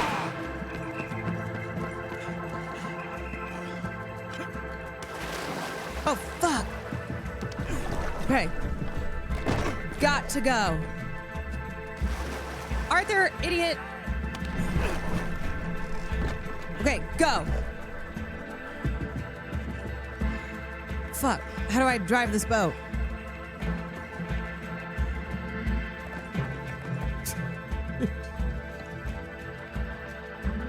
Shit. Press Y. Pressing Y. Damn it. Okay. Go. The law is searching me. This is what I get for trying to take down racists. Are you kidding me? Stupid ass South will rise again, motherfuckers.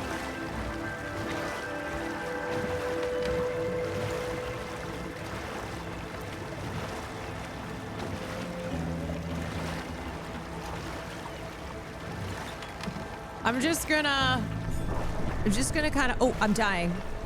I'm just gonna kind of hang out over here. I'm rowing my little boat. Can't catch me now, idiots. Oh, damn.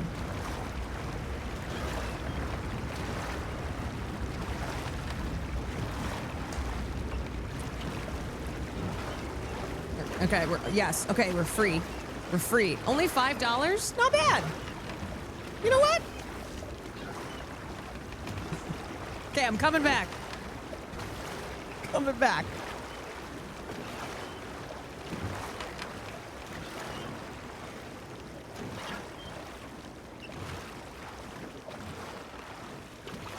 Yeah, that was a hell of a lot of resources wasted. Okay, now let's go get him. Let's go get him again.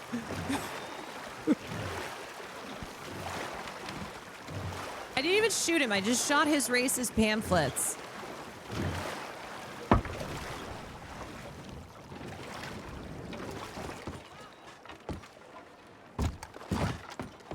I tackled him into the water and drowned him right in front of a cop. You got away with it? How?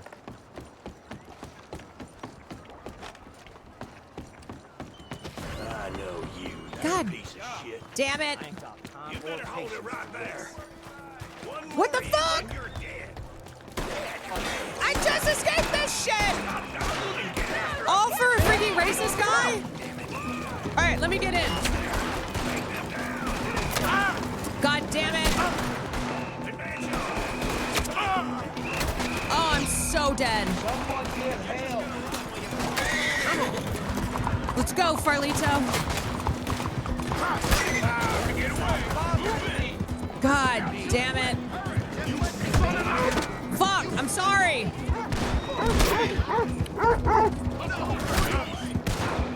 Okay, well, I guess y'all just want racists in your town. I'm out of here. I'll go find myself a non-racist town.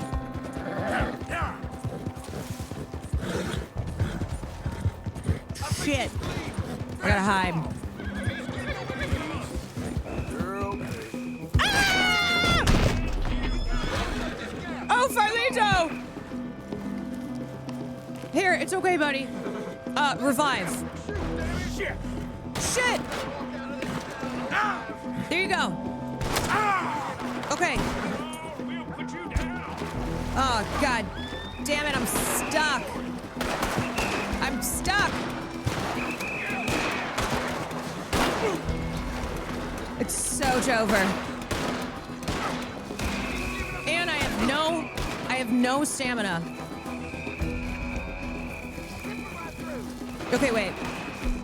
Let me get some stamina. Fully restore stamina. Here we go. Nope. I gotta go hide again.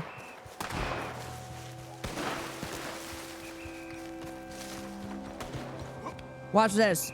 Wrong way. Turn around. Shit! Who's that guy? Everybody's a cop! Fuck.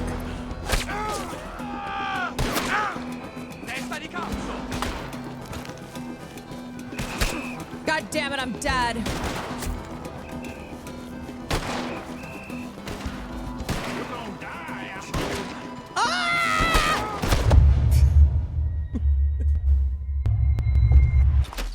Everybody is a cop.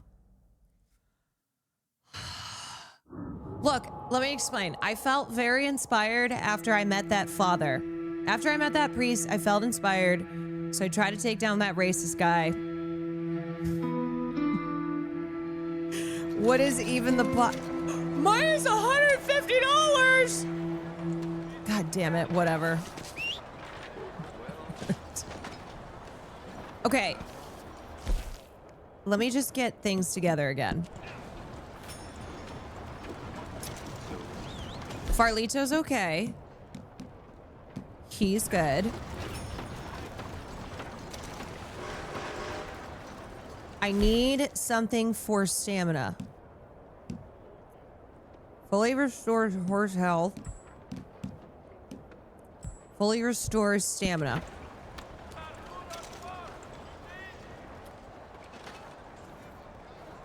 That racist is still alive, that piece of shit! Alright, fine. No more guns. For now. Okay, I'm kind of low on food.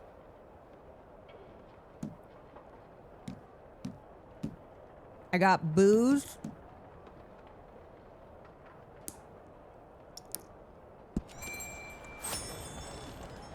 I got booze. Open the weapon wheel. Let's see. Oh boy. Fuller stores health.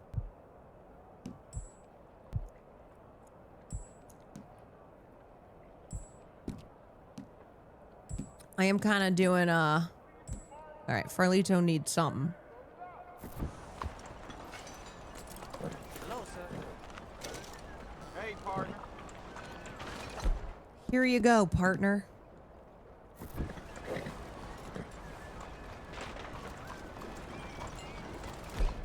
Okay.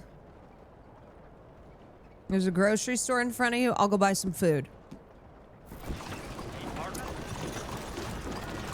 First, I gotta take care of Farlito. All right. Where is the grocery store? Let me look at my map.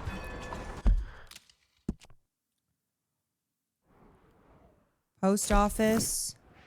Butcher. General store? Yes. Fresh provisions. General store. Okay. So, first, let me go pay off my stupid fucking bounty again. And I have mail. This time I'm pissed.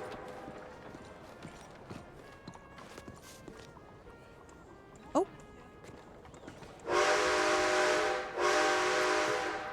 Hello? Oh, now I'm pissed. Where's the guy?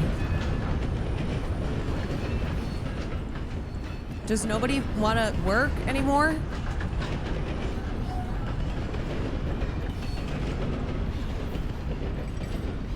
Nobody wants to... Lunch break? I don't think so. Hello? I'm about to break into this shit. Went to the shop. Hey, partner. There we go. Alright. Whatever. Won't even let me pay off my bounty. What's the girl to do?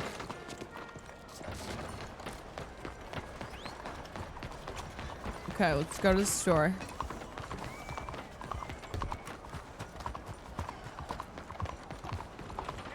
Go get Farlito some treats.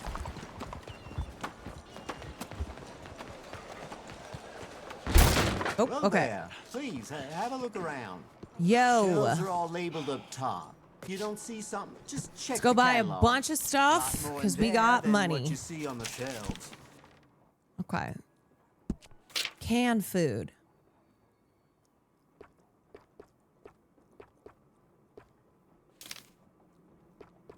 Okay. Okay. Farlito likes carrots. Good, good. Okay. Cheese. You got it.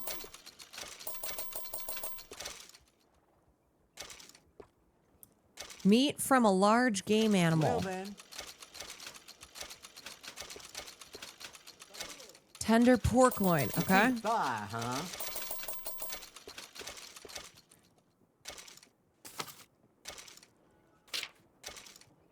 What else? Slightly. You can just hunt.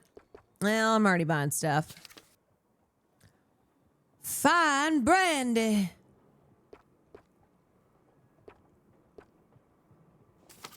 A large gay animal. There's a place down the road serves real Chinese food.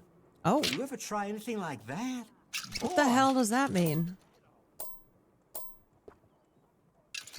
Appreciate it. Do not put your dog down.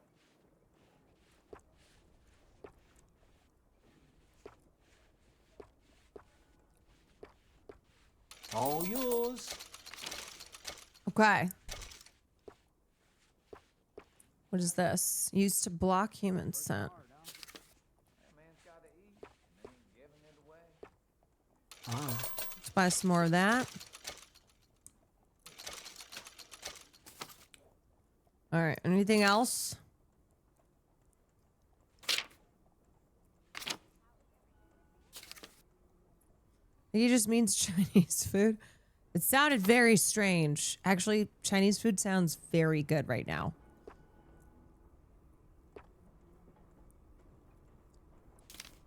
Sounds delish. Police Chief Lambert? I don't trust that man. Enjoy it. Kind of just buying everything. All yours. Okay.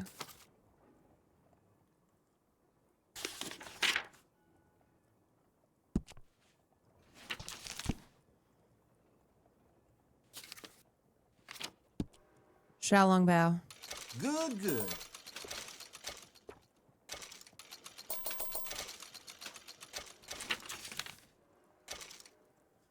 All right, you're welcome for the business. Look as long as you want.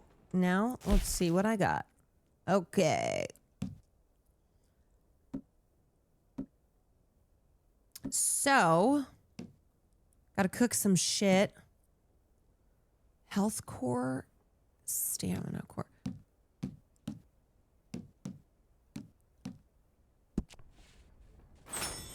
Can't believe the riverboat getting robbed like that. How do I restore my, how do I restore my eyeball? Fully restores Deadeye. Whoa!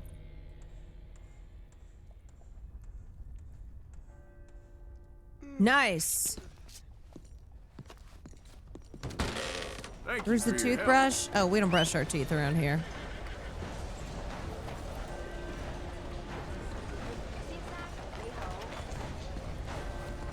How's Farlito doing?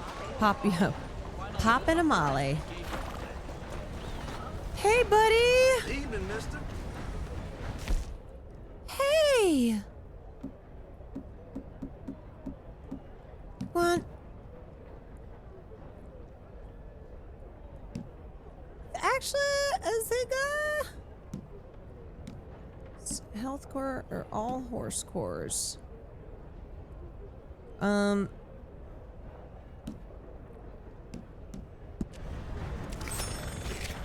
Oh, I didn't mean to do that.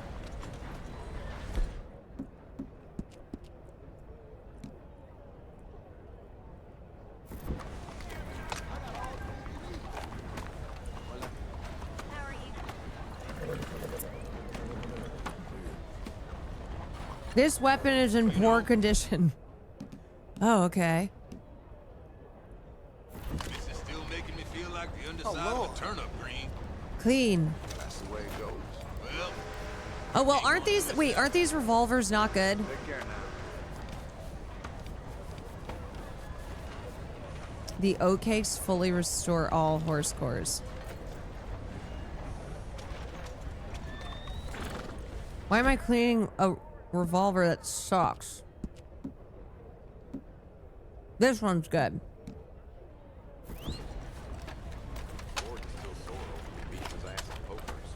Okay, you know what? We are not good left to our own devices. We need to stick to our mission.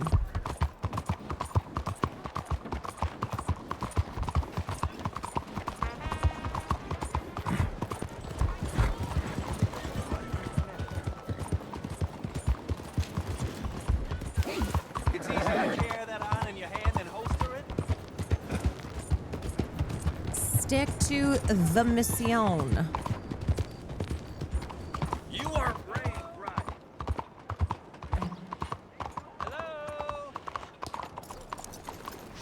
excuse me. Hey, do I know you? Mr. Monsieur. I believe we met. We have? At that ghastly party. Oh, Evelyn Miller. Unfortunately so, Mr. Is this Paul Arthur Revere? Morgan, at least sometimes. Can I say something rude? Sure. The mayor thinks you robbed him. What? To be clear, he wasn't very upset about it. He rather liked you. I would never. Okay. Do you, Do you like to him? say, can you steal things? Is there a reason you're asking me to incriminate myself, Mr. Miller? Well, I'm sorry. Have you met? This is Rains Fall, a great chief, and his son, Eagle Flies. Gentlemen, we saw you in the wagon train crossing the river at Cumberland Falls. And at the party, you were upstairs. You have great powers of observation. Yes, my people, if we are even a people anymore. We've fought hard. We've made peace treaties. That is Graham And those Greene. treaties were Oh, broken, rest in peace. And we've been moved and Rest in punished. peace. Punished and moved. I'm sure. And now I am told we are to be moved again. I got their Clearly back. contravening the peace treaty signed 3 years ago. This will lead to war. No, my son, will not. I'm on y'all's We side. cannot fight another war. I'll fight We have it. got stronger, and we have become far weaker, Mr. You got me Morgan. now. It's bad business. I will kill It's to do with oil. literally all of them. I know it is, but I need the proof. I believe there were some prospectors who were on their land a few months ago who have filed reports with Leviticus Cornwall and the state government claiming huge reserves of oil under their land. Of course, oil, of course. So, you want me to try and steal it? Obviously they can't. And even more obviously, I would be useless. Listen, I realize that it is a ridiculous request, but we're very desperate. Now, I'm not a do-gooder, Mr. Miller. Arthur, you gotta stop Gentlemen, saying that. I'm very sorry for your predicament. You do good. I'm a working man. I got problems of my own. We will pay you very handsomely, Mr. Morgan. How much? I told you, they're all mercenaries. There's a price on my head in 2 states, my friend. The government doesn't like me any more than it does you. Like you, I've been running for as long as I can remember. And like you, He's not the my hero time we here is need. nigh undone. He's the Dark Knight. We understand, and we will pay. Thank you.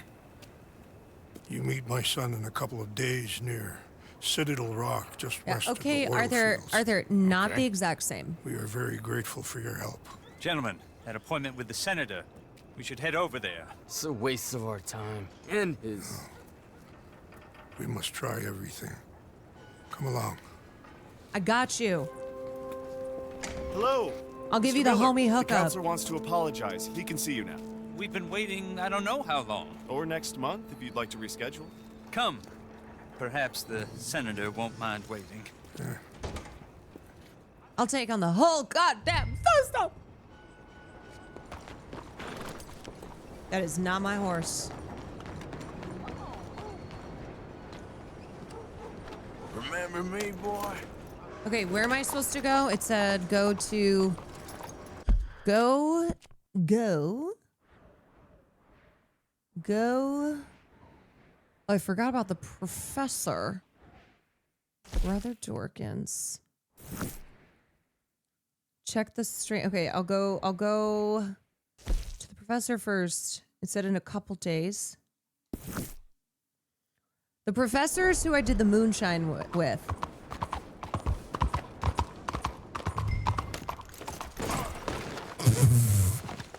Arthur!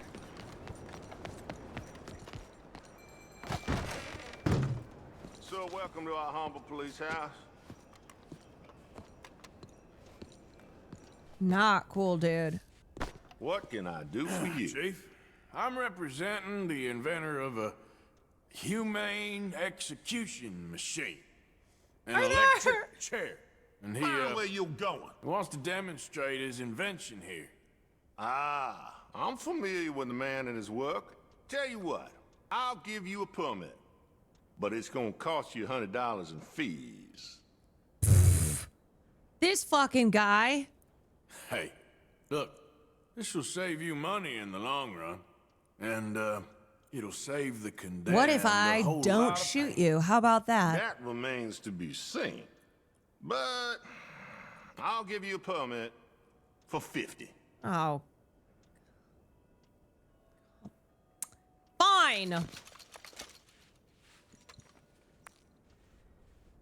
Okay. Freaking scammer. Well, the price is fair. Here you go. Everybody out here is a And scammer. Here, sir, is your permit. Pending the usual formalities, of course, such as finding a suitable candidate for humane dispatchment. I'll tell that to the professor. Good luck. Well, I see you didn't get the message last time. Well, I'll be keeping an eye on you, that's for sure. Freaking heck. It's not one man you're messing with now. You got the permit. I'm sick of all these scammers. Good morning. Come here, baby. Get out of here. $1,600 today. Goddamn scam.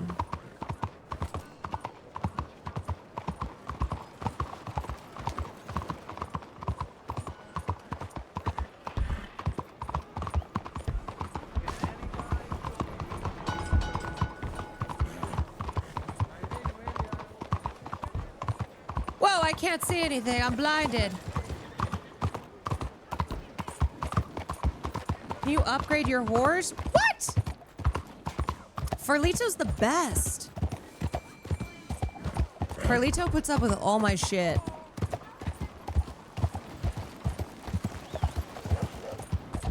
You just don't like Chinese people. You won't see any more money. What? What's happening? Who doesn't like Chinese people? This'll all be sorted out soon, I promise. What happened? Hey, the whole saloon's overrun with rats. I'm losing business left and right. I need to get someone to get rid of them from me. I'll pay very well. I just need it done. Wait, do we like this guy or no? Is he talking about rats as in animals? All right, calm down. Let me see what I can do. Oh, thank God. Just be sure not to bang around the place too much. I'll wait out here. Okay. Actual rats. I can do that. Oh! Oh shit! Oh my god. Oh my god. Okay, I can't see him. I can't see. Oh! Ah! Oh my god. Oh my god! Ah! Ah! Oh shit! Shit, I am just blasting these rats. God damn it!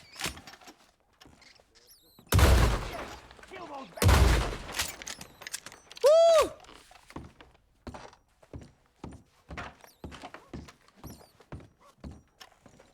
I hear more. Are you? I definitely blasted those rats.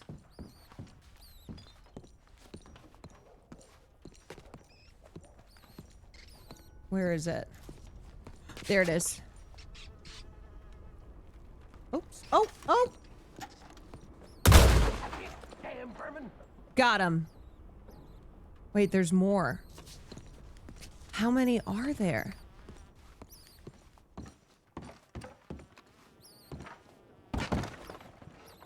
How many freaking rats?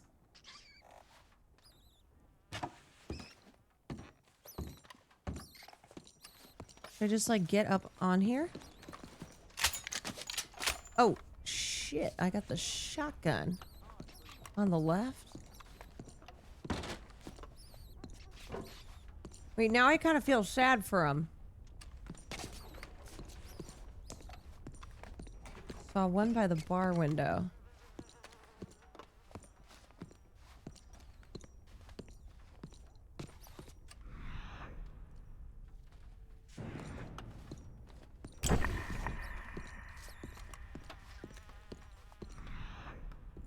I don't see over here. Yeah, this is how they used to do old school pest control. There. Where?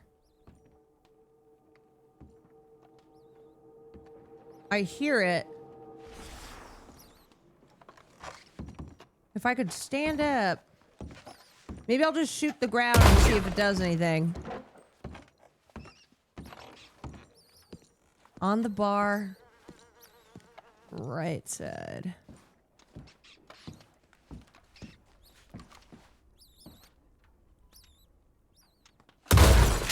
Oh! You are so close. Is it up or is it on the ground? Oh, it's not on the ground. The server window. I feel like I should just start blasting stuff.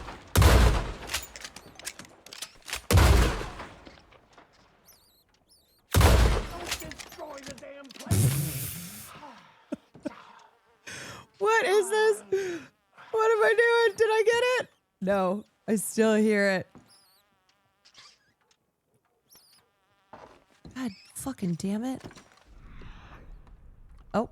Oh.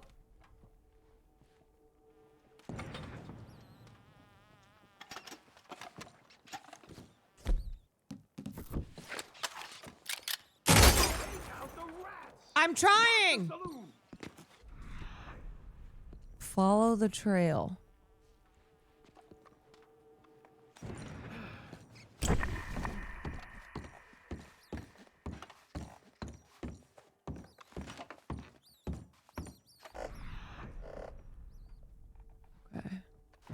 Okay, so here's the trail.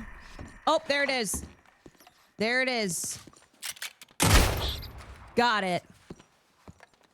That was sad. Hell, you really let her rip in there. Yeah, kind Had of to keep some kind back of for destroyed repairs. half your bar. Fair enough. $7? That's freaking it? Damn, that is stupid as hell. Why? Because of damages? Whatever. Whatever. Hey, move it!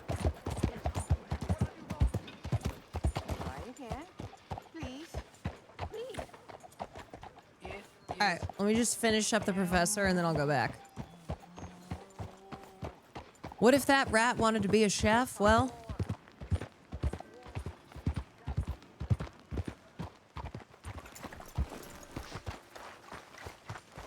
that rat ain't gonna be nothing. Ah, hello, friend. Hello, All right, I got your freaking Professor Andrew Bell electric the third. chair That's permit. it. So, the chief says you can test out your machine, pending the usual formalities. And what are they?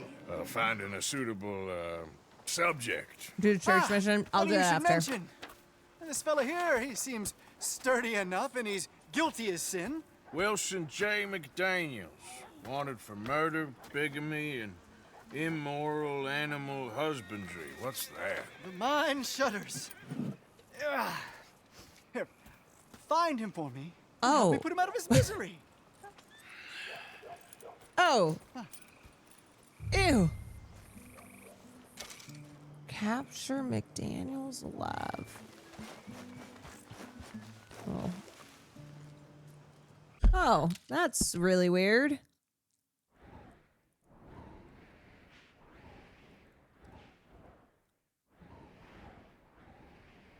That is very strange.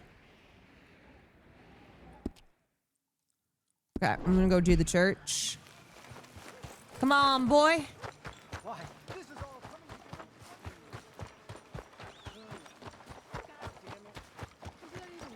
Language, please. Summer. Summer. I like the summer. Morning. Sister, my friend, Mr. Morgan. Oh, it's father. Sir. Father. Brother Dorkins told me about the wonderful thing you did. Oh, it he was. talks a lot of It nonsense. was no big deal. No offense. None taken. None taken at all. Hey, stop! These kids, they're the worst! Don't hurt him, please! Meet us at the cathedral, Mr. Morgan. Wait. No, my mother gave me that when I was a girl. Don't worry, I got it.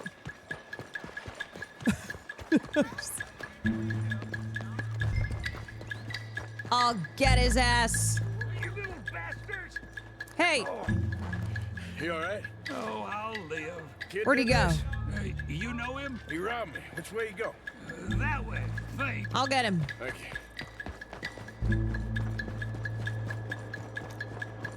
Let's Get see. off me! Where's my watch, you little weasel? Let's see. Set up booby traps. Hey, you! Why don't you leave the boy alone? What's it to do with you? I can hit a lot harder than you. Promise you that. All right, forget it. Listen, you little fucker. Shit ain't even worth my time. Where you going? No, where are you going? Where are you going?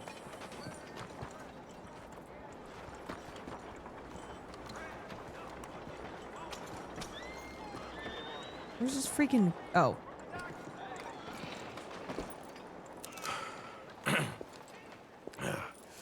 Hey, you want some company, mister? No. You sure? Hey, What? I don't know you. Mrs. Downs? Mrs. Not Downs. you. Get away. Hi, Now. I mean, hey. Help. w- Help! Hold on. This man is bothering Now- me. What? Someone help me. Officer, help! What the hell? No way. No freaking way. No! What? I didn't do shit! I've been set up. I've been set up. Shit.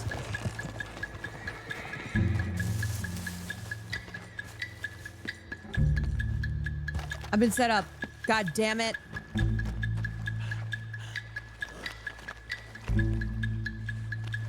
The law is searching for me. I didn't do a damn thing. Where is he?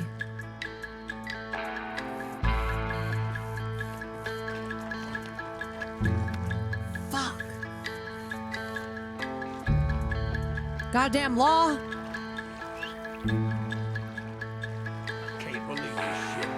Can't believe this shit.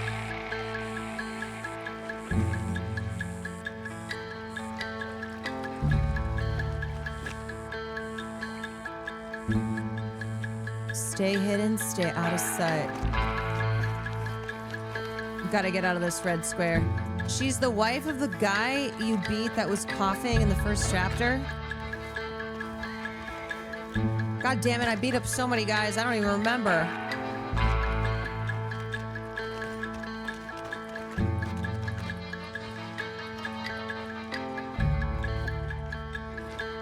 The guy you killed for the debt. Oh, right.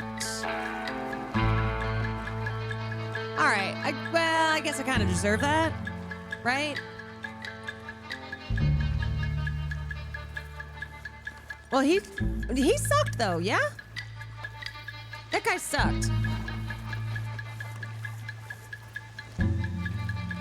No? Find sister without alerting the law. God damn it.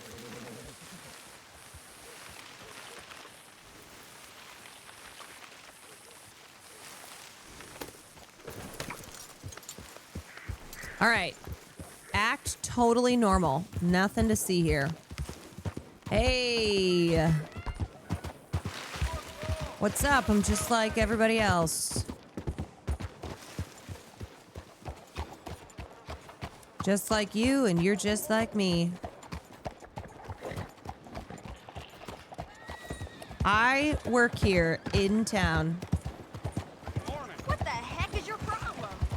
No problem at all. I'm just a law-abiding citizen.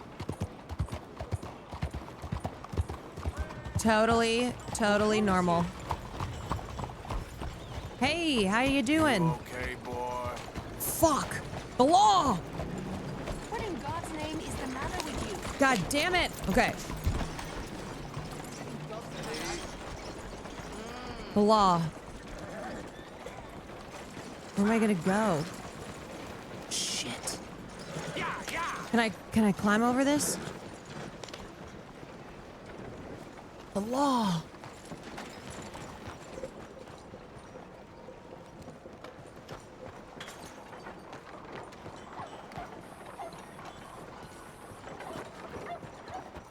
fuck?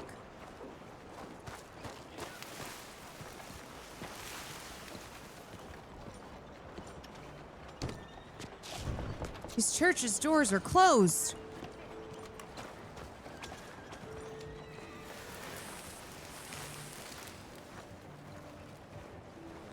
I'm just gonna sneak around.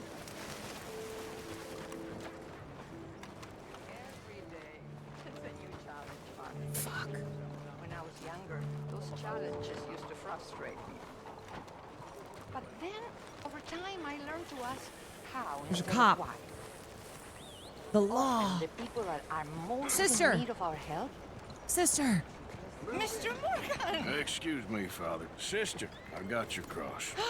You didn't. Oh, I did. Yeah, and I got the freaking popo on my back. I hope the boy... He's fine, physically. Mentally, he's a piece of work, but who am I to say? Brother Dorkins was right about you. You are the most wonderful man. Brother Dorkins is... greatly deceived, I'm afraid, but I'm happy to help a little. Thank you. You see, it's a thing, but my mother gave it to me when I was a novice, shortly before she passed. You are the most wonderful man. Oh, excuse me, Father. Sister. I'm jorking Enjoy it. your day. See, Father? Fuck. Brother Dorkins. All right, the cops are off my ass. Cops are off my ass now. Dorkins was fantastic. Okay, so got that done.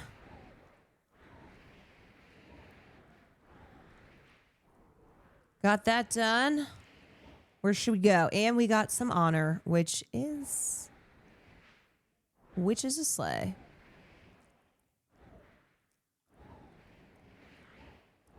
Do Dutch. This one right here.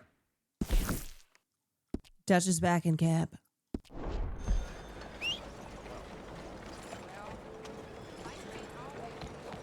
Was there something else, Mr. Morgan? Come here, Farlito. Like that Farlito. Okay, fella. So goofy. So goofy.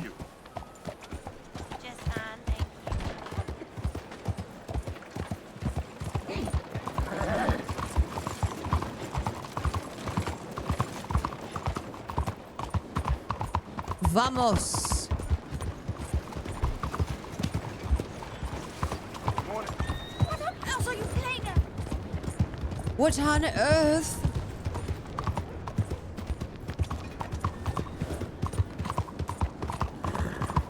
My name's Arthur Morgan and I run this town. What's up with you?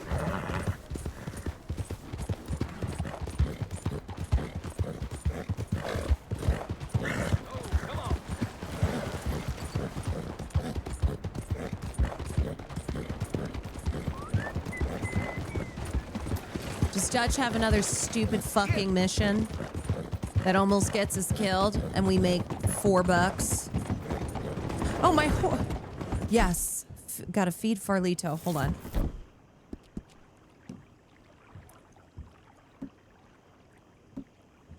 Stamina slightly restores all. You all right, boy? Yeah. Trust the plan, bro.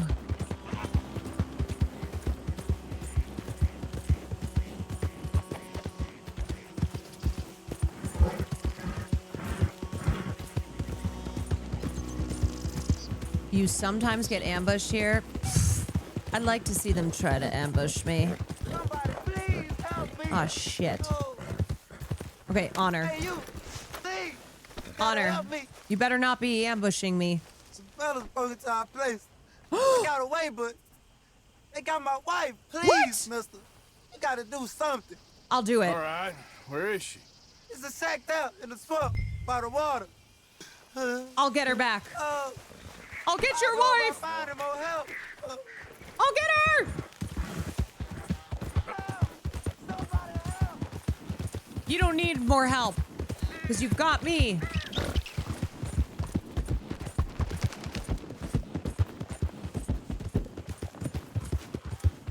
All you need is me.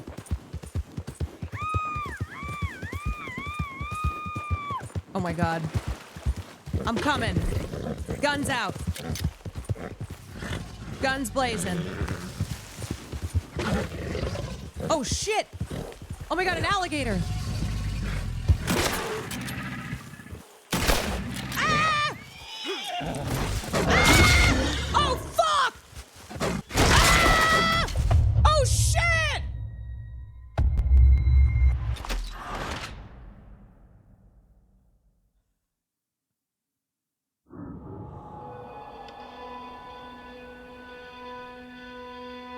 Wait! What happened? Shit! Am I still doing that mission? Gator gotcha. Is she dead now? Oh shit.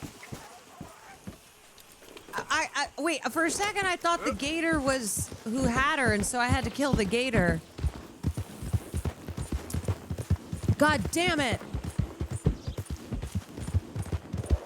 You understand how that was confusing, right? I got ambushed by the gator.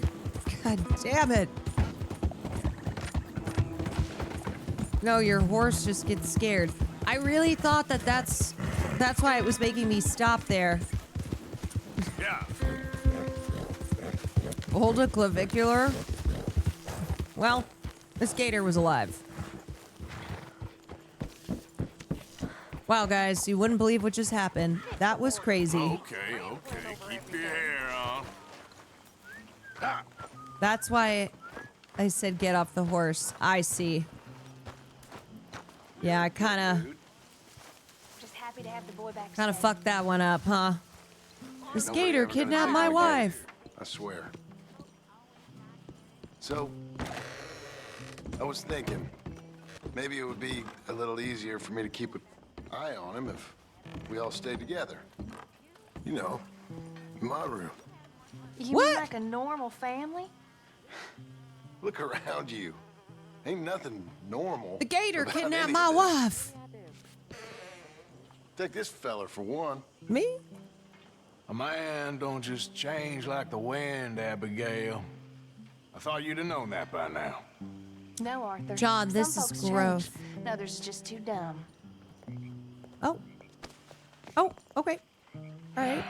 That's fine. A little attitude. A little tude. Where the fuck is Dutch? Is he upstairs? Yeah, she really slammed into me.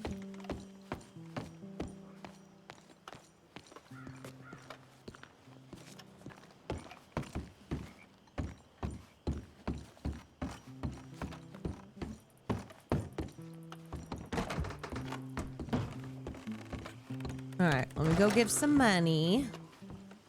Hey, that man, he's money.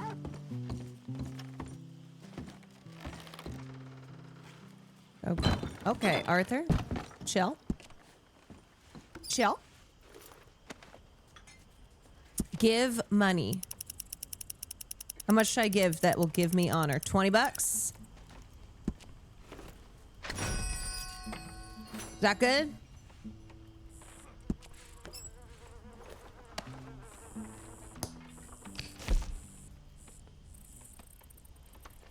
Donate some items.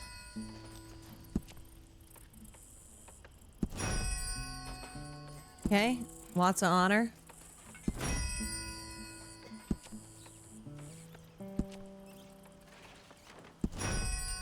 Yup. And how are you? Okay. Got some honor. All right, bitch, what you want? So, Arthur, you get the deciding vote. About what? We take an insult and scurry off like cockroaches, or deal with business the right way? We don't need to take revenge. We hardly know the guy. This ain't about revenge, Hosea. Angelo Bronte don't mean shit to me. This is about the fact we are planning to rob a bank in his town. A bank that he no doubt protects. A town where his men are gunning for Honestly, us. everyone loves me in Before town. we do that, we need to put I'm him out of very commission. popular. There's always an easier way. There ain't no easier way. Now, I know his type. He is a vindictive Very little popular. power broker who rules by fear. Now, we pull that stunt in his cesspit of a town, we're doomed. You want to leave Except the this racists. place? Yeah, the racists Leave hate this me and I country? hate them. We need that money. I just don't feel good, Dutch. This is it. This is the last job that we are ever going to pull. Dutch, you always Before say the that. year is out, we are going to be harvesting mangoes in Tahiti. Farmers. Are we? But we need seed capital, and we need to leave. You know it. I know it. Forgive me if I can't think too much about the mango harvest. This is it. Trust me. Arthur. If it's business, well, business is business. Angelo Bronte stands between us and One our last future. job, bro. You'll damn us One all. last job. Arthur, come on. You better be One right last about this job. one. I am. I've heard that before. And usually I've been right. If you say so. Actually, Quit I don't think doubting, he's been Arthur. right It does at no all. favors. Come on. What's we need so to go see heaven? a man about a boat. A boat? We're headed to a settlement called LeGras. I met a boatman there called Thomas who knows these waters like the back of his hand. Why do we need a boat? So we can attack That's just one last Bronte's plan, like how mansion from Kamala the swamp. has one more Catch him election. off guard. One last he knows one. we survived the trolley station, so he'll be expecting some kind of reprisal. All right. Okay, makes sense. See? I do still possess some capacity for rational thought, Arthur.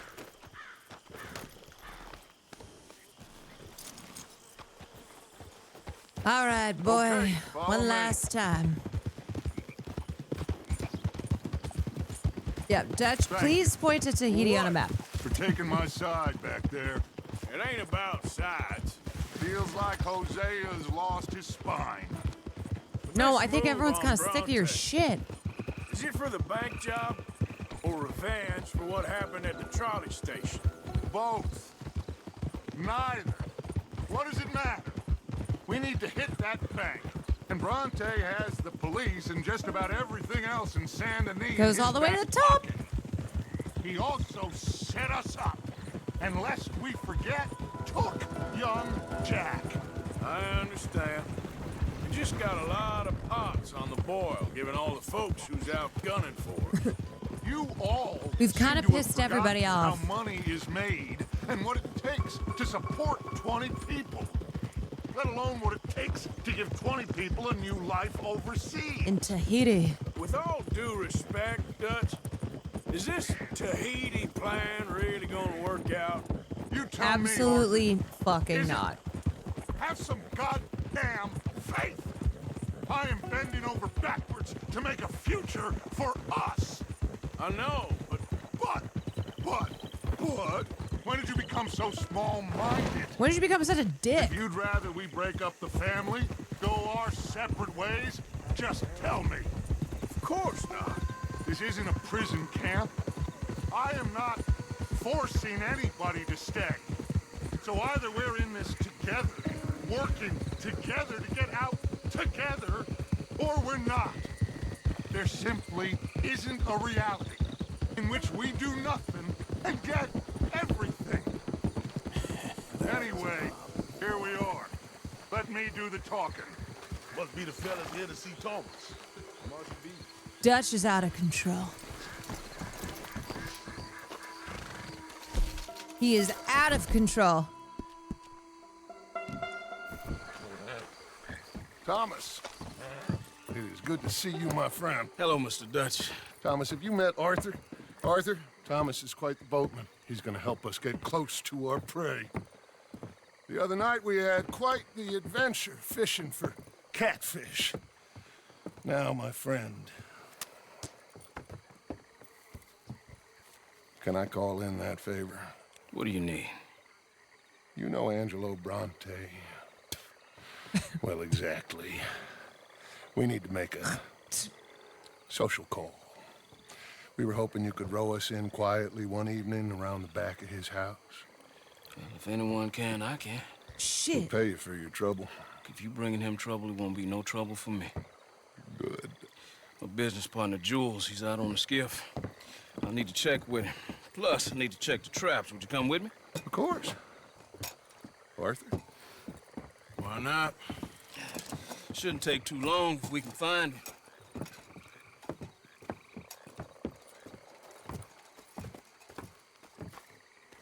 Be lively.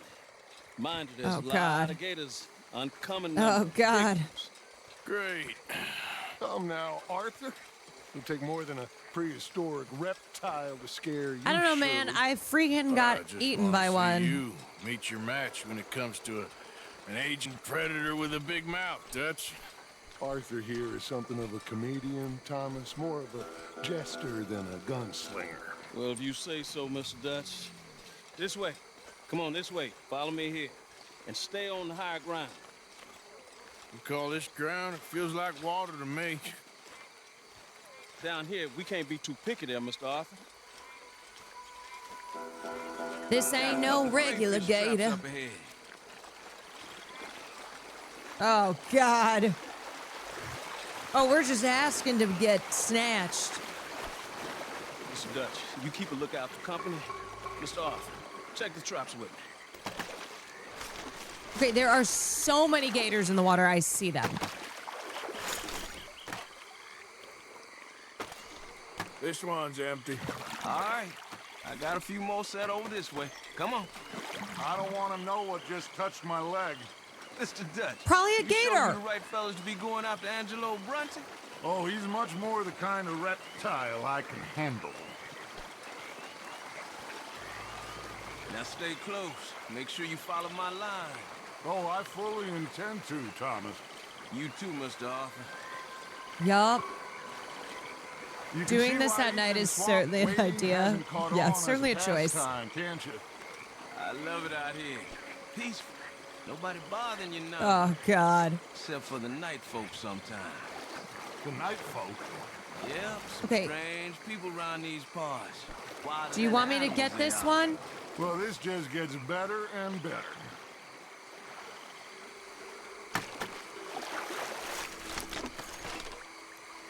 You ain't catching nothing. Oh, there's one. There's one. Shouldn't be lingering here. Come on. Oh, okay. Oh my God, we're going neck deep? You gotta be kidding me. Oh, we're just asking to get snatched. Just put a whole ass crawfish in the back pocket. Oh. Stop where you are. It's a gator. Just stay as still as you can. Yeah, there's hella gators. Oh my God.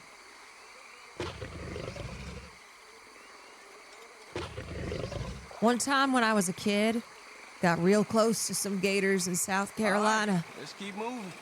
I got another trap by that small island up here. I don't know what's taking Jules so long with that boat.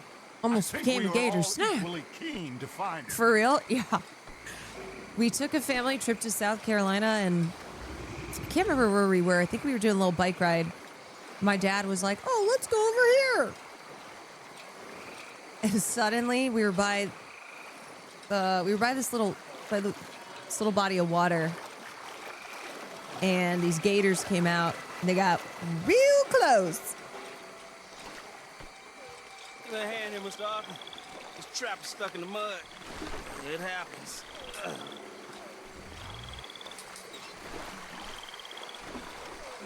It's scary because they just stand there and their eyeballs are like this. So you're like, should I start running now? Zigzag. So it's true. What is? There's been talk of a big old bull, but people talk a lot of nonsense. I guess this was No, but only something huge could do this. Like a gator? Fantastic. Let's hope it bites you first, Dutch. Should we just keep moving? I don't really want to hang around here much longer. All right. I suppose this can wait. Let's go. Yeah, how the hell have we not gotten eaten?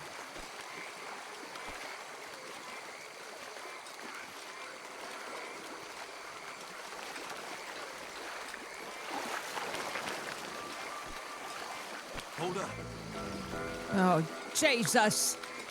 Look at all them shapes in the water.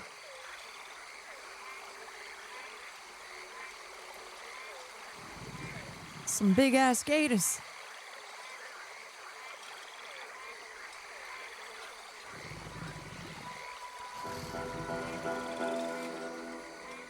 My God, there's no shortage of them.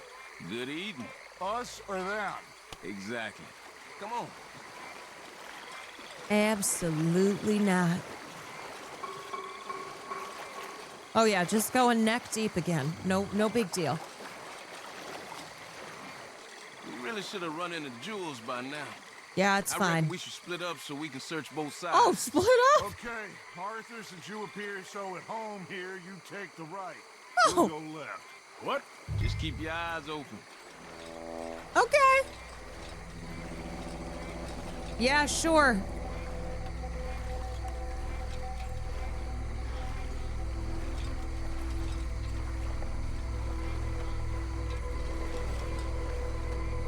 Yup. That's cool.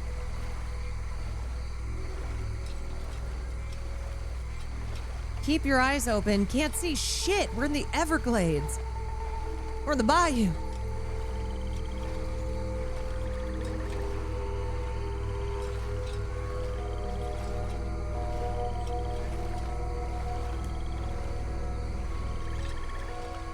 When has splitting up ever worked? Surely in this instance. My parents. No! Jules! Jules is dead. I'm calling it. Hey! Someone there? Jules?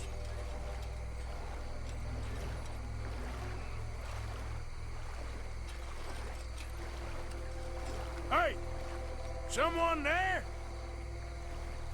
I bet you Jules got eated. Jules?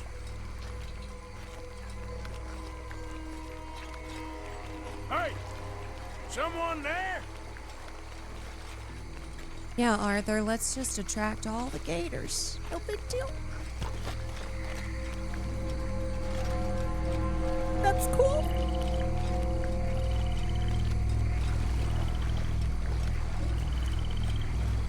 It's all good. Over here! That must be him.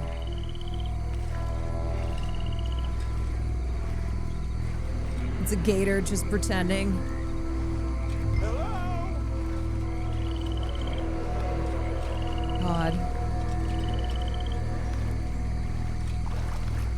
Here! Help! Where are you, man? In the tree? In the tree! What you want me to do?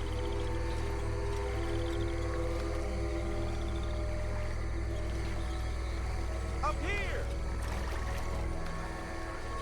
Is that him? Hey, you in the tree. What are you doing? There's a monster. A monster. You okay up there? There's a monster. Yeah, I heard ya. Mastiff, it nearly ate me. Where'd he go? It's out there. What? A big gator. Biggest I ever saw. Big and nasty. Knocked me off the boat and chased me over here. God. You must be Jules. Yes. Where is the boat? Over there. I Oh, ran. God. Oh, I gotta go get this freaking Okay. boat. Yeah. And, where'd this monster swim off to? I think that way. Okay. Good luck shooting that thing. You'll need a cannon. Oh, God.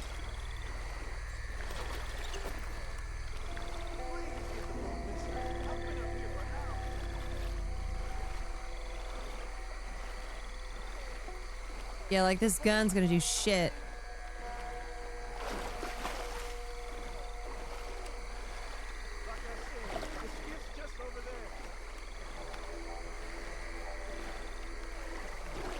I got the skiff. It's over here. Oh God. Stuck. Gator's coming.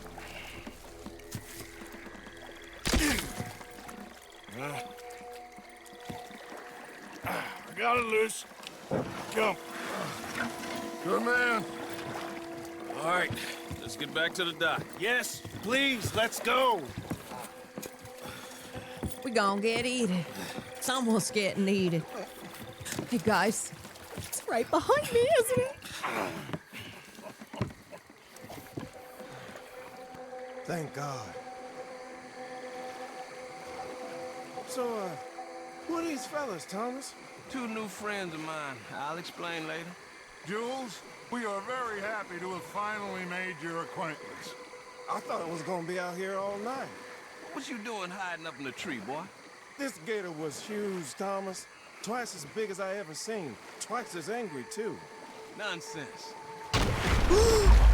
Oh my God! Tree stump.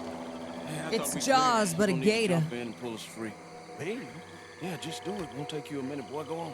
What? This is a bad idea. Why is he jumping in? You'll see any giant monster long before it gets anywhere near you. Got a couple crack gunslingers here with their guns loaded. You'll be fine. I'm not that good. You didn't see the thing. Yeah, neither did you. It's just a myth, Jules. Now pull. Oh my God. Poor Jules. Pull, boy.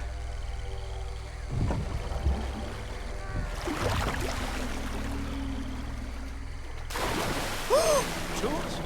Yeah, no shit, the gator got him. No, I'm going in. No, we can't lose the boat. Arthur will go. Arthur will go? Arthur. Okay. Okay. Freaking Dutch. Oh my God. Oh my God, I'm coming. I'm coming! I'm just shooting!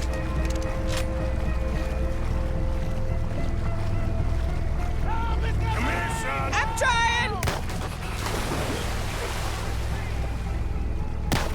Where do I shoot? Where'd he go? I'm just shooting. Yo, he's freaking not here.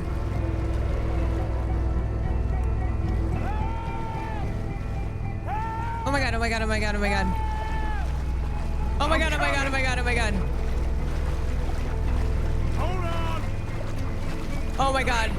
I got you, son. He's missing both of his legs. Oh, God. Oh, God. Dutch! Shoot something. Oh, God, he's bleeding. God, no. Please hurry. Fire off a couple of warning shots just to pretend you care. Oh, God. I got you covered. Yo, he's losing a lot of blood. Look behind. Oh, God, it's coming. Oh, Jesus! Come on. Oh, Jesus! Hurry. Put him here. Come on. Come here. Come on, quickly. His leg hurt pretty Yeah, bad. idiots, that's why you don't send him into the water. Get in.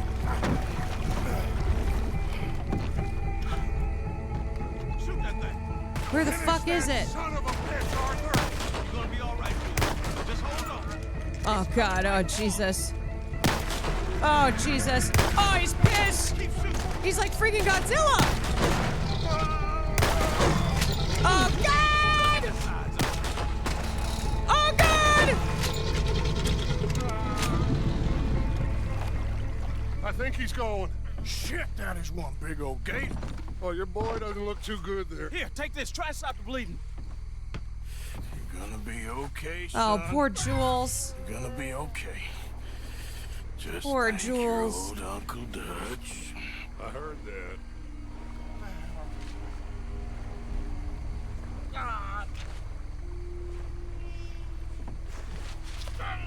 send him back in.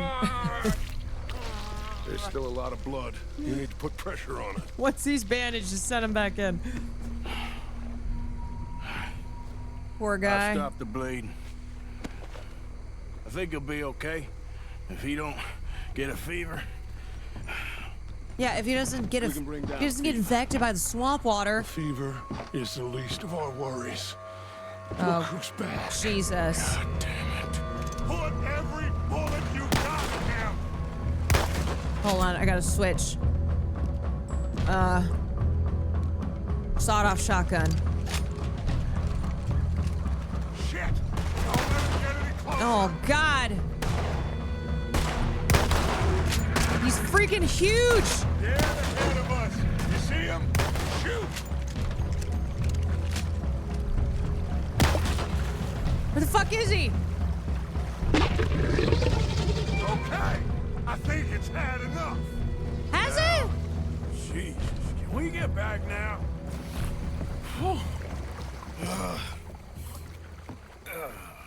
You're gonna be okay, kid. Yeah, unless you Sorry, get the Jules. swamp Guess all infection. them stories was true. Big and bad. That's unusual. Normally the little ones are angry. Big ones is lazy. Well, I guess he never outgrew his anger. Kinda reminds me of you, Arthur. You know, I don't think I've ever seen you squeal before, Dutch. I weren't the one squealing. Yeah, well, you weren't in the water with him. And this poor boy was nearly dinner. Can we get some help? Jules been bitten. Oh my God. There's a monster out here. Yeah, well, He's they been also bitten, but he's sent him alive. into the water. Just keep him warm. Feed him garlic for the infection. Thank you. Both of you. I'm at your service anytime you need. Thank you, Thomas. Where can we find you? You just meet me back here. Very good. Can one of you help me put the boat back out? Sure. I'm gonna head back to camp and placate the irritable Miss O'Shea, who's causing more trouble. I'll collect the boys. Meet you back here, Arthur. Yeah, just a little bit of garlic. Old That'll Brothy, fix it. bad man. I know. Killed some good folks. Hurt a lot of people. Well, he definitely lacks a certain charm. I'll see you soon. You be safe. We got monsters out here. We got Well. monsters. All right. Fuck this water. Mission complete. Okay. Yeah, should I just go for a little swim? Should I go for a little tiny, teeny swim? That mission was intense. Woohoo! Wowie. All right, I am stopping that. So apparently you can hunt that gator, which is sick. And I should do that at some point. Little gator hunting. Little gator hunting. Okay. I am gonna go eat a little bit of food and go chillax. Go chillax. But got a good little gaming session. I like that mission. That was fun. That was awesome.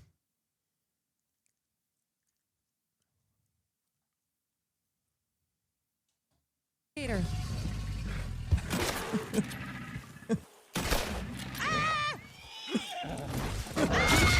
Oh, fuck!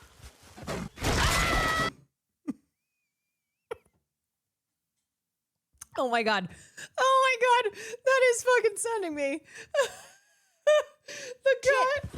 Oh my god, an alligator.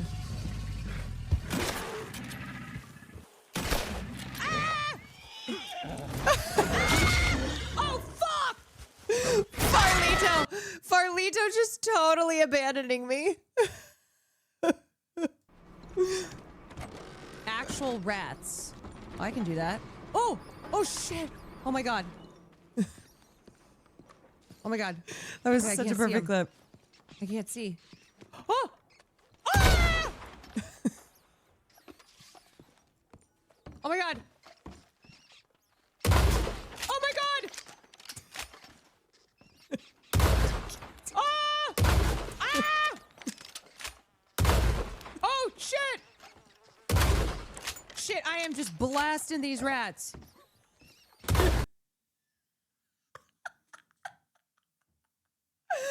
I shot 4 times, missed and go, I'm blasting these rats.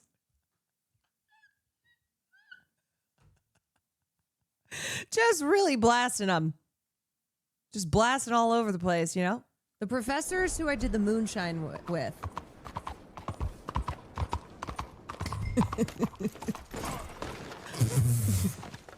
Arthur! So embarrassing. Oh, boy. Oh, that is good stuff. That is good freaking stuff, y'all. Blasting rats. Blasting gators. Just blasting. Just absolutely blasting.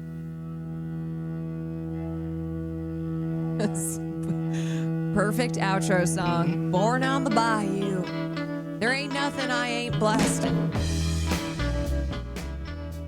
If something's in my path, I'm blasting it. Thank you for stream. Thank you for hanging out with me.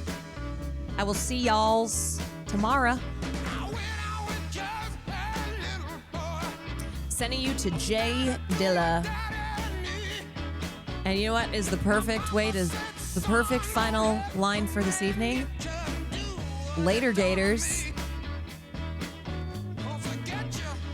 Get it? Later, Gators.